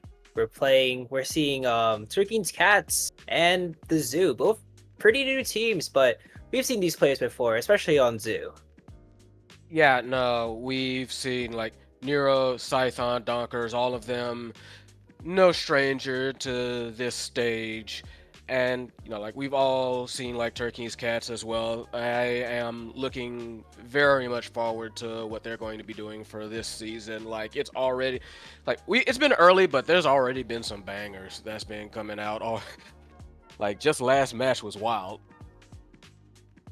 Indeed so, and I remember like when the qualifiers ended where we had the rankings, and Zoo is projected to be a very good team, so I'm very excited to see how this team fares up against Turkey's Cats, one of the newer teams. I know some lore behind it, not really. I only know Kitty Bagel. They're a big main chord resident, but I want to see how they can show up today because I've kind of been hyping them up over and over. So yeah, I am particularly on that team. I'm looking at Return to Brazil personally. I've seen them around and about as well, and they are fierce. They can hit spots, and they can hit their plays very, very consistently, at least from what I recall to them. So it's going to be interesting to see if they can kind of get that going here. yeah, very quickly, the ban phase, you haven't talked about it. Fight or Flight and Heavy Impact on the Taiko Temple, a very, very staple map in EUSL territory as the Cats decide to go the Kai, the Aimi, and the Asher versus the Zoo, who run Juno Centaur and the Atlas. Very, very kind of standard comp picks, and especially the Era ban, first of all. I want to point that out really quickly. Era being a new staple of the meta almost because of how her cast time works, and it's a very surprising change. Like honestly, I've played a little bit during this patch, and oh my god, Era is so much fun to play with and play against. Yeah, I'm also kind of surprised, mostly pleasantly, at how Era's kind of like shot up in the meta. Like she's just much more of a persistent threat now for pretty much anyone trying to make a play or make a play call. Yeah, the scary thing is, like, if we're going to keep talking about Era, the main thing is that you can't strike warrior. Like, it's almost impossible to react to it. It is, to some extent, if you know where they're going to line up, but in general, it's very hard to line everything up. Yeah, but we are getting into it right now, and every single body here took Fight or Flight. So these people will be moving as we get this first set underway. Yeah, and that also means that that first barrier will be taken very quickly. Spring Rush are in the right position, and so far that barrier is being defended so far, but a lot of trades come out. Health not really that great, as Return to Brazil is looking very low. I remember the Asher debuff making her very slow when she uses her primary is going to make him a very, very sittable target, but instead it's actually Scython falling down, but Donkers just a double barrier as well. That Juno is doing so much work, but now it's a 2v3 with Kitty Bagel and Turner Brazil and Spring Master trying to find her way, trying to get that second barrier, but it's cleverly defended by Nero, who almost also has Flip in the process, has the orb to come back to, as Scython does come back online. Yeah, it's been already very rough and very heavy. You can see like Scython doing a very good job at being able to kind of like chase down the core and keep things in play, keep the enemy team kind of already off their game. Return to Brazil has always been lurking, aiming for those KOs. Brilliant timing by the resurrection from Nero, and barely kept them in, and that's what got them that goal. Very nice on Donkers being able to hit the redirect into the corner. First point is in the books. Yeah, Donker is a very, very well-known Juno player. I mean, in particular, I've seen, if you remember last season, Tripod Fish, where it has a really good midfielder, but instead it's the other team's turn to react. Turkey's Cats putting on the Jets as they do take that double barrier in the process as well. Return to Brazil looking to set up for this goal here as the bow barrier is wide open, but Kitty Bagel's also pushed up too, running that eject button flashing that Kai, has to flip up, tries to get his spring measure, but Scyther deflects it just in time. As Dunkers is also coming up on flip, does have to flip now, and Return to Brazil is looking really low. Now taking on the corner side, offense looking really good so far as the flip does come out, finds second barrier as well, but Return to Brazil still has the core though. Spring measure looking really low, gets staggered for a little bit as basically the game comes to a bit of a stop almost with Scyther. You gotta go look out for him. He has a flip on board, might even go for the flip to kill Spring Maestro if possible, as he gets a flip, ends it to the top side. That's another goal.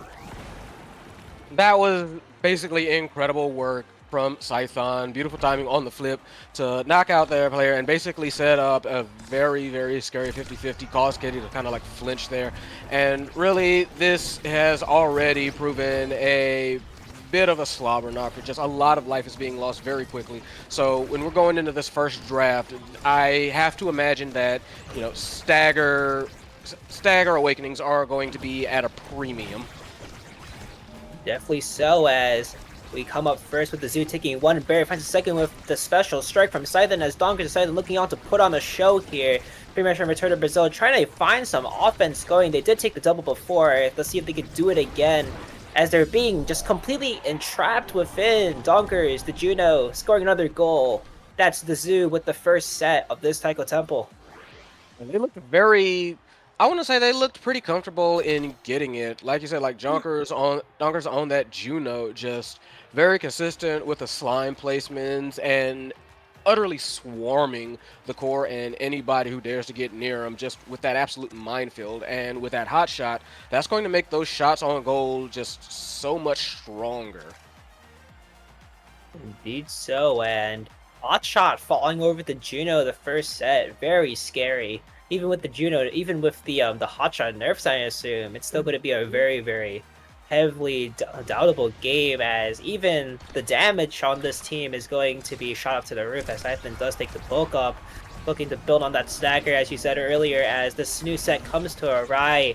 Return to Brazil and String Maestro try to look for an opening for Nero, but Nero is just defending so well, loses one barrier in the process, but Donkers on the return side, looking to start up an offense of his own, finds a double barrier with Scyther, looking to connect as they're trying to take a very quick point.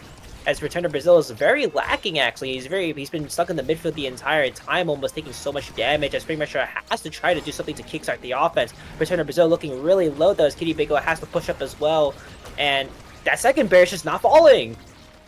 That's wild, and there goes the recovery drone for Return to Brazil. A little bit earlier than they would have liked, no doubt.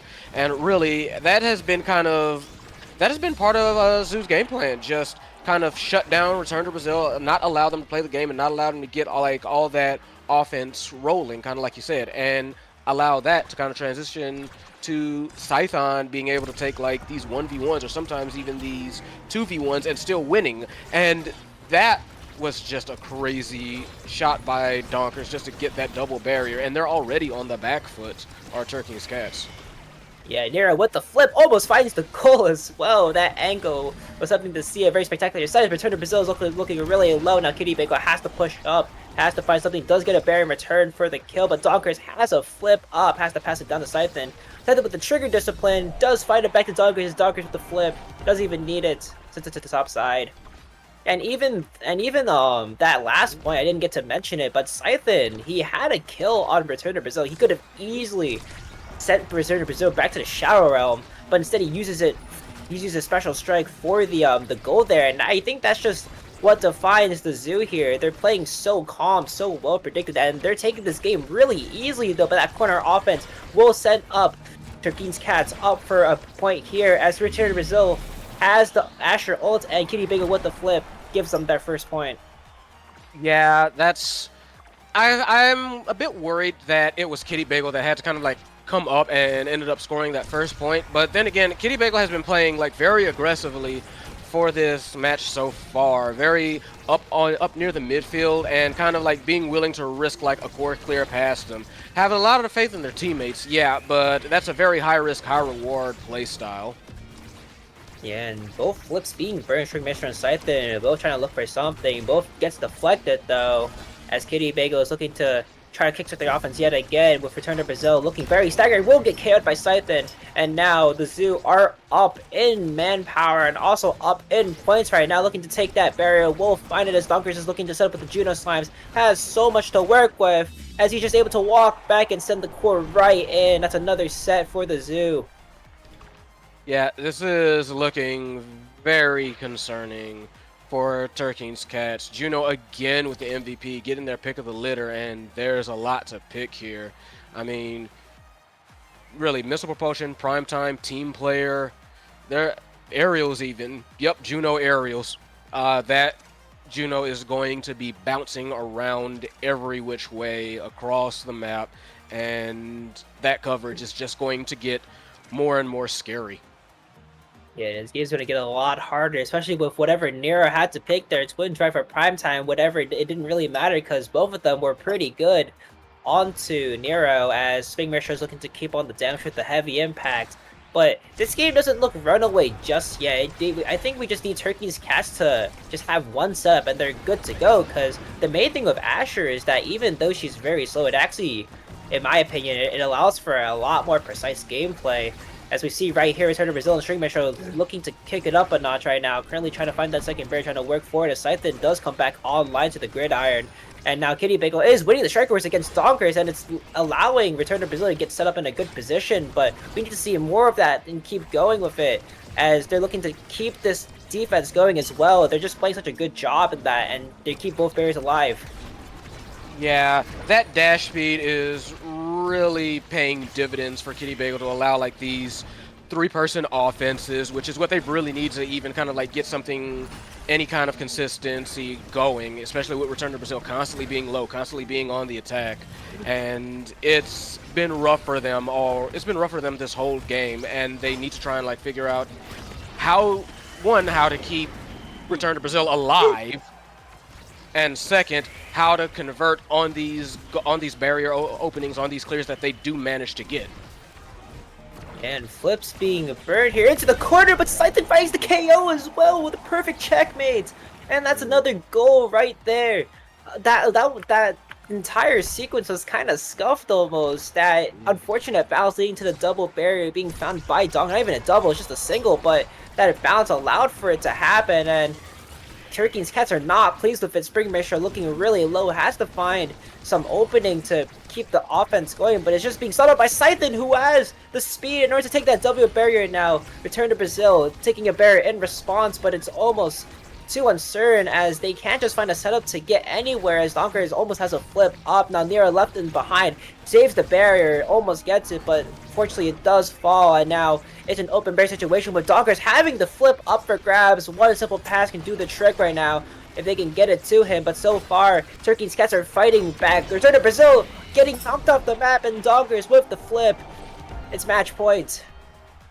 Yeah, match point, and it doesn't seem like it's going to flip any other way at this point in time. I feel like the Zoo is just playing insanely cleanly. They know exactly where all the angles are. They have the teamwork, and they have just a lot going for them at this moment, with Scythen doing a whole lot to like keep that offense and keep them under threat.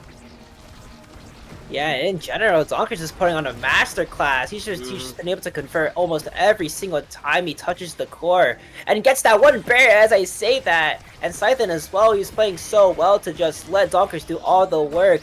And that is just what's going on right now. Return to Brazil has a flip up, will use it, will be deflected by Nero, and Springmeasure also has a flip too, committing to the offense. Finds a second barrier, but everyone is so low from that skirmish. Now Donkers and Scythen have to try to set up here.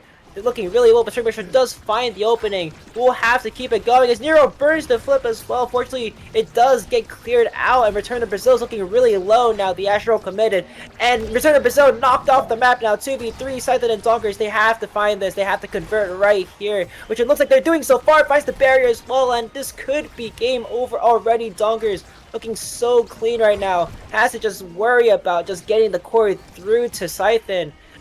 As Return to Brazil does come back online, and now Scythen looking to fight with all his might down, and Donkers with the Juno. That's game one. The Zoo take it cleanly. Clean 3-0 sweep. That was just something else. That was an excellent performance from the Zoo. Just, like I said, incredible placement, incredible timing, incredible teamwork. Donkers was anywhere and everywhere that game. Yeah, indeed so. And August MVP doesn't look like it, but 132 redirects does tell the story. Only doubted by Kiki Big has one more redirect, but Docker is scoring 6 goals. The entire offense kind of just revolved around him, and Scythen was just able to just clean up so cleanly. And that was a very, very quick game even for a type of game, only 12 minutes, and maybe they were right about the predictions. Maybe Zoo is a very top caliber team. Quite possibly, and we'll have to see if they can keep this up. If they can just make it a clean 2-0. Yeah, very clean 2-0 here. Now the next map, though, gotta keep it interesting. I think the next map is Night Market. Very, very good staple map. Another fun map to play, especially. And what are you looking to see here? What do you think cats are gonna ban? Because the arrow ban, yeah, it's very strong, but you kind of have to figure out the fact that Donkers just has a very, very clean Juno and Scythen as well with the Zentaro. Yeah, honestly, at this point, I kind of feel like if that's how they're going to play, you kind of do have to kind of pivot to banning the Juno, just because that kind of movement is going to be very scary. What are going to be the awakenings starting? Don't know just yet. Kind of just waiting on people, but so far the Zoo have been looking very clean. I've said this so many times, but the synergy, it feels like, in general, it just feels so well thought and well processed as well. They were just covering every angle they could, and maybe it was just the awakenings as well, but that draft just played out so cleanly.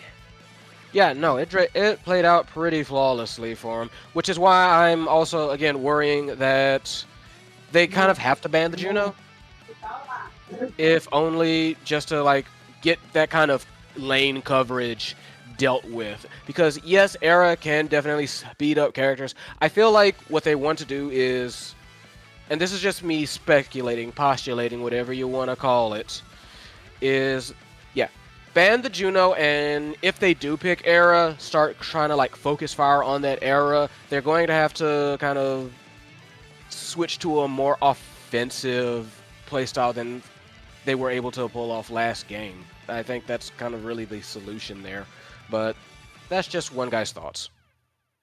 Indeed so, and I think we're loading on to our second map, onto the Night Market. Very, very fun map. I think last season we had a really fun time watching it as we're looking to, and this is also Cat's map pick as well. They're on the red side this time, and also Zoo's on the blue side, so hopefully we get to see something fun going on.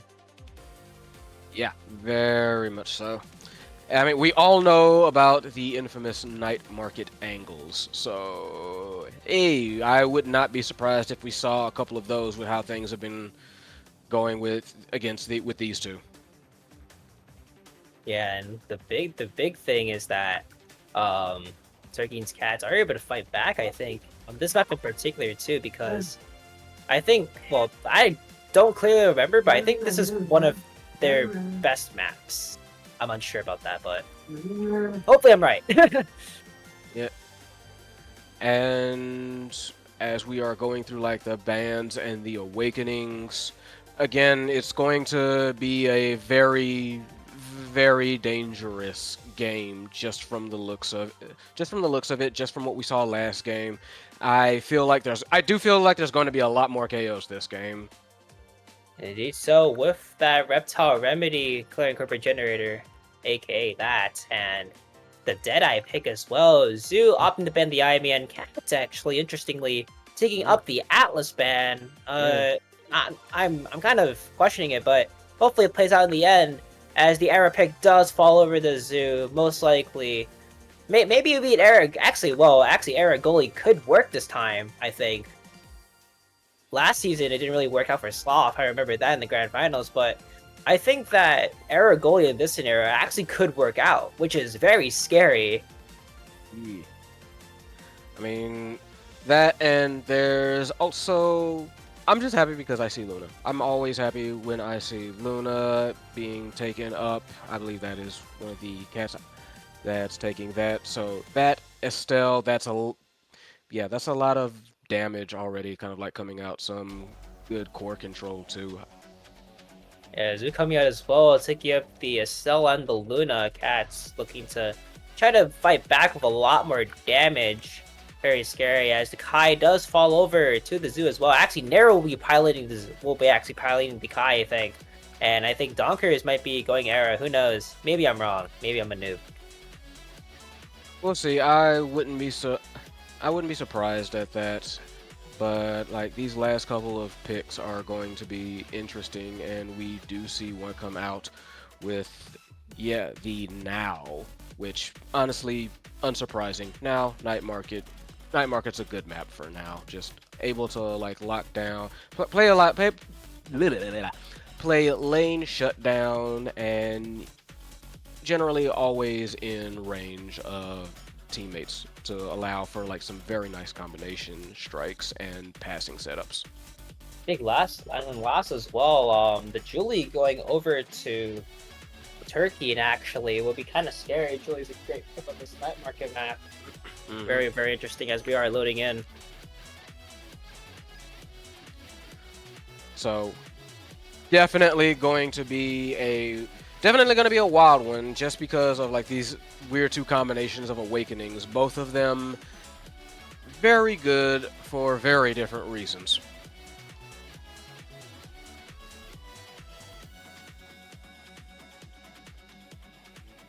And it's all good, I think.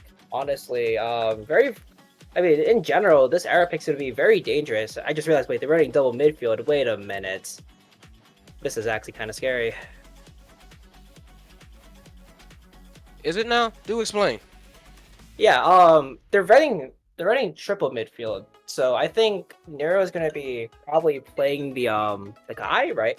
And Donkers and Scythen, I think they're cooking something because double midfield on this map is actually taking a big turn, especially with how I've seen before now Brawler. And it might not look the part because again it looks like a midfield pick, but it looks very promising, I think.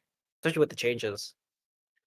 Okay, so you think they're going to try and basically, like you said, like win this game in the midfield and try and get those passings, get that life bar whittled away and take it from there. Okay. Might have been wrong part 2. Donkers is playing Kai, Nero on the Now. Very interesting game actually. I can't wait to see how this turns out. Kitty Bagel onto the Luna, onto the Deadeye.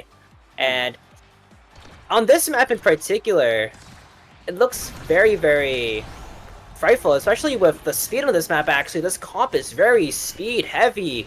Scythen and Donker is looking to outpower and maneuver speed while the other team is going for damage in particular. And Return to Brazil looking for that first barrier. And now Scythen and Donker is looking to try to capitalize off of the fact that Luna is not the greatest goalie when you're basically in her face all of a sudden. As Nero and Donker is putting out an absolute masterclass on the defense here, holding that barrier down as we're looking at a very, very early open barrier situation at 30 seconds, maybe even more. Yeah, they're trying to even it up, but very nice defense out of the zoo. And there's going to be that issue that's going to be plaguing them this whole game, that Luna is like you said, Luna is a tiny child. She does not do well when you try to bully her. Yeah, the bullying is going to be very consistent, especially with the speed too. This map is just it's so easy to get KOs as well. I was going to say it's very easy for you to get stuck in such positions, but also a KO is very prevalent in this map. Return to Brazil finding the first KO, opening up the very easy point. If they can actually convert on this, but Scythen will come back online. And Return to Brazil and Spring Metro have to set up this offense. They do have a flip online. We'll use it to KO. And now it's another power play. Kitty Bagel also with flip on top of it. Looking to try to convert here. We'll find the second barrier as well as Spring Metro is looking to convert here. Gets stuck in the middle for a little bit, but thankfully it's all good for now as Donkers does come back online. We'll have a lot of speed. Kitty Bagel forced to use flip here and has to play on the defense here as one barrier will fall in the process. Turn to Brazil, Turkey, and looking to find something, get their team up a point in this very desperate match. They're to come into 1-0 as they do find the second barrier for Donkus and Scythe. This Pomp is very, very speedy, and it's going to be a huge problem if they can't be able to deal with it. But instead, they're looking to try to do damage, and it's working out so far almost. Yeah, I feel like that's definitely their game plan. Just try and like out damage them and win on the power play from the looks of it. But like I said, if they can't finish the kills, then that's a problem. They have been getting some though, but they haven't been getting the goals off of them. And that was an inspired play, but again, didn't quite finish through. That did just a straight shot. Nero wasn't facing in the right direction. They do manage to tie it up. So yeah, that kind of stuff, it's going to take a lot of bold plays, I feel, from Turkey's Cats, but I do think they're capable of it. Yeah, good showing is full as they found the double barrier too. Scythe with a very quick start, only 50 seconds in, and they found such a really easy play to find as Kitty Bagel is forced to defend once more without any barriers. But they've been doing well so far. That entire hold was good enough from the get-go, but they need to find more KOs as quickly as they can as Donkers has the flip set up right in the middle as he flips it right in front of Kitty Bagel's face. Another point go to the zoo here. Yeah, that was just a rough one, like flipped in the face, and I believe like they just weren't able to even like strike it out. They do get an early barrier this go around, so they are going to have to find some way to like get that offense started fast and just do not let up Turkey's Cats. But that's going to take, I feel, like a couple of drafts to get online. And so far, they opened the goal barrier up, return of Brazil with a great synergy and play with Spring Mersha, looking to keep it going with that bounce. That was very unfortunate. And Donkers finds the very clear corner.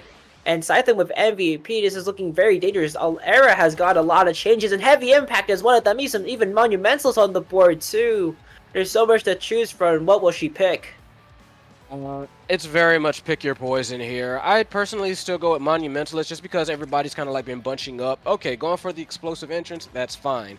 Like, everybody's got something they can pick here. Luna on Prize Fighter, also very scary. Again, kind of going all into damage, just try and kill him, it seems like, for Turkey's Cats.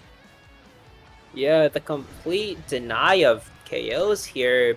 Kitty Bagel does pick up the Prize Fighter, but Donkers on the other side take you away. But it doesn't even matter that one KO though. Kitty Bagel does find the Prize Fighter stack, and they're off to a fabulous start here. Everything going into the kitchen sink for this first point, as the corner is almost fouled, but they have to convert. They have to convert quickly here at least, as Kitty Bagel is forced to step back here. We'll lose one barrier in the process, and if they can just keep finding more of those opportunities, it could be gold. And there we go, Kitty Bagel with the goal. The Luna pushing it right through, and that's a very clean, quick 1 point for Turkey's Cats.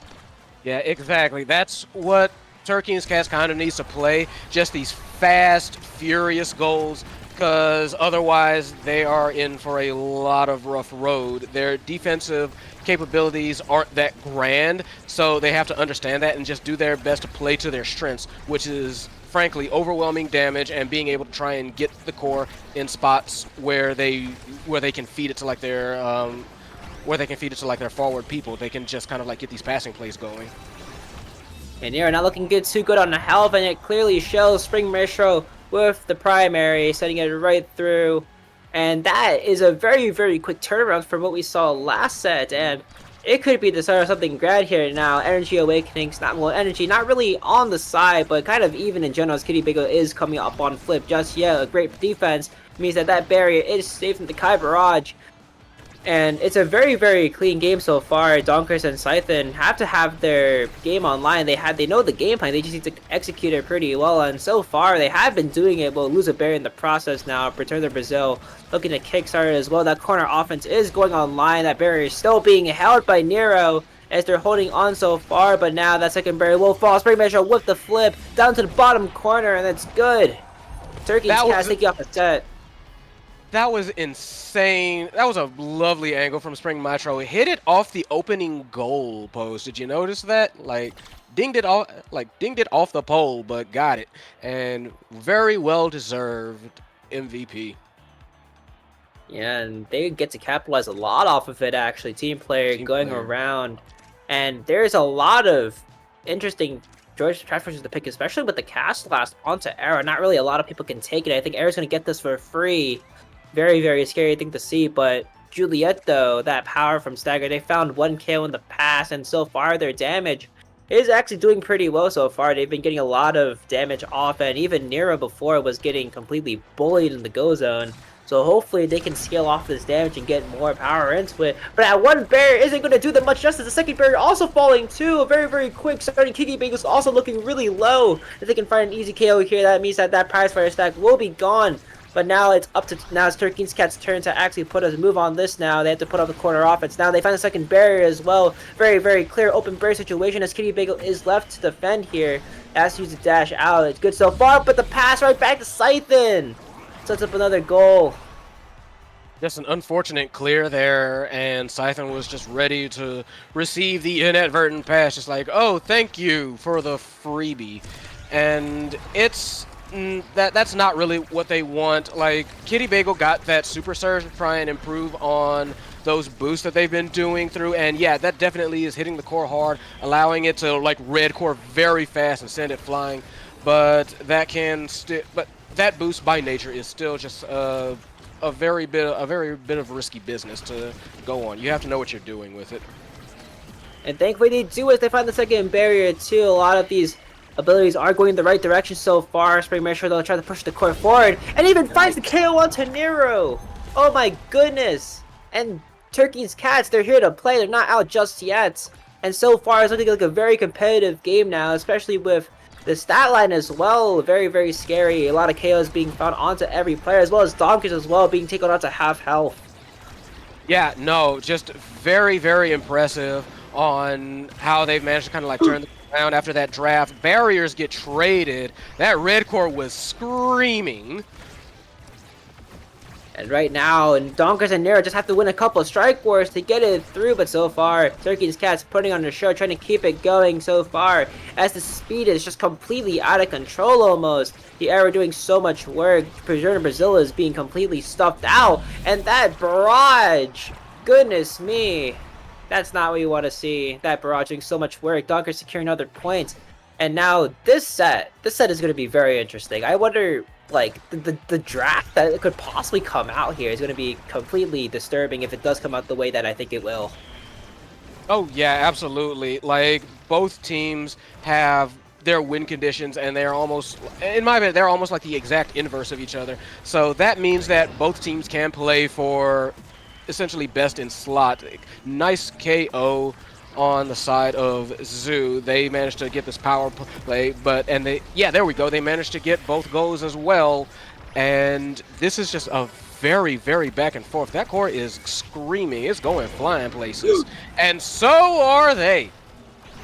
Scythen, number 1 Era KO or EU, finding another KO onto Springmeasure right here, and it's not looking too good for Kitty Bagel as well. Has the flip, has one line of defense, decides to use it, has Springmeasure back online, but it's almost so suffocating. The speed is going haywire right now as Donkers decide to looking to set up yet again. So much damage being dealt, and now actually Donkers being the one to fall, and Kitty Bagel does get another prize fire stuck on top of it. This could be the end so far. They're converting so much, and it goes right in. Return to Brazil. What a great sequence. They set up 0.5. That was crazy. That core went pinballing for a while there, and yeah, Maestro was right there. Brazil just putting on the jets. It's just, everything kind of went right for them in that point, and hopefully they can like keep this going if they want to make this, if they want to keep it competitive rather. Yeah, speed is the name of the game for everyone so far. Sight that the reactable error beam finds the top side. And it's one set away from a clean 2-0 sweep for the Zoo. Scythen MVP. I don't even know what's going to happen in this draft. And Spark and Leadership also comes out as well. There's so much speed intact as well. Glass Cannon, Stacks and Stacks. Even the Twin Drive with the Era secondary as well. Scythen did pick up Explosive Entrance earlier. Does go for the stacks. And now this looks kind of scary. We already know that Kitty Bagel isn't that great on the Luna. Well, Kitty Bagel's Luna isn't really able to get anywhere because of the speed, and now this is going to be an even harder game to control. Yeah, took that missile propulsion, trying to get those rockets to go a little bit longer. And while that's fair, it's still like it's almost looking like they're just being outsped. Like Nero is going 1,000 miles per hour, and Scython will be too once those stacks on stacks get up there. Yeah, and right now, one barrier falling in return. We'll find another one, but the KO is found. Stacks on stacks reset. And return to Brazil, keeping the game alive. Right in the second barrier, too. They just did an easy conversion right here.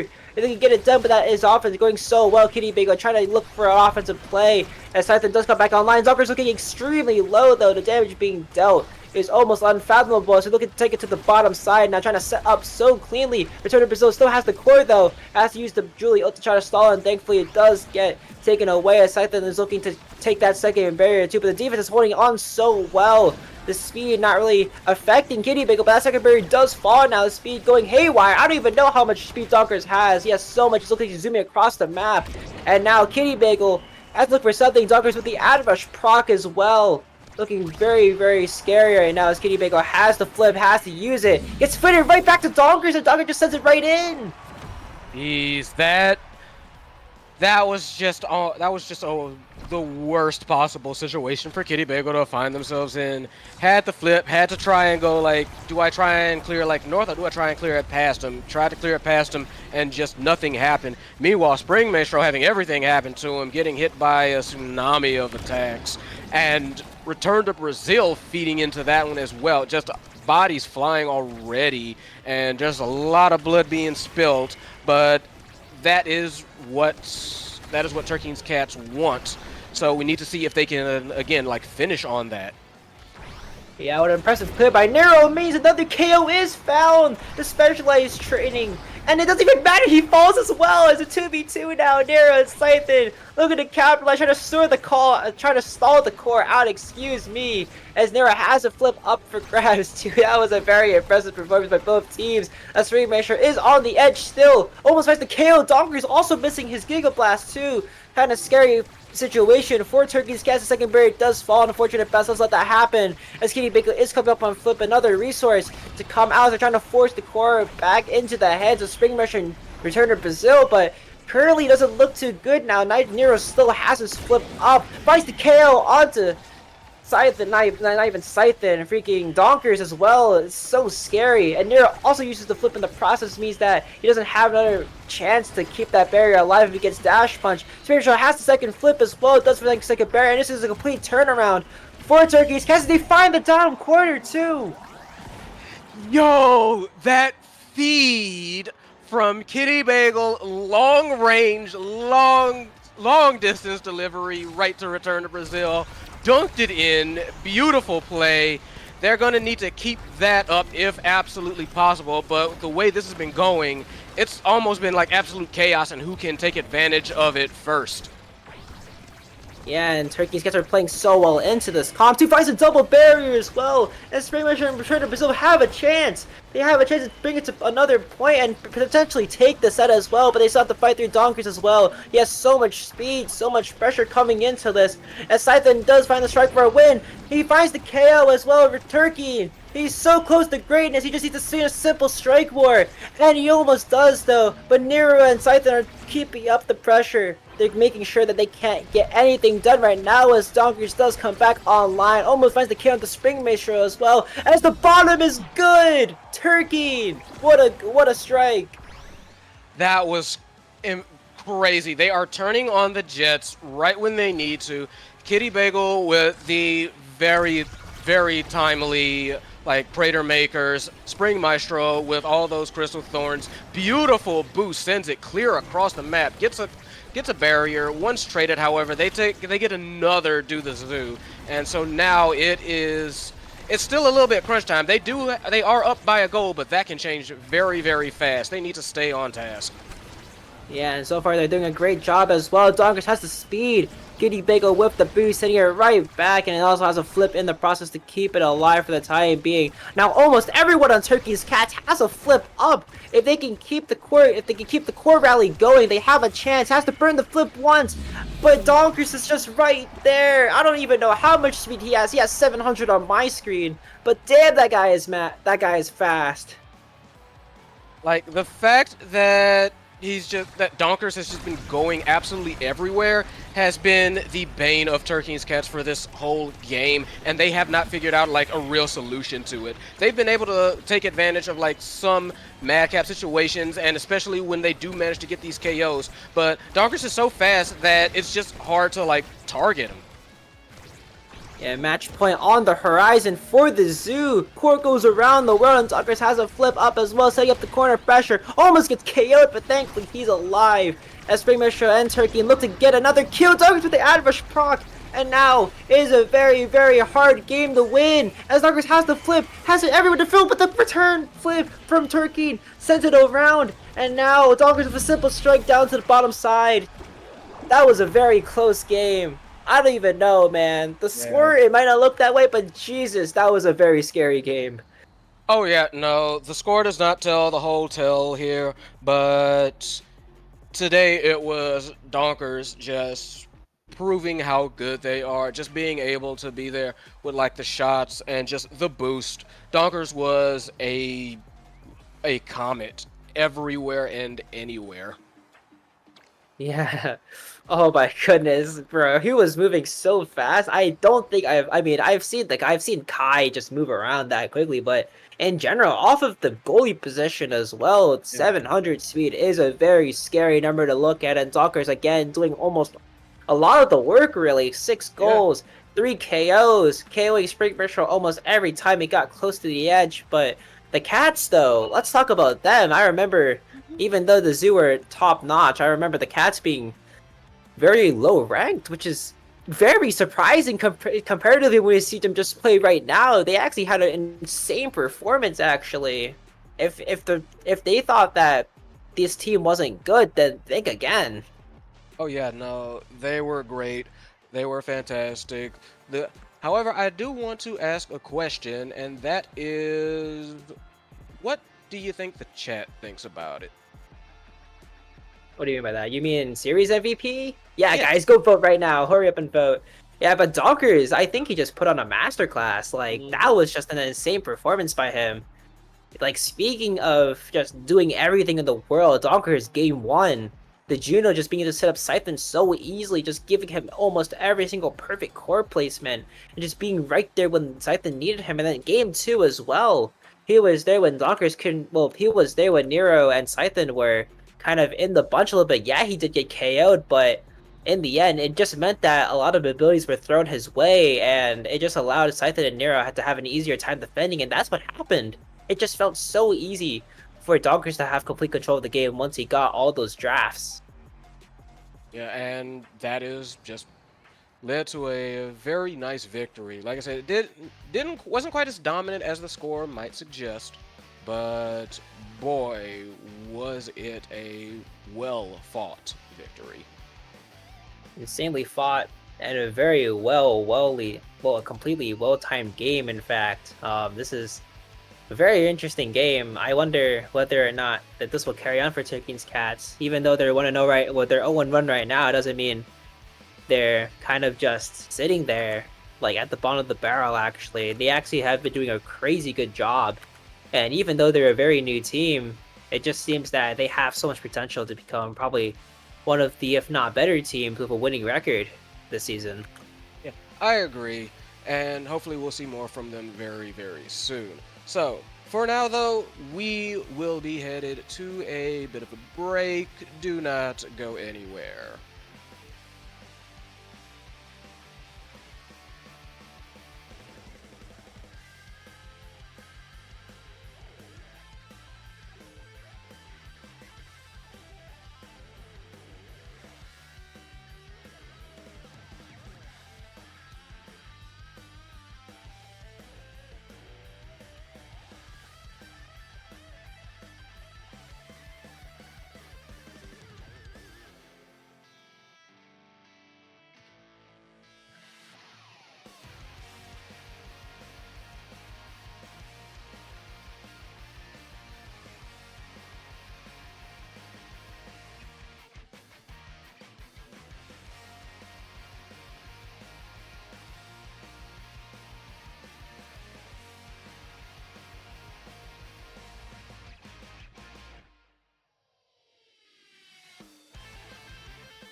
Hello, everyone. We are back once again. EUSL Season 3, Week 1. We are starting it hot. I am P. Flair. I am here with Sloth, and we've got a heater today between these two teams of none other than Luminous Astros and Obscura. Now, I understand that these two in particular have some history together, correct? Yeah, they do, right? Because there's been a lot of player movements going around, and for the people that have been watching EUSL for a little bit already, if you remember back, EUSL Season 1, you had Amy haters. That team consisted of Alex, Venom Yami, and Ricost as their starters, with Umirel being a substitute for them. And if we're now looking at both of these rosters that we have ahead of us, Luminous Astrals has Alex, Lamacraft, and Zar, and Obscura has Yuki, Venom, and Umi. So, matter of fact, Venom and Alex, who used to play together for the entirety of the first season, are now playing against each other. And even Umi has subbed in for a series against Pakalos back in Season 1 for Amy haters. So the entire team that played that series, which was Alex, Venom, and Umi, are now going up against each other here. And we have quite a game ahead of us as well, because I don't know if you're noticing, we're on AtLab. We have bulk up and heavy impact. I'm seeing a little bit of damage come through, I think. Maybe a little bit more than a little, but with these teams that we have set up here, I can tell that both of them realized very much the same thing, with bans coming out for like Vice and Zentaro, two people who would very much like that heavy impact, I know. Yeah, most definitely. I mean, these are like, for Vice and Centauro, heavy impact is such a high value awakening because you have so many multi-hits and so much damage with it as well. Has to be taken out. The Era means is open from that. And I'm curious to see how well Era's going to do, because this is like one of the most purest KO games I've seen in a bit. And Era, not necessarily known for doing well when it comes to just purely surviving, right? But with her change to the beam as well, she will have a lot more damage output as well, because it's going to be more consistent to land it. So I'm gonna be curious to see how well this arrow pick is gonna work for Raw here, as they have a more overall core control approach anyways with Kai Drakar. They can do damage, but it's mainly gonna be trying to get this core and shove it into enemy side there. Any thoughts about the Luma comp here from your side, P-Flare? I'm particularly looking, like, honestly, all three of them are scary by themselves just because of how they can also control the core. Like, Rune with those pillars can basically just redirect it at any given time and catch pretty much anybody out of sorts. Kazan, we all know that Kazan is basically a master at 50-50s, and Aimi's Aimi. Just, she's good, and everybody knows it. So, honestly, I feel like this is, although there's going to be a whole lot of damage coming out, it might even be just kind of circumstantial. I think there's going to be a whole lot of chaos in here because everybody's going to be trying to get the core under control, and basically it's who can keep control, you know, longer that's going to end up kind of segueing or like dovetailing into damage and end up getting these scores. Yeah, that is very much going to be the name of the game, and honestly, I'm personally just kind of excited as well, because we have like some big names coming into a main roster position here, right? You have Alex coming back on his signature Amy pick here, very likely. Incredibly good on that character. Has not played during the entirety of Season 2, but is now coming back to Season 3. And Llama, who was a super sub for basically everyone during the first two seasons, now finally on a starting position for our roster here. And he's also always a great joy to watch with the Rune gameplay, which also ended up being picked here. So a lot of signature picks coming through overall, which I'm very happy to see. Curious to see how well Zar is going to be adjusting to the forward position, as he has role swapped for this season. But I'm sure he's going to do fine as well. But picks have been locked in. We're getting ready to load in as we see everyone going bulk up with the exception of Alex, who ended up going for the heavy impact on Amy. Makes sense. Cooldowns are going to be very nice for him. Yeah, nothing too out of sorts here. As you said, like, I am very much looking for Lamacraft to kind of like show out. They've been an amazing treat to watch anytime they pretty much step on the field. So I wouldn't be surprised to see them continue that kind of display here today. Yeah, most definitely. But we will see as we are on Atlab, right? First barrier is always going to be cosmetic. The second barrier is not cosmetic, though, because Lama with the Grey Pillar was able to secure that off of Yuki here. As the attack from Luma is going pretty fierce and pretty strong already. Umirel gonna be able to find that shotgun hit though in the end there to actually get the first barrier off of Alex, and that's where the Amy goalie is gonna be struggling a bit in these close range interactions. Needs to interrupt the core early and get it out as the second barrier drops as well. Open goal now for both sides. Zarenev trying to get a kind of outplay going with the hook, but not quite finding its target as now Yuki. Also on the momentum boots, by the way, looking to run up quite a bit, being very proactive with that Kai movement speed. Not as much as heavily committed as an eject button, but still gonna be running up quite a bit as well as the emotes come out through here as well. Yeah, very much a speed comp coming out looking at Obscura, but if they keep getting those barriers taken, that speed is going to constantly be focused on defensive maneuverings and defensive posturings. Yeah, most definitely, and it's you kind of gotta be careful because I think this is the second time where both barriers drop rather quickly. I think Yuki could also be maybe just kind of giving a barrier for free, because if you continuously get double barriered like that, you put yourself into a tough position because you can't really walk up with the momentum boots anymore. If you're on an open net, it's gonna be difficult to do so. The second barrier does drop here actually as well though, so again, we're on open net against open net. Both of these teams doing a really good job on the offense.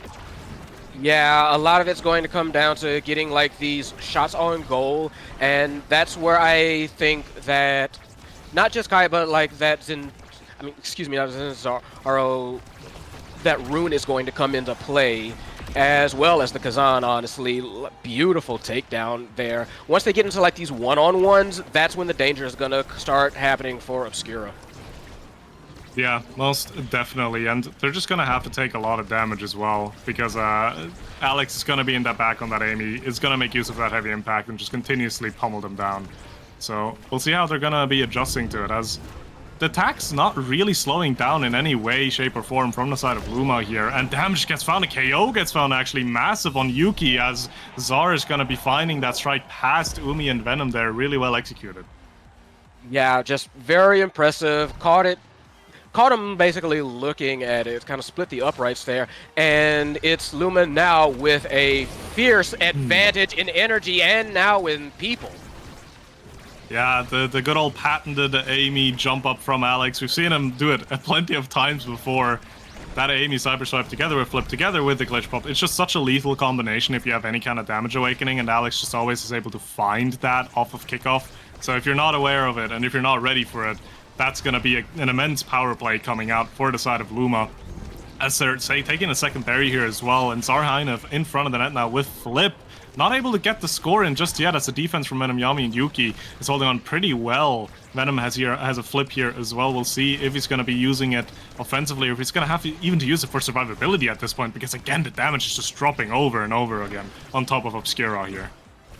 Yeah, Venom Yami always kind of looking a little bit under fire at this point in time. There goes the flip, goes out, manages to like sling it back into the backfield. They do get an offensive push out of it, do get a barrier, but that's still just one on a map that usually is willing to forgive one loss. Yeah, most definitely. And again, the attack isn't really slowing down, and especially when you have so much space to be working with on this Amy pick, it's going to be a lot easier for you to defend, as an unfortunate Giga Blast goes into the pillar. Great pillar placement by Llama, but it ends up getting the core up to Zar there. Yuki not able to reach that core with her flip anymore as we're going into this first draft. So already Aimi gets first blush, and I'm seeing like a lot of good things up here. They could go Monumentalist. They've been throwing out that turret a lot, but there's also explosive entrance, maybe even 1-2 punch if you're feeling froggy. Yeah, it's just I feel like it's just gonna be more damage for the side of Alex here, because they are finding these KOs consistently. The glass cannon coming out for Yuki is gonna help her a bit with being that presence all over the place. The spark stacks on Venom's gonna be good as well. Monumentalist pickup on this rune is gonna hurt as well though. Yeah, true. And instead, the Ami taking missile propulsion, so that's going to be much further range glitch pops. Alex being able to kind of stay a bit more out of the line of fire, quite possibly, and hopefully just provide a lot more support from downtown. Meanwhile, as players getting traded left and right, and Umi just not looking healthy either. Yeah, getting the HP back now. Yuki doing a really good job there. Walking up though, applying that pressure with that glass cannon, with that momentum boots to make up for the player deficit that they were trying to play through there, as the core is almost finding its way into the net as well. Obscura currently still goalless. They're looking to get an attack going here, looking to try to get their first goal on the map here, but it's not looking insanely great because, again, Luma's just answering all of their attacks so cleanly. Yeah, just very nice. Umi again still on death's door very quickly, and there they go. Another power play. Luma has been dealing out so much damage and just had they've had pretty much been firing on all cylinders for this game so far. Yeah, they're finding the damage and they're really like punishing that pick and that comp that Obscura has gone for here, because they're not really able to answer the damage output that the Amy, Rune, and the Kazan will have, which means the longer the point goes, the more damage is going to find its way onto Obscura's HP bars, and they can't answer it themselves. So the longer the point goes, the more beneficial it's going to end up being for Luma. And Alex can do a lot of things, but something he's really, really good at is holding down this net and making sure that the point will go on for long. Yeah, so like beautiful glitch pop there. So what's going to happen now is, yeah, once overtime hits, it's just a matter of being able to red core and just basically catch them by surprise. And there's a lot of stuff that can do that is on the side of Luma. Yeah, ooh, a nice beam there actually coming out from Venom though to catch Alex off guard. One of the few times they're gonna be able to do that, to get the goal lead now in this current set for Obscura, and that's an important point, right? Because that gives you a little bit of momentum. You're still at a pretty big energy disadvantage as it stands right now, but it's a point that the other team doesn't have right now. So if they can continue to carry on this momentum, find angles like that, and get the goal, there's gonna be a set win somewhere down the line for Obscura.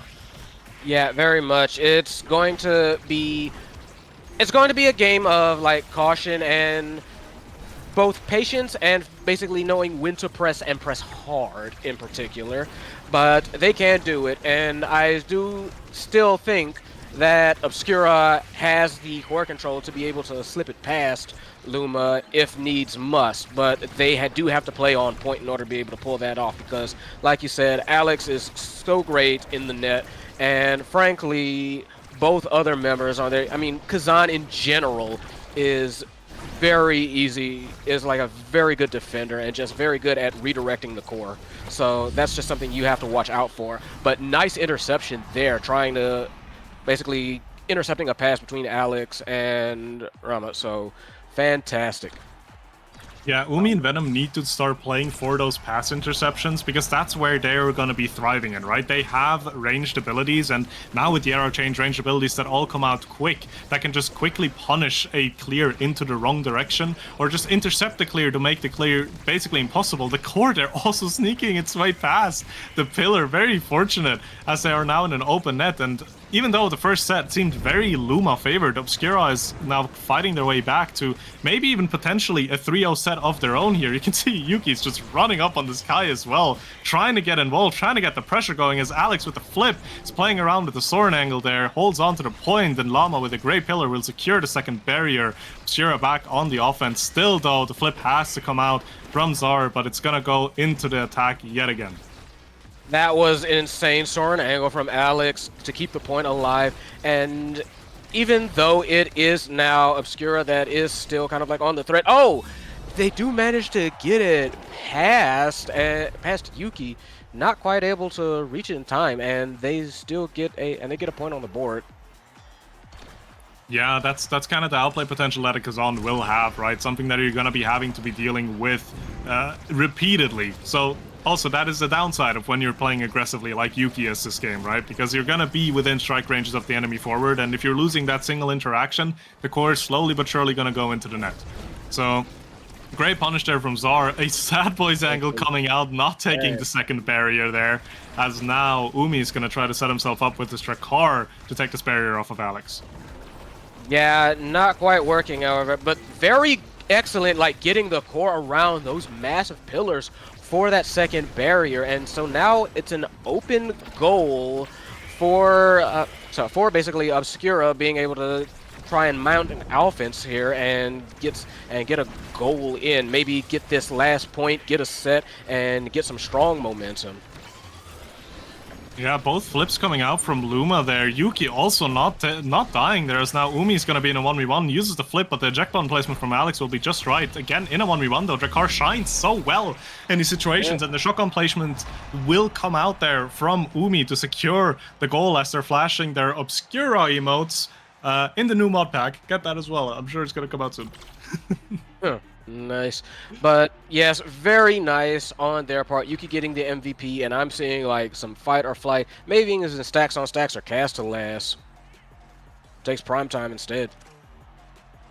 Yeah, it's going to help with anti-force quite a bit. That Kybrosh going to do tons of work as the size gets denied off of the Kazan as well. Incredibly important pickup. Castellast has to be taken off of the era, but I think Venom is going to be more than happy to pick up a fight or flight for himself here. As the stacks and stacks find its way onto Rune. A lot of movement speed coming through. The size is going to do a lot for Zar as well up front, but we'll see what the bigger game changer is going to be here. The overall just size and cooldown or speed that has found its way onto Luma, or the cooldown advantages with the barrages on the side of Luma. KOs right now would make you believe that Luma are better off, though. Yeah, for sure. They've been managing to get a lot of damage, and right now Venom looking very, very low, and Zarnus trying to hunt for that kill there as they do manage to get the clear. So very scary situation, and one that ends in a little bit of tragedy. Zarnus managing to push it through. Yeah, that little poke range just ended up being enough for Kazan to be reaching through and put that in right away. As we're going into another kickoff, and Alex does the Amy things, gets the KO, power play now in favor of Luma. Yeah, sometimes it's just sudden, and it's like, you really should be expecting it, but you're not expecting it. You don't really expect them to just go that hard off of jump. So I'm not too surprised, as they do get these two barriers fairly quickly, trying to answer back, but this could wrap up for this point very fast if Obscura aren't careful. Yeah, and if you're looking as well, it didn't occur to me as much last point, but that Monumentalist on Rune, even though it makes it more difficult for Llama to place these pillars to intercept or shut down angles because it's going to get denied a lot more often, it's gonna be a great tool defensively on a map like this, because those rune pillars will now completely cover off the goal lock there, right? They're gonna completely shut down any kind of attempt. So it's gonna help quite a bit as well, as Obscura is just continuously trying to approach a goal here, but Umi is gonna be careful to not get taken out. The flip comes out from Llama and will secure the goal. 2-0 lead in this current set now for Luminous Astrals. Right, so the question here now is, what can Obscura kind of do to kind of stop this slow rolling that's been moving on, that's been giving them these points? What can Obscura do to kind of try and like shut down these passing plays that seem to be going so fast? I feel like it's just going to have to be like the most optimal way to position to kind of shut down any pass between Zar and Llama, because if you're able to shut it down, you can get offenses like these, right? You can catch the core, you can take the barrier and set yourself up, but it's going to be difficult, right? Because there's a lot of mobility on both of these forwards, and Alex you can pass back to all the time as well. So if you find the proper aggression and the proper intercepts, Obscura can very much still take this set home, but it's more on Luma to not allow them to position in such a way and just completely shut down anything. As of right now, the only thing being shut down, though, is Alex's defense, as both barriers drop insanely fast.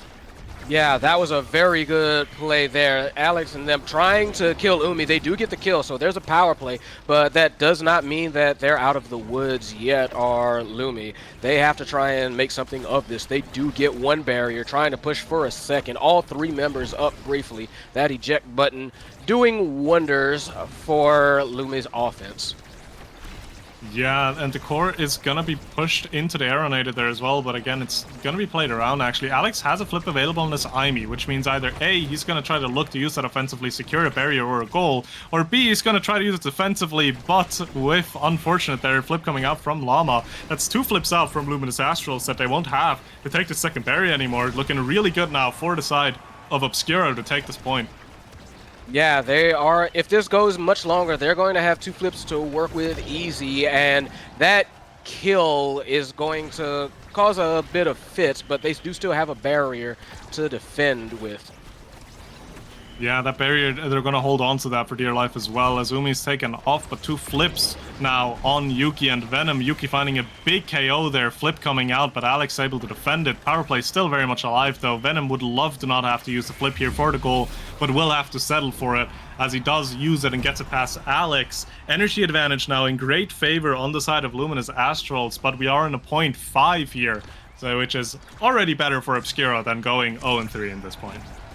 Yeah, absolutely. They're going to have to kind of like do their best to keep these barriers from going down quickly, and they do manage to take one of their own for Obscura. Never mind, it's tied. But if they can like hold on, they might be able to, you know, pull this out and take the lead, especially with how Venom Yami has been playing the aggressive tornadoes and being able to push up and get Umi in these positions for these scoring attempts.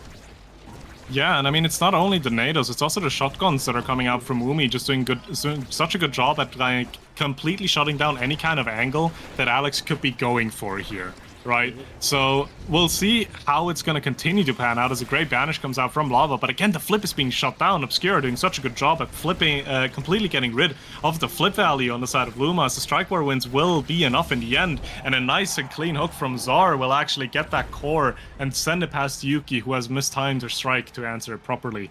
We'll see what this draft will hold now with Alex getting a first pick. Extra special times creator, still high value awakenings in the pool, and both of them will be here.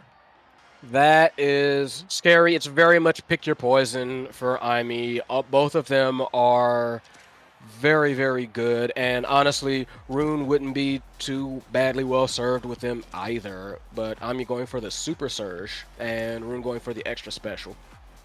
I mean, it makes sense to opt for a Super Surge as well, because Amy has already given up on the Explosive Entrance last rotation, so after Super Surge, you only have aerials left, and having that extra range and that extra damage is going to do quite a lot of work for Alex here. So the extra special for Llama is going to help with that rune nerf that has happened as well, giving that utility, giving these banishes much more consistently. Venom, on the other hand, getting a lot of speed, and Yuki with the team player can help defensively quite a bit as well, because this core is going to swap sides a lot faster, and that's where Alex doesn't want the core on his own half. Yeah, and what also might end up being a bit of a sleeper hit is Zarnif's adrenaline rush, because Zarnif has been doing a lot of damage. If they can finalize these kills, that is a very, very scary Kazan. Yeah, most definitely. But I'm not even sure if they're gonna have to look for them, because I think at this point they have so much core kind of control as well. Obviously, bad example there's the strikes are being found for Obscura. And the forces could just keeping alive. Actually, Umi there with the KO on Alex. Alex being a bit too close to the edge, giving that prize fighter sack for Drakkar as well. Who knows, maybe together with the bulk up and the explosive, this Drakkar could actually become quite an edge presence here. Yeah, no, I actually completely agree with that. They've been a presence in other ways already, so never mind. Commentators curse dual style apparently. That's that prize fighter reset. They do get a barrier out of it though.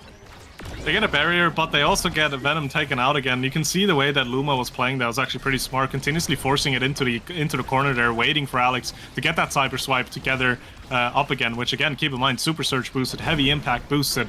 It's gonna hurt quite a bit and do a lot of knockback as a flip comes out from Zar, but a great Aeronado from Venom Yami will actually get a power play going now. Yuki holding on to dear life as Zar's continuously pummeling into her, but Core still being held on to. Obscura not finding the offense yet, never mind. A great shotgun force from Drakkar will come through, and again, that is that direct 1v1 matchup between Drakkar and Amy. If you find yourself in a 1v1 like that, you are incredibly happy as a Drakkar, because we've seen so many goals being secured for Umi here already, because he's just finding himself in a position to just get these Drakkar shotguns out.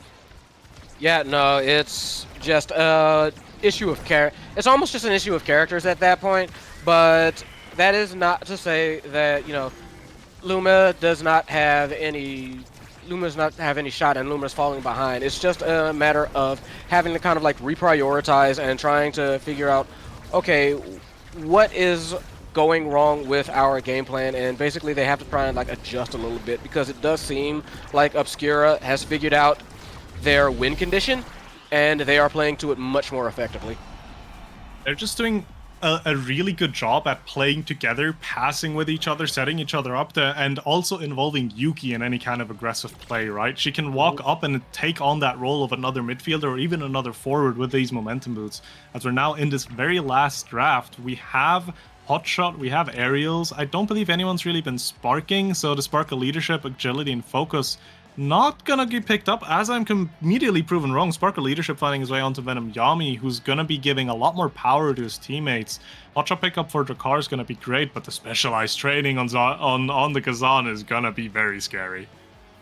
Yeah, I actually don't have a problem with most of these pickups on either team. I personally am a bit surprised at the spark of leadership. Like, I get they want to share like the spark of strength, but I'm just not certain how well that'll come off. But maybe I don't know what I'm talking about. Maybe I'm wrong too. Well, I mean, it's not only going to give that shared power, right? It's going to give those space stats a bit as well, which can be the difference maker. So I can see why you would end up picking it. And the thing is as well, with how these Awakenings were set up, it was kind of impossible to deny everyone the Awakenings they want, right? So you'd rather just take that shared power, those shared stats, still have the Twin Drive and the Hotshot available for your teammates. Yes, you have to give a Deadeye on Alex on this Amy pick, but you've been able to deal with all of the damage the Amy is able to put out before. Why would that change now? Right, I suppose that does make a lot of sense.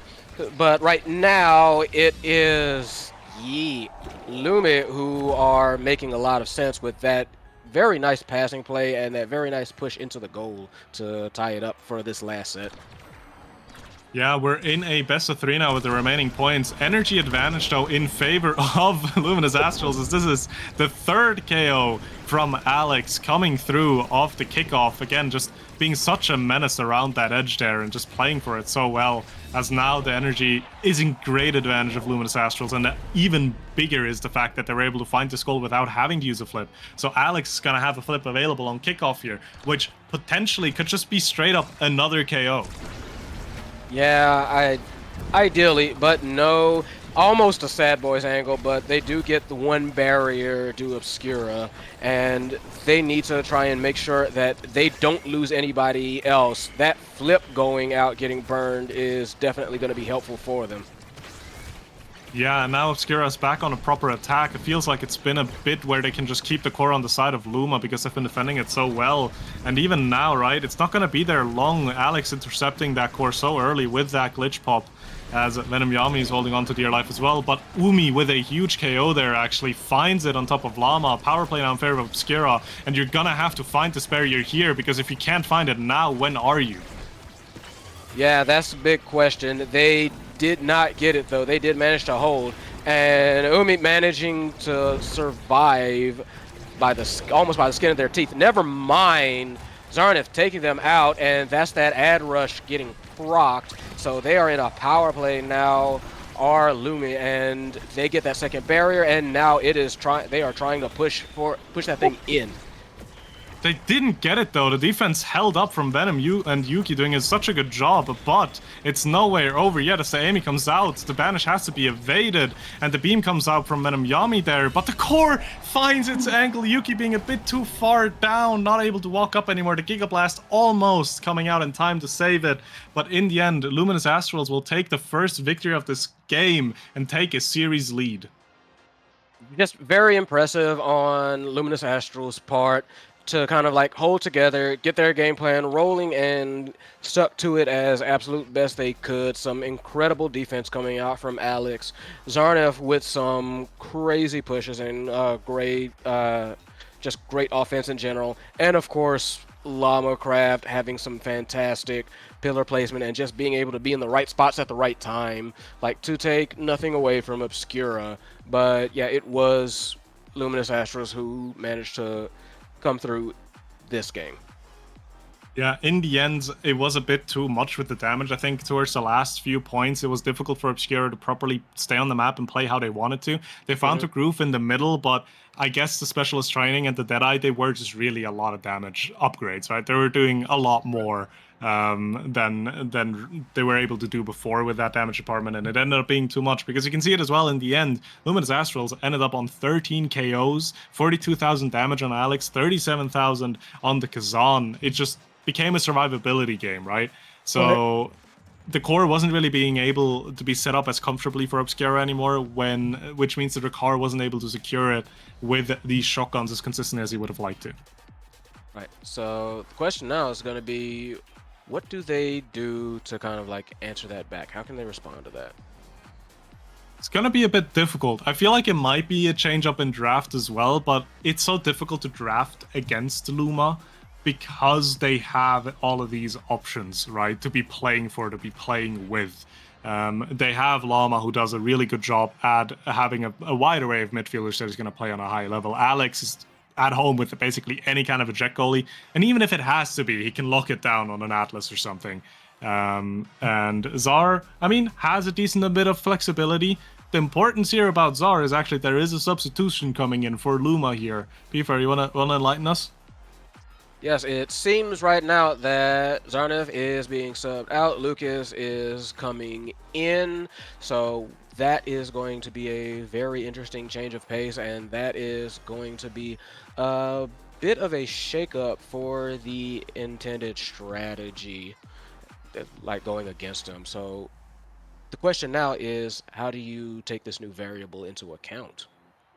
It's gonna be interesting because I'm not sure of how well Lucas is gonna be performing in that forward position. Now, reason for the sub is for people that don't know, Zar has had some private kind of operation, so he's already been playing a little bit injured per se, getting through that one game, doing a really good showing, but and it ended up being a bit too much for him here as Lucas is not gonna come in. Is that gonna be a difficulty for Luma? I'm not sure.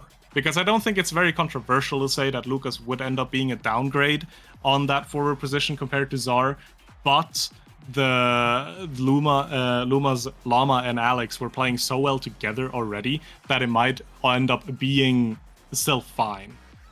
But we'll see how it's gonna. Again, it's gonna depend on how the side of Obscura is gonna be approaching this Taiko Temple draft, because it's Taiko Temple. There's a lot of strong picks to be playing for here, and they made it really close on this Atlap game. We'll see if they maybe can run back the same kind of game plan on the Taiko Temple as well. Who ended up picking the Taiko here? Are you familiar with it? I'll have to read up on it. Taiko, I believe, was that Luma? Okay, so Taiko is Luma's pick, and that's going to be very interesting considering how Luma was playing, like just for a lot of just basically how they were playing in general. Really, I feel like that's going to be maybe less conductive here, simply because of how chaotic this particular map can get. That's going to have to be a lot. They're going to have to be a lot more consistent with their offense and a lot more basically dialed in, being ready to catch a lot of high-speed cores. Yeah, will be interesting to see how that's going to pan out. I'm also curious if the arrow priority is still going to stay up, depending on what awakenings we're going to be having. Because on Taiko, again, you can kind of go both ways. You can go very heavy control, or you can go heavy on KO. So if you have awakenings that can enable that KO gameplay, again, I'm curious to see if the arrow priority is going to stay, as we do have our awakenings, Big Fish and Stinger coming out very much possible to go for KOs here, as the Rune bans coming out from Ra makes sense. Rune a strong pick on this map, and Llama definitely going to be able to play it. And the Kazan ban coming up from Luma, not wanting to deal with that Big Fish Kazan gameplay on the side of Wumi. Yeah, that is frankly unsurprising in terms of bans, and we can see that we are getting into like proper drafts, that IME coming out to play one more time. Completely unsurprising, just because IME can cut off a lot of nice angles, especially with that turret, and can handle like a lot of Taiko Temple's chaos in particular. Era coming out as well, who can actually kind of do the same thing but in a much different way. Yeah, I was about to start like hyping up the idea here, like, oh, Era not banned, and she wasn't first picked. Maybe this could be the first draft we're not going to see an Era in, but swiftly shut down with the Era pick coming through as a first pick for the side of Luma, I believe here, as the Vice will come out with it as well. So Vice very likely to end up going onto the Alex here, together with the Stinger, is going to be able to apply that proc all over the place. The Amy pick also going to be a solid pick for Obscura, and likely a pick intended to, again, take it away from Alex, who does so well on it. Yuki not to be underestimated either. I'd even argue, looking at this series, at this matchup, you have Alex versus Yuki, probably the two best of eject goalie players that we have within EU. So very excited to see them go up against each other here with the Vice and Amy picks. Yeah, it's going to be a bit of a... I think it's going to be a bit of a slobber knocker, especially now that we're seeing that Zentaro come out. And honestly, I've seen Zentaro cause absolute havoc with both of these Awakenings, Big Fish or Stinger, just because of like all the hits that they can deliver. So that plus Estelle is going to be absolutely ferocious. And rounding things off is a Julie. I mean, look, again, this looks to me like very damage heavy, so I'm expecting just a lot of... I'm expecting the bounce house to be in full effect here. Yeah, most definitely, and especially because the Era is gonna be paired together with a Julie. This Era Julie is gonna be quite lethal, because again, this Julie as a baseline just does so much when it comes down to finding KOs, and if you have that power buff onto the Era, she's gonna be very difficult to be dealing with. And I also believe that now with this game, we're still at 100% pick ban on Era. She's either been banned or picked. So whatever changes that Aesop was intending to do and bringing Era back into the meta, it worked. It worked. Was she picked like first game or not? I mean, the very first like series, I think, was TMCT Happy Girls, and oh wait, actually, that's my series. I should know that, actually. Wait. Yeah. Nice. Okay, I thought she was. I mean, I wouldn't blame you we'll for thinking there was. It's like a solid standard to assume that she was a picker band, but even then, right? She's been present, and the change has definitely done its work. Yeah. Point being, Era is meta now, so. It's Era's world. We're kind of going to be living in it for a minute as we get to these like character select proper picks. Yeah, and it's gonna be kind of like a damage rundown, I feel like. Like, it's gonna come down to what's gonna happen first. Is the Stels and Taro Amy, are they gonna be able to get that damage through, get these KOs by pure outputs that they will be doing so well in, before the Era Julie will find KOs on edge, right? And you can kind of see that as well. Triple Stinger on the side of Obscura here, going for that damage, while two Big Fish pickups are gonna be there for Llama and Lucas, because they're not playing for damage through sustained damage and KOs through sustained damage. They're playing to buff the Julie and then get those dash punches for the KOs. Yeah, they want to just spike you down very fast. So Luma is definitely going to be doing a lot of hunting for this game. The question is, are they going to be successful as this first point kicks off? No barriers falling just yet. Good defense being held, but Llama looking very low. Yeah, I mean, Era is going to be the easy target here. And the eject button is actually going to run out for Alex there, which is going to give both barriers in favor of Obscura, and that Centauro passive coming through there to pick up that KO as well. Alex down to being staggered, needs to be careful as well, as Lucas is trying to secure this flip, trying to get the barrier, but was unsuccessful, sadly, with it. As Venom Yami is going to be taken out, though, with the flip notably as well. So huge power play now in favor of Luminous Astrals. Yeah, Loomis was... Oh, God, disaster. I was about to No. say Loomis managed to turn things around, No. but just right on the edge, the wild angle, and Alex and Llama just kind of had to look at it. Yeah, it was a really good situation for them, but in the end, the hit wasn't being found, as a KO is also immediately found on Lucas there. Luminous Astrals now on the back foot, even though they did find a barrier, the damage is not going to slow down. And I feel like that's going to be this first draft and first set is going to have a lot of value to it, because you want to have the ability to be able to pick up anything survivability related if you get the chance, right? Especially if you are on the side of Luminous Astrals, you're gonna be dealing with a lot of sustained damage output. Stuff like the bulk up and the reptile resilience, I forget the proper name of it, it's gonna be so high prio for you, as Lucas is gonna find a nice dash punch to force it through Yuki here. Yeah, no, I absolutely agree. Just because, again, we're going back to those core playstyles that they're going to be trying to do for this whole game, with Luma wants to try and spike you down. They're going to want to have the survivability to stand up against Obscura, so they can get more chances to do that, like they're trying to do right now with Umi, who barely survives by the skin of their teeth. Llama not looking too well either. Like we said, Llama's probably going to be looking pretty unhealthy for a while. So yeah, that first draft is going to be very, very high pry, and they are going to definitely want to push to win this, which Alex on that eject button doing a good job providing a third body in there on those offensive pushes. Yeah, and it's so important to have these kind of extra pushes, as the ultimate will come down from Alex there and actually secure the goal to put Luminous Astrals ahead 1 now. Yuki sadly not able to react to it appropriately, as it does find its way in. And Luminous Astrals has a few evades to be working with, which is going to be great when it comes down to survivability. And if you don't need to use them to survive, that means you'll have a flip soon to work with as well. Which, I mean, we established it before. Amy, really good goalie to defend away from the net.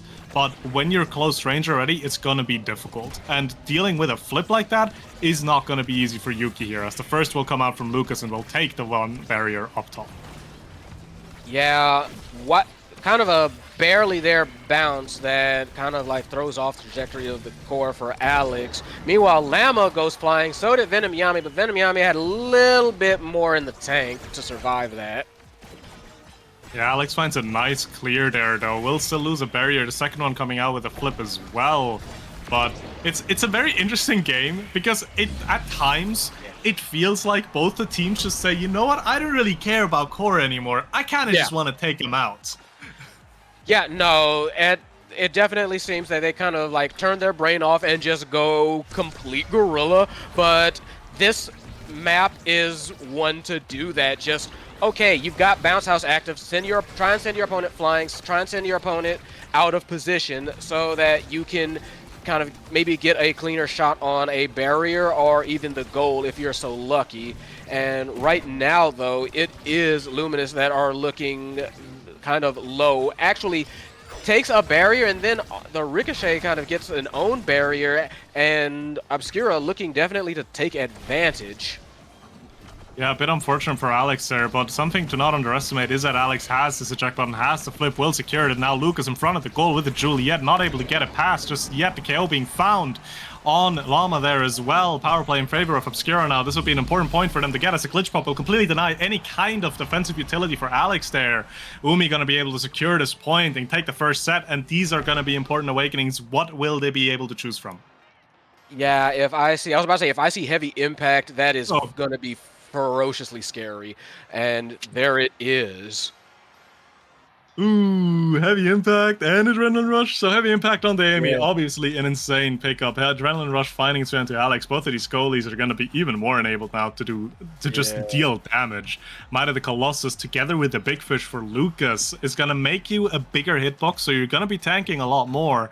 But it's going to give you a little bit of power to be working with as well. As among Titans, actually exactly the opposite of Might of the Colossus is going to make Venom harder to hit and more faster, as Sparks will also find its way onto Umi. Stacks on stacks for Llama is going to help with mobility, but keep in mind, Llama's died a few times already. Those stacks are not going to stay for a long time if he's going to get caught off guard. Yeah, for sure. So it's like right now already kind of looking low. So the thing is, they're going to have to try and find a way to take advantage of what they can get out of them very quickly. And they do manage to get both. They do manage to get both barriers. So open goal, Llama barely surviving there. So definitely a very by the hairs gameplay style that Luma are managing to pull off right now. The question is, can they finish?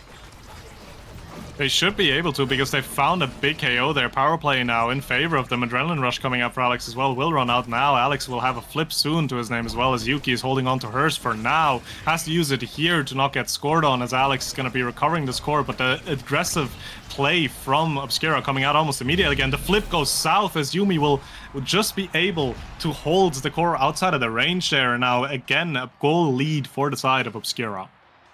They've been doing very good at being able to kind of like get the core where they want to in these critical moments. And that's been proving kind of like the difference maker, I think, so far throughout this game for Obscura. That they've just been able to make things count where it really needs to count. A lot of clutch plays.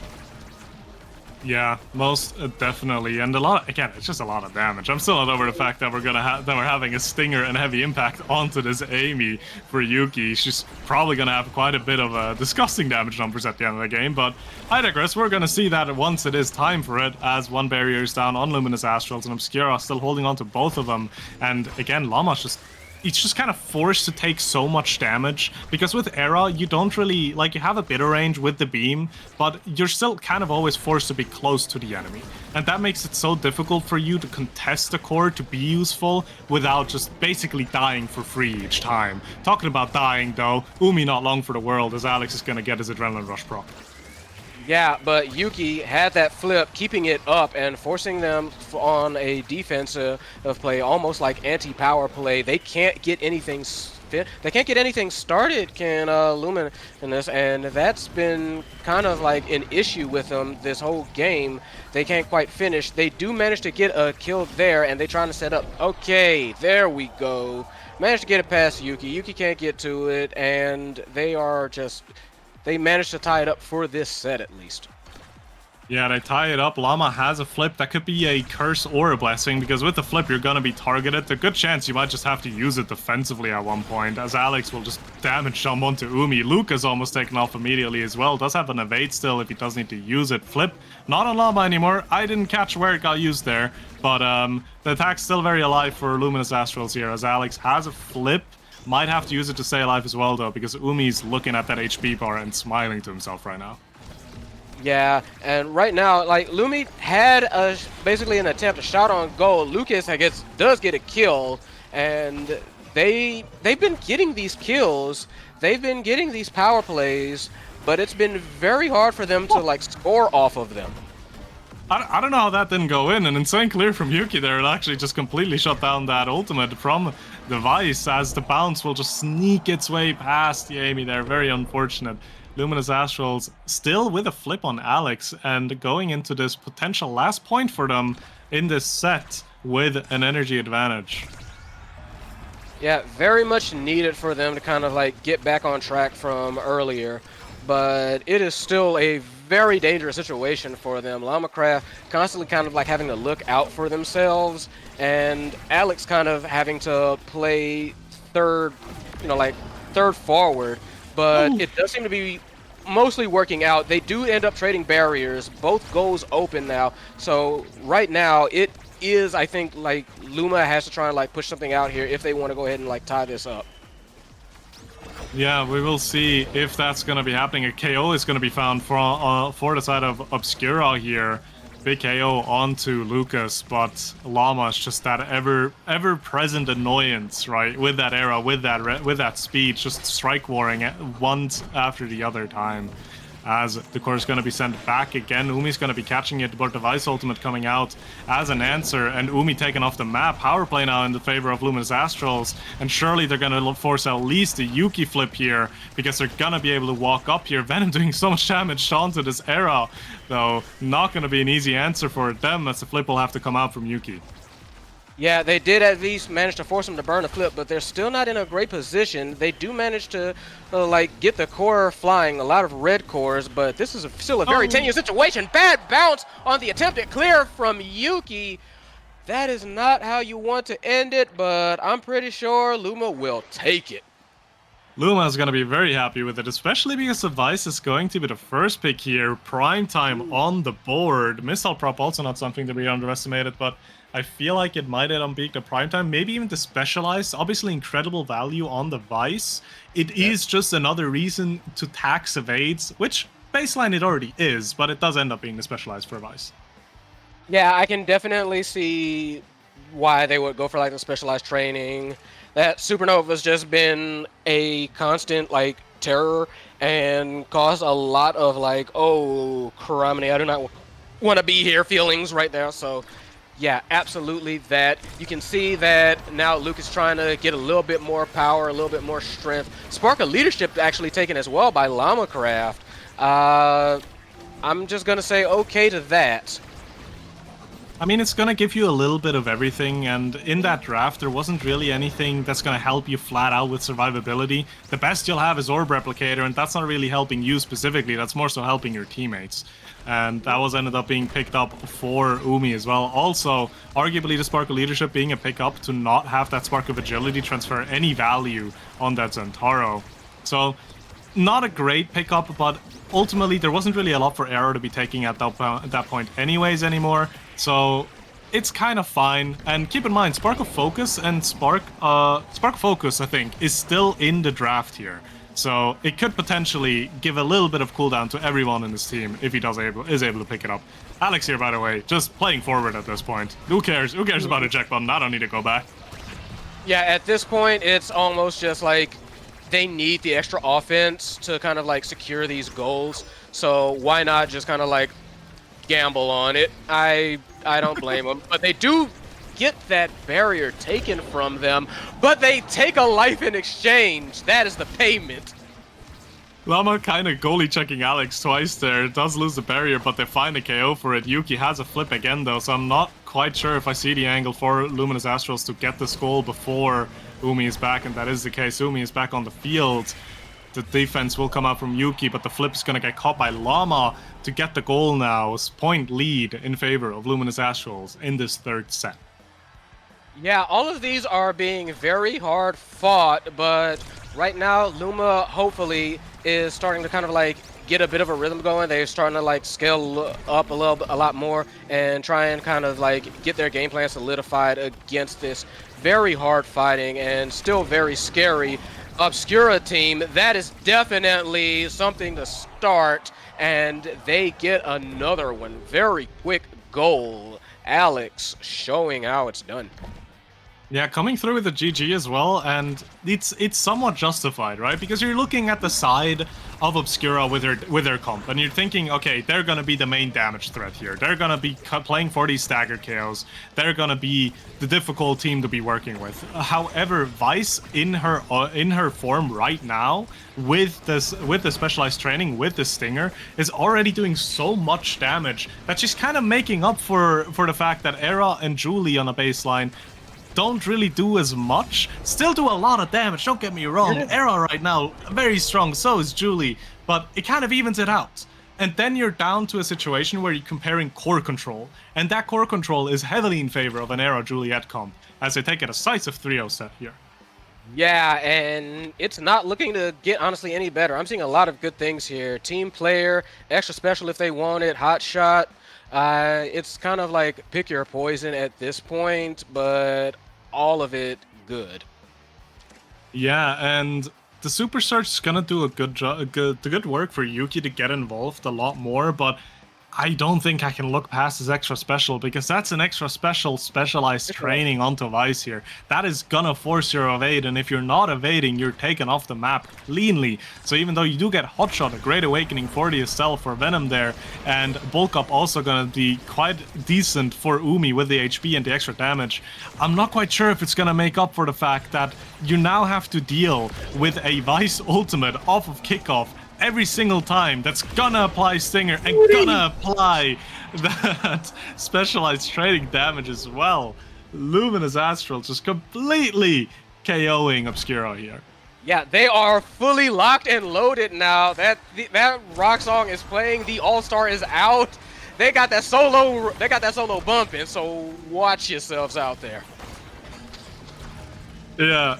It is gonna be difficult, but if you want to find the win here and you want to find a momentum shift here, you need to find KOs like that, right? And the attack is coming through again. Alex being so proactive on this Vice pick, but you have a KO, you have an open goal now. You need to just find yourself a kind of setup where either A, you can take out Llama again and play for a power play again, or B, just force it past Vice. But Vice will have utility interrupt early, and if you're not positioning properly for it, it's gonna be difficult, because Alex has a flip as well if he does need it on the defensive end. Yeah, there is something there, and like, let's not forget how Lamacraft and Lucas are being able to play, but Umu manages to bait the flip out, get the flip of their own, and send it into tie it. They're saying like, no, we are still in this. They very much still are, but I'm looking at Lucas, I'm looking at no evades and a Vice ultimate on top of him. Yeah, where did Venom's HP bar go?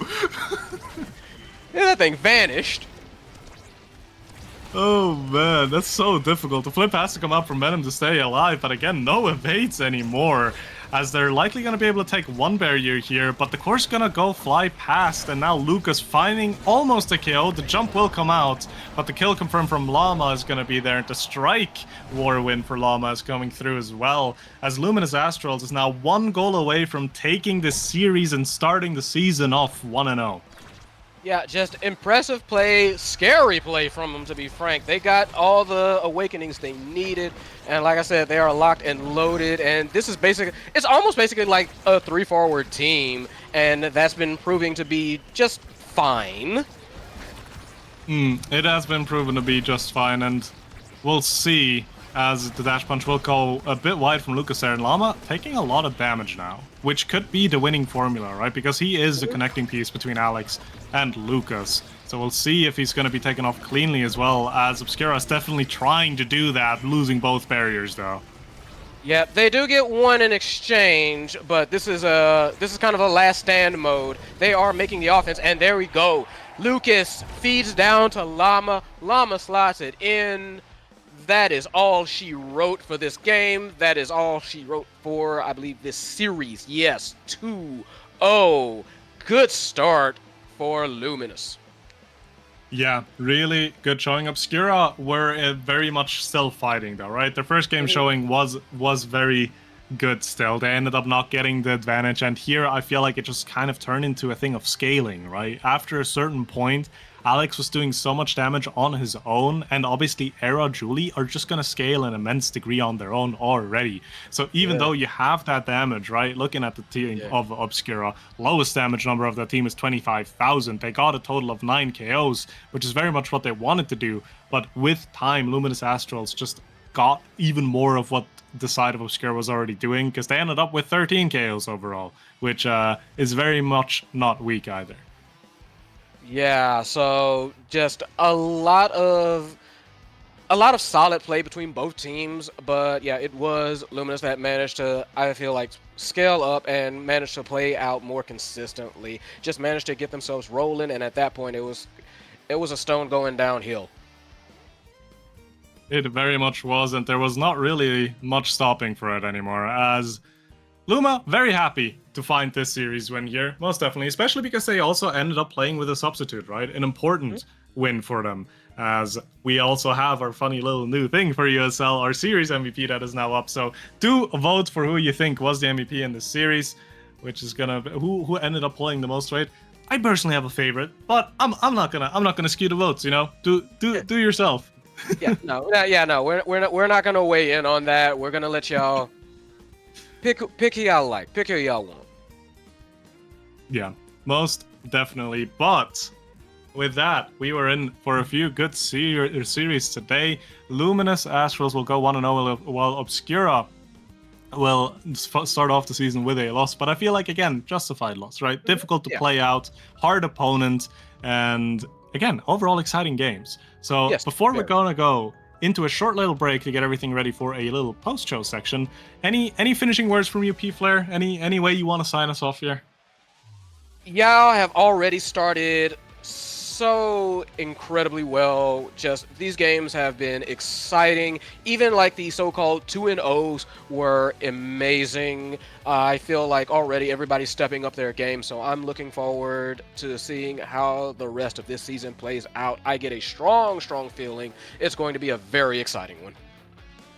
Yeah, most definitely. So do not go anywhere. We're back with more games next week, but for now we're gonna go into a short little break to get everything ready for post show. So we'll see you guys in just a bit.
And we have wrapped up a bunch of great games today.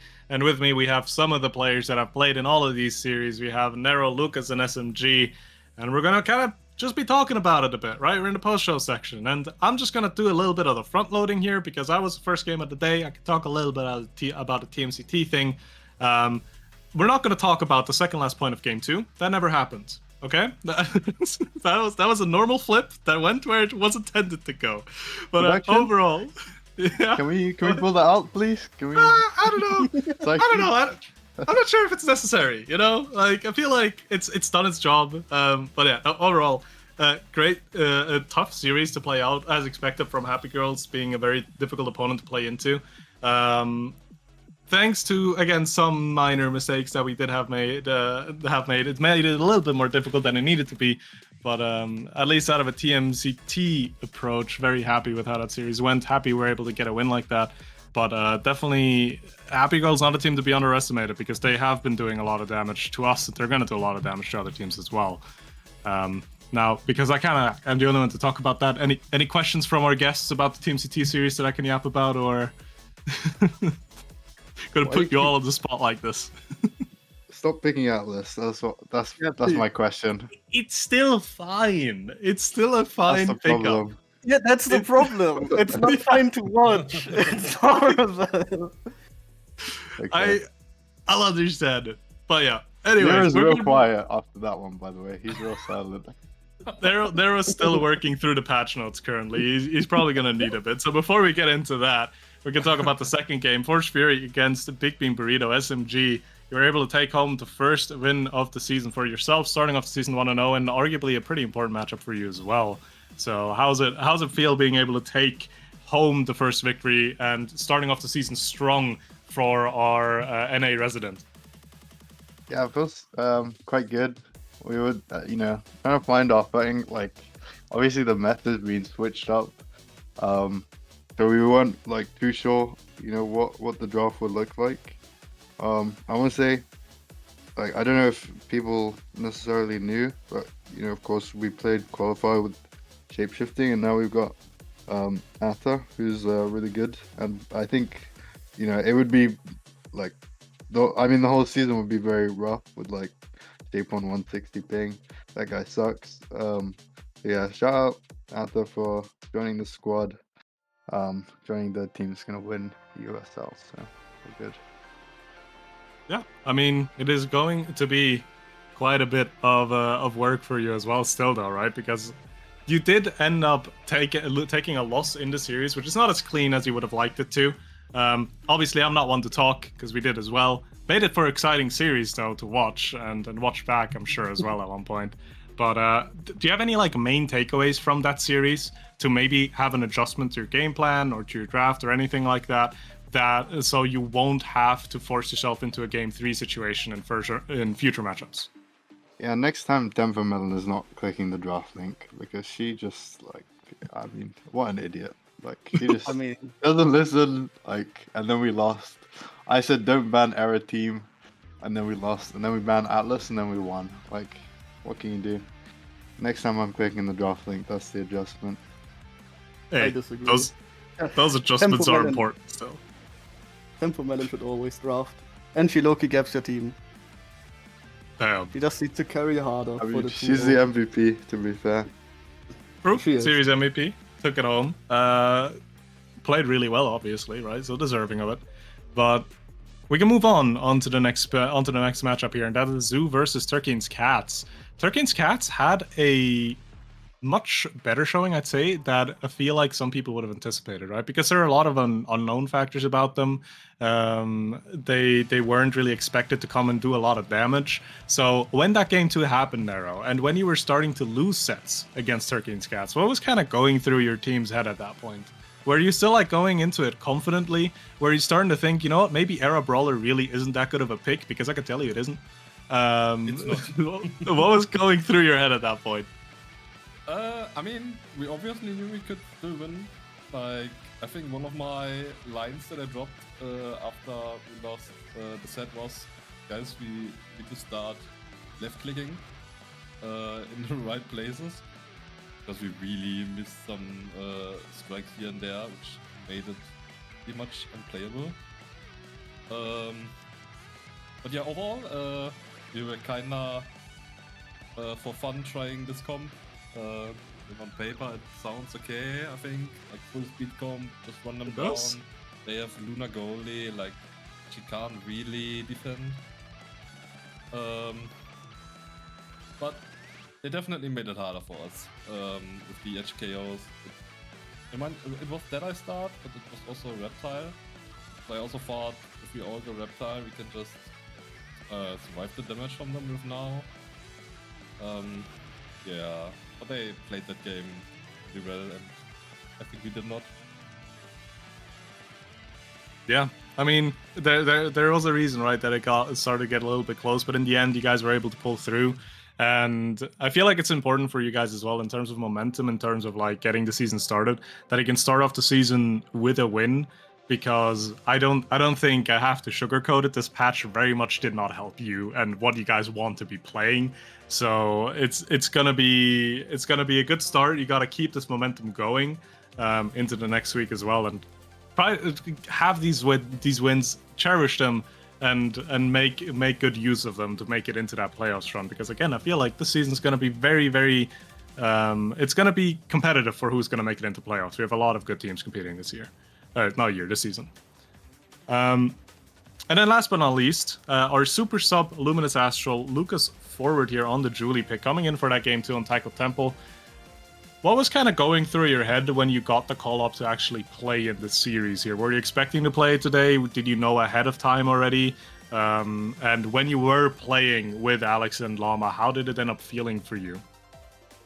I mean, I knew beforehand that I was playing, as I was hitting me up that I might play the full series or like only one game. We decided on me playing one game so you can have some rest in between.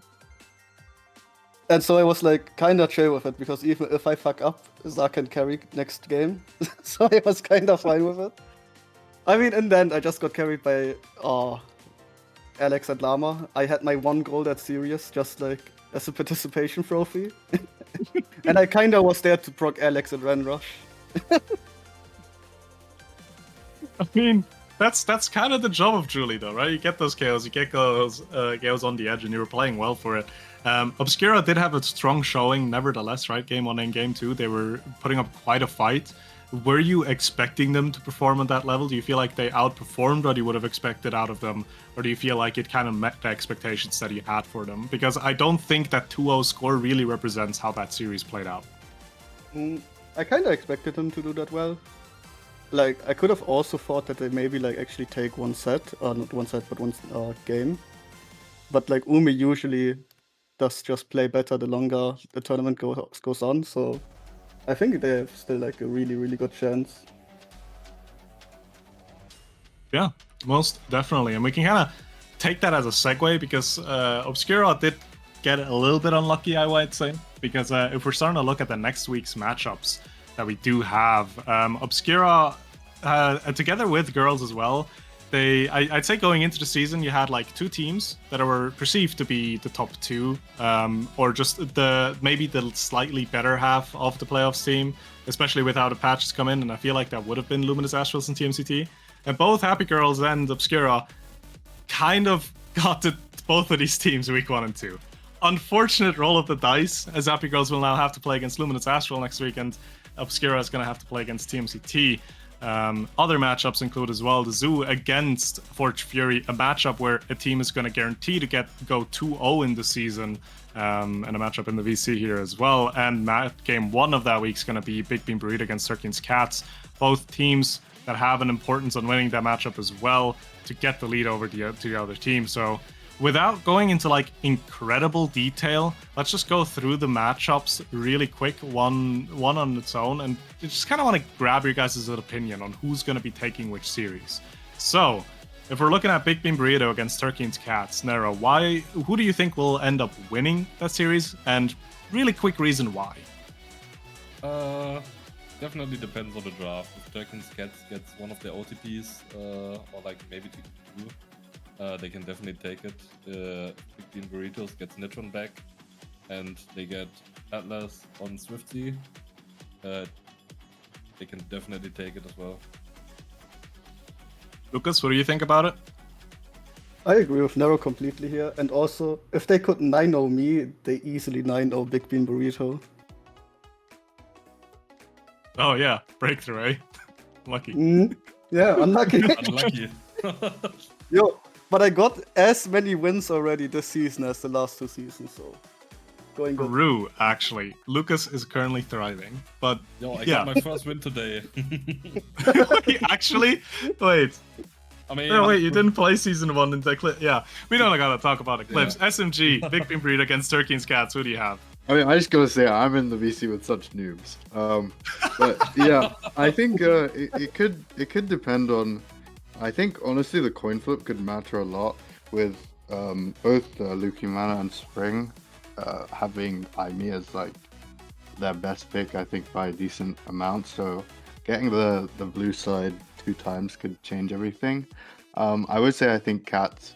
I favor them. I think they're good at punishing a team that's like around their level or a bit worse.